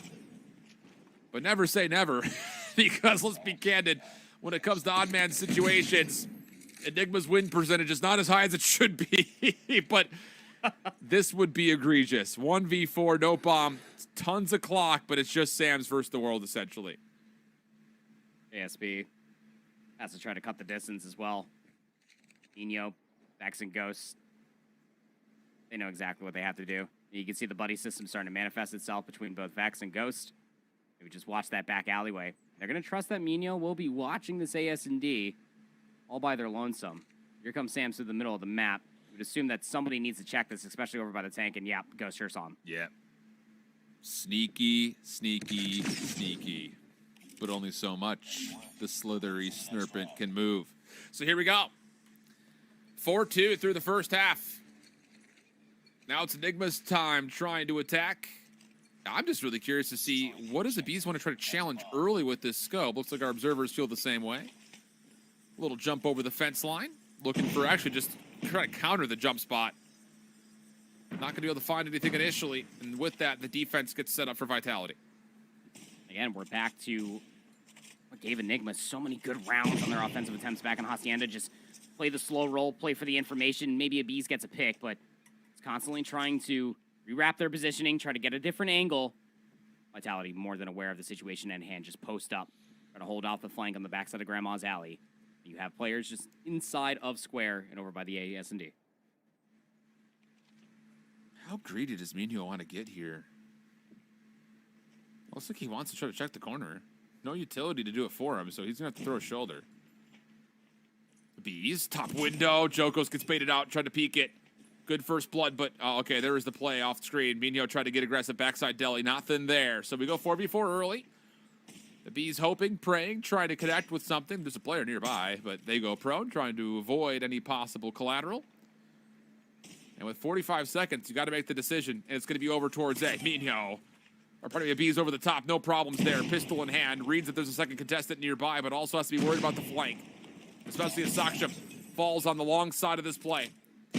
It costs a lot. but we go to a 2v2. Bomb gets collected. It looks like it's going to be a full flip as they look to go towards B. Oh, such a smart call from Aviz. In fact, they had nobody inside a bakery. They thought the wrap was going to be the play. Then they rewrap the wrap. Tortilla inception over here, but the bomb's not being committed to be planted. There it goes. Next is going to play on the bomb side itself. Why? Why? Why would you do that? Oh my. Sam's just gets gifted the freest kill. I almost said this side of the Mississippi. We already said it. This side of the Ganges. I do not understand that. You've cleared out square and you got a good look over through the defensive tank. There's no reason to slide shell out of the bomb right there. What a mistake. What a throwaway of a round. Keeps us within one. Beast gonna get back on top of the barrel. Won't be able to complete the jump this time around. Not gonna get challenged regardless. Look at this very forward approach coming through from both 1 and 4 for Vitality by the BS&D. Will actually just leave Sam's by their lonesome, just outside of the hotel. Calls for Random to go all the way in towards the backside of the deli alleyway. Won't be able to get a kill with that nade. Unbeknownst to Vitality, this is a lot of focus for Enigma inside of hotel itself. The thing about it is we haven't seen anyone for either of these two teams play this position before. So do you check this corner off the get-go? May not need to. Sam's just gives away his life a little bit there, trying to get aggressive and maybe try to find a piece of timing, so Aminio gets first blood. Now the nades start to be tossed over towards A, but Joko steals with the Bs through the middle of the map. This is going to one-dimensionalize Enigma completely. Saksham over the corner. Stun checks, but it's just, you can't move this direction. You can't go this way.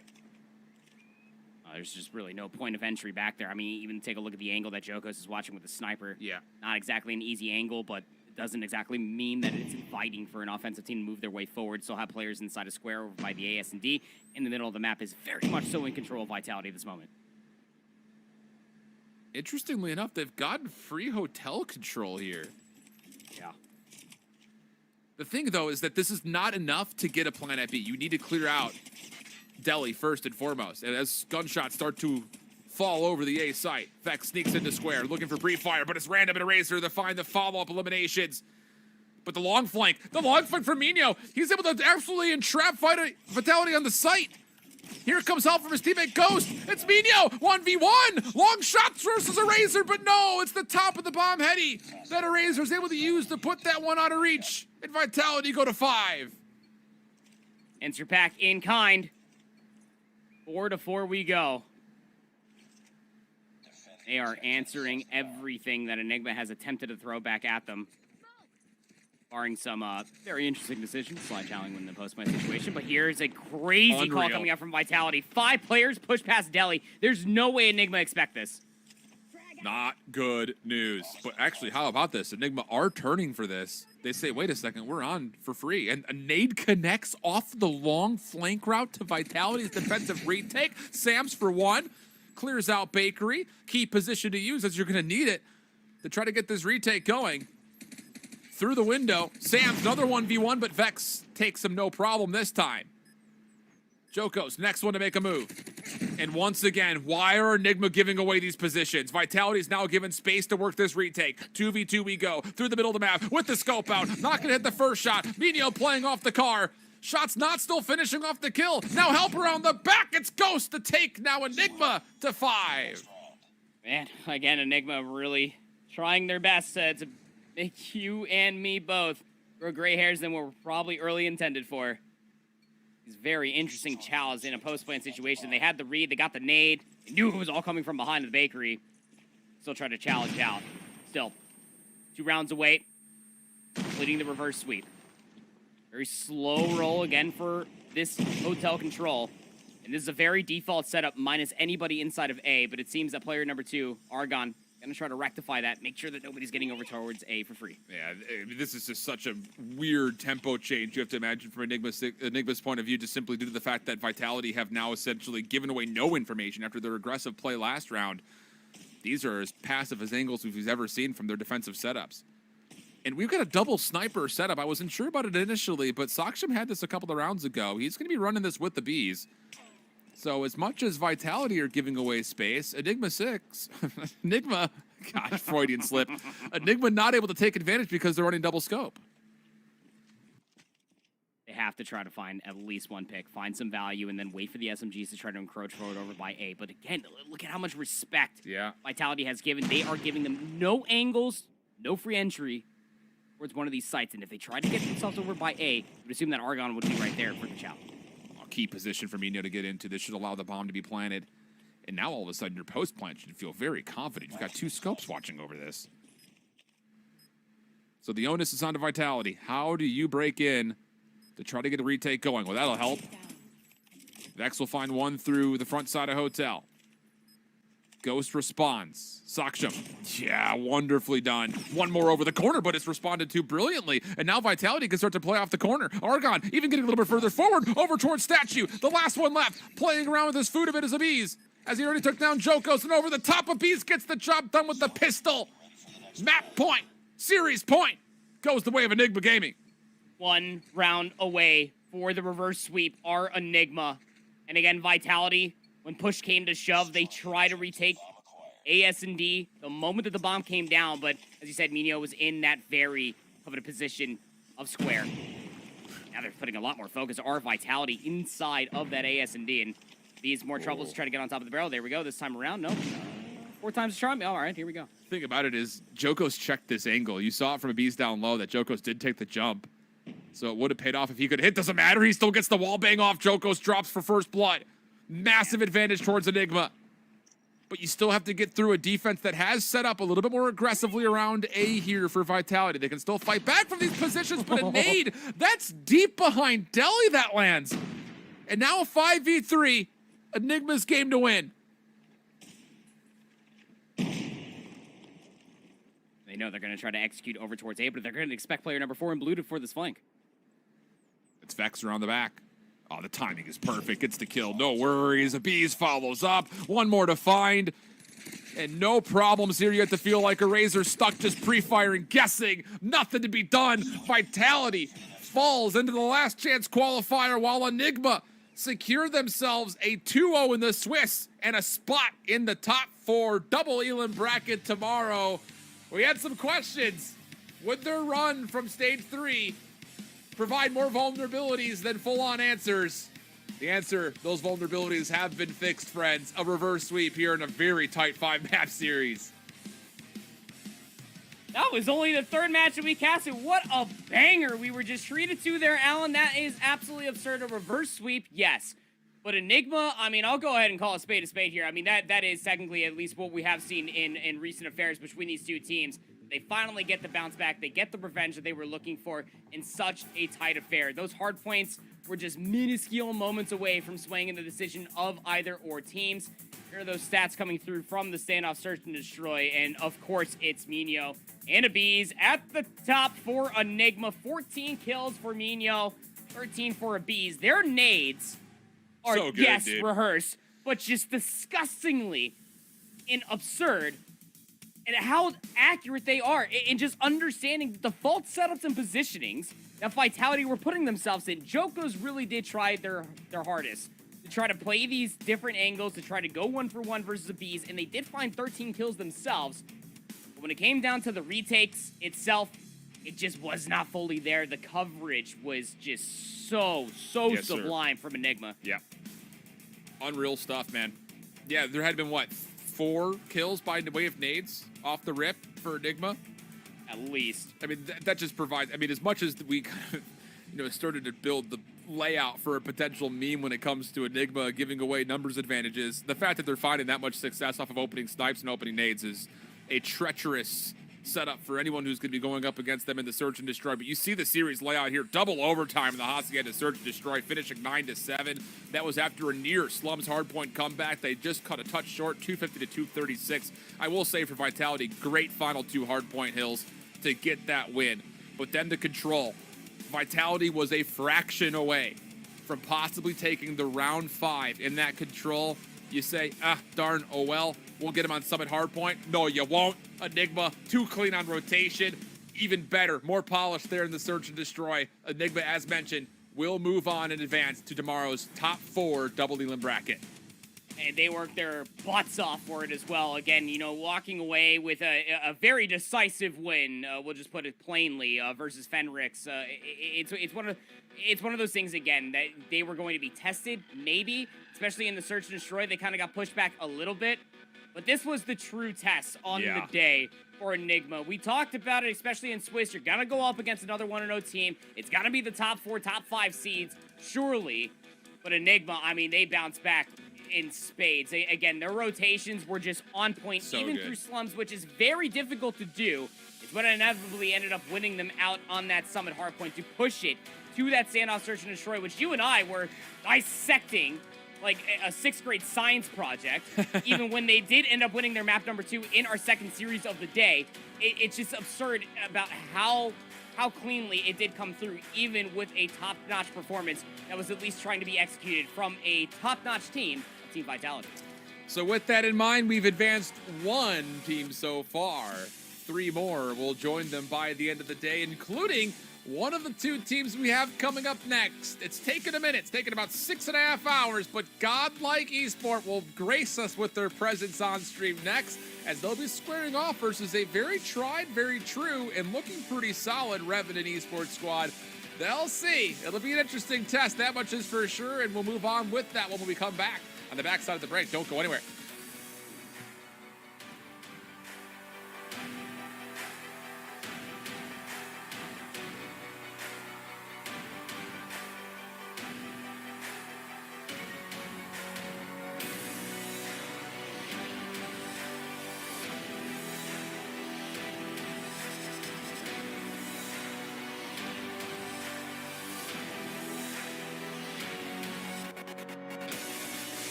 Electricity has awakened us here in the first qualification matchup. Enigma pulling off the reverse sweep versus Team Vitality, shocking the system, so to speak. And now, the coveted moment that all of us have been, I'm sure, clamoring for. Godlike Esports grace us with their presence on stream, taking up against Revenant, who looked really solid, honestly, in the opening match that we broadcasted today versus Nirvana. This would be another match where the winner advances to tomorrow. The loser would have one more opportunity to try to get to the top four proper. Give me your headspace. Where you at? I mean, look, this Godlike Esports squad, we were all just patiently waiting to get them on the broadcast for a reason. This is your number one seed for quite some time. The core of this team just really does feel like that they have no skill ceiling when it comes down to this region in particular. For so many different iterations, so many different tournament stages galore. I could throw out more different names of how many accolades that this team does have for themselves. But yeah, I mean, I think that Revenant do have a really good opportunity to maybe try to not necessarily take the entire series, but maybe knock them down a peg or two. It's not going to be in the Search and Destroy. That's where a lot of their considerations came from in the one map that they did lose versus Nirvana. But in the respawns, yeah, they were absolutely slaying out and also quite aware on their rotations ahead of for every new hill. That has to be key here if you're going to take down this Godlike team, just simply due to the fact that this was the squad that won Stage 3 last year, made it to the Eastern Finals, but could not quite find a way to crack the code to get to the top four and make that Eastern Finals playoff bracket. So, with that in mind, a story at redemption, but at least just by my own intents and purposes, kind of looking back at what we saw last year, comparing it to what we have this year, a bunch of new players have graced us here in the Indian region now for Stage 4 of the regional playoffs, and it's created new opponents and maybe a tighter skill gap from the top to everybody else. So, how dominant will this Godlike team be? We'll find out if they live up to their names. Taking a look at the bracket, though, just again to give you an update as far as what has all occurred so far. Not only can we report the fact that Enigma Gaming was able to take the 3-2 versus Team Vitality, but in the same moment, we also saw Fenrir take a 3-0 pretty convincingly versus I2K, and Nirvana has also made swift work of RDX. So, I2K, RDX eliminated at 0-2. The last chance matchups will have Fenrir on one side of that bracket, and Nirvana at the other. Which team Team Vitality plays, which team the loser of this match plays, yet to be fully determined, but that will be our last chance matchup, and the winners of those 1-1 games will advance and be our final two teams tomorrow proper. It is neck and neck. It's so tough to be able to fully gauge where everybody else does stand. Again, even on paper, look, I'm not going to sell Godlike Esports short. I will give them the presence that they absolutely do deserve, even in their team name. They are godlike when it comes down to COD Mobile, but still, that second spot, in my opinion, still very much so up for grabs. There's Agreed. still about 3 different teams that can absolutely take that second spot ahead of Worlds. We'll see, man. It's just tough because we framed up some of the history of this Godlike team as a team, how they're performing, but you also have to keep in mind that for the starting 5, last year, when they were playing in the regional playoffs, 4 of their starting 5 finished in the top 5 overall KDs, the 5th finishing in 6th. So, I mean, they're all back. They're all looking nasty. This is by far the favorite to win this whole thing. I think if you were to set predictions for each region, I think everyone would have said Godlike Esports is ready to go, ready to represent India as the number 1 seed coming out in towards Stage 5. But I don't know. I think that there's going to be some tests still awaiting them here in the regional playoffs. It's not going to be a cakewalk by any stretch of the imagination, including possibly this matchup right here. Here are the 5 maps for the best of 5 as we look forward to see what Revenant can put together. Takeoff will start us off. Oh, pardon me, that's the first ban. I was going to say this is not what I had written down, but the ban was Takeoff. Raid would be the first hard point. Standoff, the Search, and then firing range for the Control. Slums is also taken out of the picture, so that leaves Summit and Hacienda for our map 4, map 5. I have a lot of keen focus on that map too, specifically for this Revenant squad, right? Because even in our first matchup of the day, Hacienda and Standoff, some stark differences, obviously, some comparisons that you can draw between the two. Revenant were not comfortable in Search and Destroy in their executes, specifically on the offense and even in their retakes. That is certainly going to be a big question mark for this Revenant squad going in towards that Search and Destroy. You gotta feel like that they're gonna feel quite comfortable on all of the respawns, truly, specifically that 1 and 3, the raid hardpoint and the firing range control. Yeah. I don't know, man. I'm curious to see what this Godlike team has ready for us. because for Revenant, you know, we didn't really see any of these map mode combinations except for the firing range control. So I'm curious to see what they have up their sleeve here. I think the biggest thing that you had mentioned when we were initially introducing this matchup was the fact that Revenant was so proficient in the respawn on pretty much every single front when you're looking to kind of check the boxes to what makes a great hardpoint team. Not only were they obviously outslaying, but more importantly, they were doing it in key positions that allowed them free rotations to win the next hardpoint plus the spawns, while also getting really good kind of zone of control and putting together a solid line of scrimmage in front of the hard point when they were set up first. So all of those things typically equate to great amounts of time on the hill. It just comes down to, can you get away with that on a map, you know, number one that we've got kind of set up for us here that's going to be a little bit more open, a little bit more flexible here. Yeah, and especially on a map like Raid, where flexibility is absolutely going to be the name of the game, specifically when you're looking at key rotations from 2 to 3, and hell, even 3 to 4. There's a lot of different hard points that can become a money hill. And here in COD Mobile, the snowball effect, although being mitigated now that we're playing up to 250 points, very much so could still be a proponent to success for either of these two teams who walk away with such a blistering pace in the opening set of hardpoints. We saw Revenant do that to Nirvana in their takeoff hardpoint. To say that one of these teams will get the better edge in the opening set over the other. We'll see, man. Again, I think we're coming into this looking at who the teams are going to be, what seeds they pulled during the Stage 3 qualifiers. There are 5 teams that are going to be fighting for 4 spots on Sunday, and then out of those 4 teams, who knows what comes through to represent India at World Championships with just 2 slots available for them. I don't know, man. It's going to be tight. It's going to be fun. And we're only halfway through the day one. Like, you kidding me? We still have so much COD Mobile in front of us. I'm just pumped. I'm so pumped to be back, dude. Like, I love this game. I love this scene, and I couldn't be happier. Could not be happier. You couldn't ask for better matchups as well. I mean, albeit, like, yes, we did watch Enigma quite literally just dispose of Fenrir, but like, at the same time, it was still a very good 3-0. Why is that? Because COD Mobile is just that exciting, man. I mean, with all the specialists, with all the streaks, just the pace that is this game comparatively to what you and I have been casting over from a multitude of different Call of Duties. No shade to the CODs that we have been casting. It's just the pace differential, just the explosive nature that is COD Mobile. How are you not entertained if you're watching this at home? I'd like to personally know. I mean, look, Vanguard was Vanguard. You know what I mean? So the fact that we can come back to COD Mobile, it just feels very fresh. Warms my heart. Probably more than this coffee. I don't know, and that says something. This coffee is very hot. Trust me, on my second set of 16 ounces or whatever, I don't even know how much this is, but it's a lot of coffee. That would be your 4th cup of coffee. It'd be technically my 4th cup of coffee, yeah. There you go. But we're getting through it. I'll tell you that much. Yeah. A little bit more efficient at some days than others, but today, this could just be injected into my blood more than the coffee itself, and I'd be well caffeinated. So Raid for the hard point here. And I'll be curious to see, I think this is the big thing too, because there were some moments in that Summit hardpoint we just saw where it's, you know, how do we communicate when we want to use specialists? And how many are we going to commit to? Because the last thing you want to do is like, oh, I've got a specialist, I'm going to pop it. And then all of a sudden, 3 of your teammates are in specialists, and they said the same thing, right? And like, you just use way too much. That was kind of a trend that I really noticed last year that kind of separated the skill gap, you know, intermittently between both regions, Eastern and Western. That's something that you cannot get away with versus godlike team. Like, if you're Revenant, let's be honest, this would be an upset.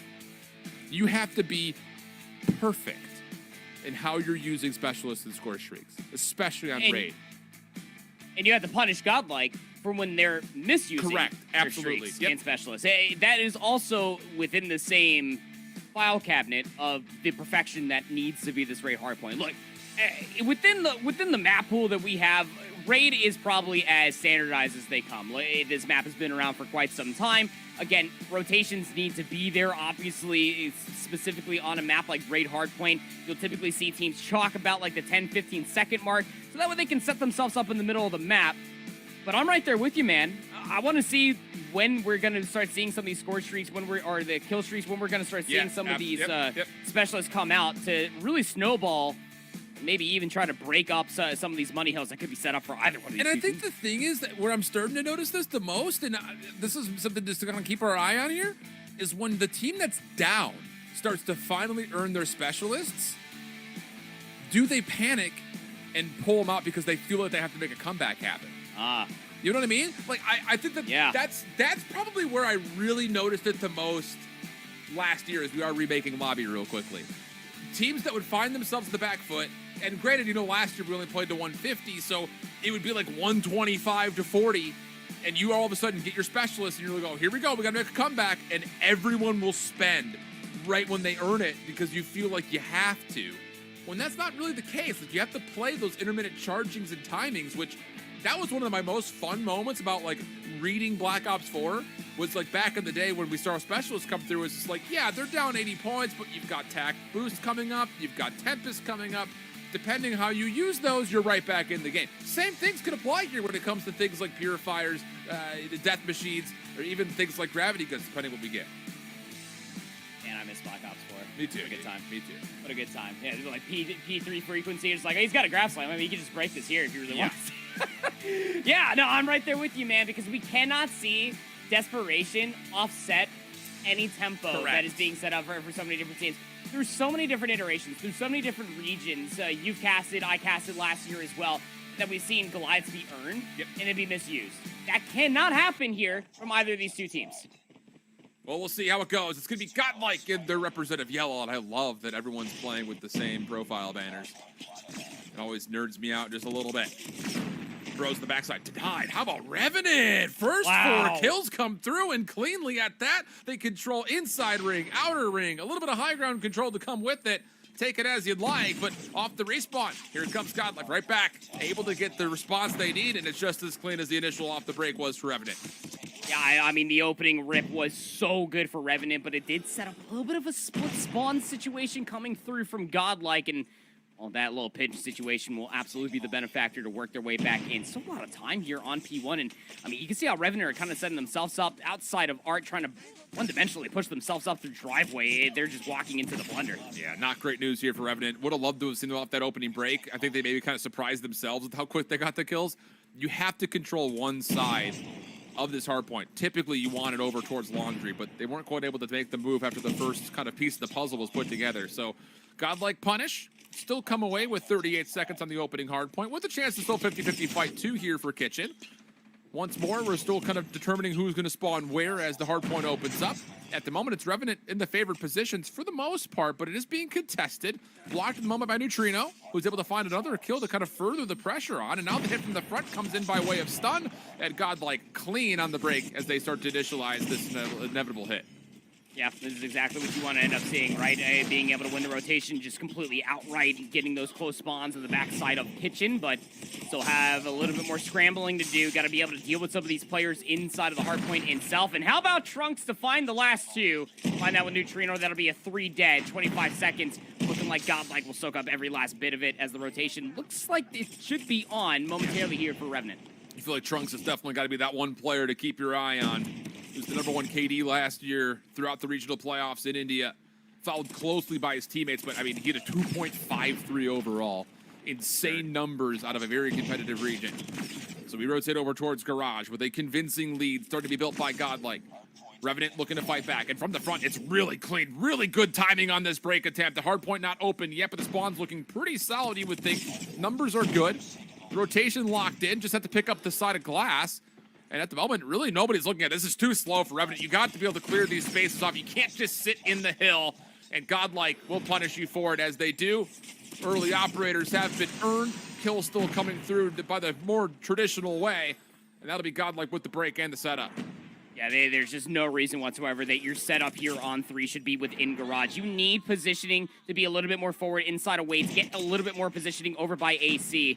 Kind of like exactly what Godlike are doing right now. I mean, take a look at Neutrino just zoning away on the outside of Waits, is immediately able to find themselves yet another kill. You also have players zoning away inside of Art, even when they're soaking up scrap time, Alan. Look at them rotating outside of ring, getting middle of the map coverage, knowing they have to get on the backside of Kitchen yet again out of that P4 rotation. And off that Purifier for Bro, he's able to get himself a Goliath and a Predator missile. So this has gone from bad news to worse news very quickly here for Revenant. And it's, the thing again, we mentioned this earlier on with a couple of matches that we've seen. You're playing 5v5 on a 4v4 map. And this map has been around for like 10 years, competitively, played by some of the best teams in Call of Duty history. You should know what your setup should look like. Map hasn't changed. Everything is essentially the same. So for Godlike, they punish kind of a loose setup, a too bunkered up setup for Revenant. Now you're starting to rotate over to basketball. Good moment here from Revenant from the front for now, but you need jungle spawns, and it may just be Oil to try to earn them by way of the Purifier. Well done. And maybe a chance to get back into this game here for Revenant. Yeah, potential full 60 absolutely on the cards, but Neutrino will shut down Oil. Purifier will take them down in return. That said, Hunter Killer Drones very much so still in full effect. Stairs control still there for Revenant. Doing a great job at just keeping Godlike at bay. Well done. Finding that last kill over on the backside of jungle. Well done indeed. It's going to be a full 60 for Revenant over by P4 here on the basketball court. Will keep Godlike honest. Ahead of the rotation, they're going to set themselves up inside of pillars here for 5. Yeah, the Goliath comes down at a really key moment right here for Godlike. Things were starting to get a little bit out of hand, including a little bit of pressure from Revenant through Laundry, trying to get up top towards the top side of Ring to fire down upon this garden courtyard. Abyss, well done, but the Goliath is still a massive problem. Staying alive and soaking up hardpoint at the moment is what it's doing. And there's just not enough control here. In fact, the Purifier gets pulled out for Zyro. It doesn't even get a burst of flames off before the Goliath gets the kill. And just as soon as Revenant was starting to make moves, it's Bros and this Goliath that have just completely reestablished the lead.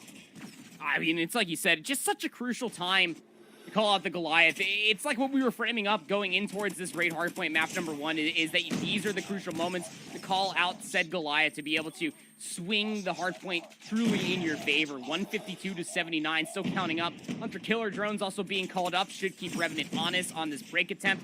This Zyro at least able to find 2. They're also investing their own Hunter Killer Drone to try to keep Godlike at bay.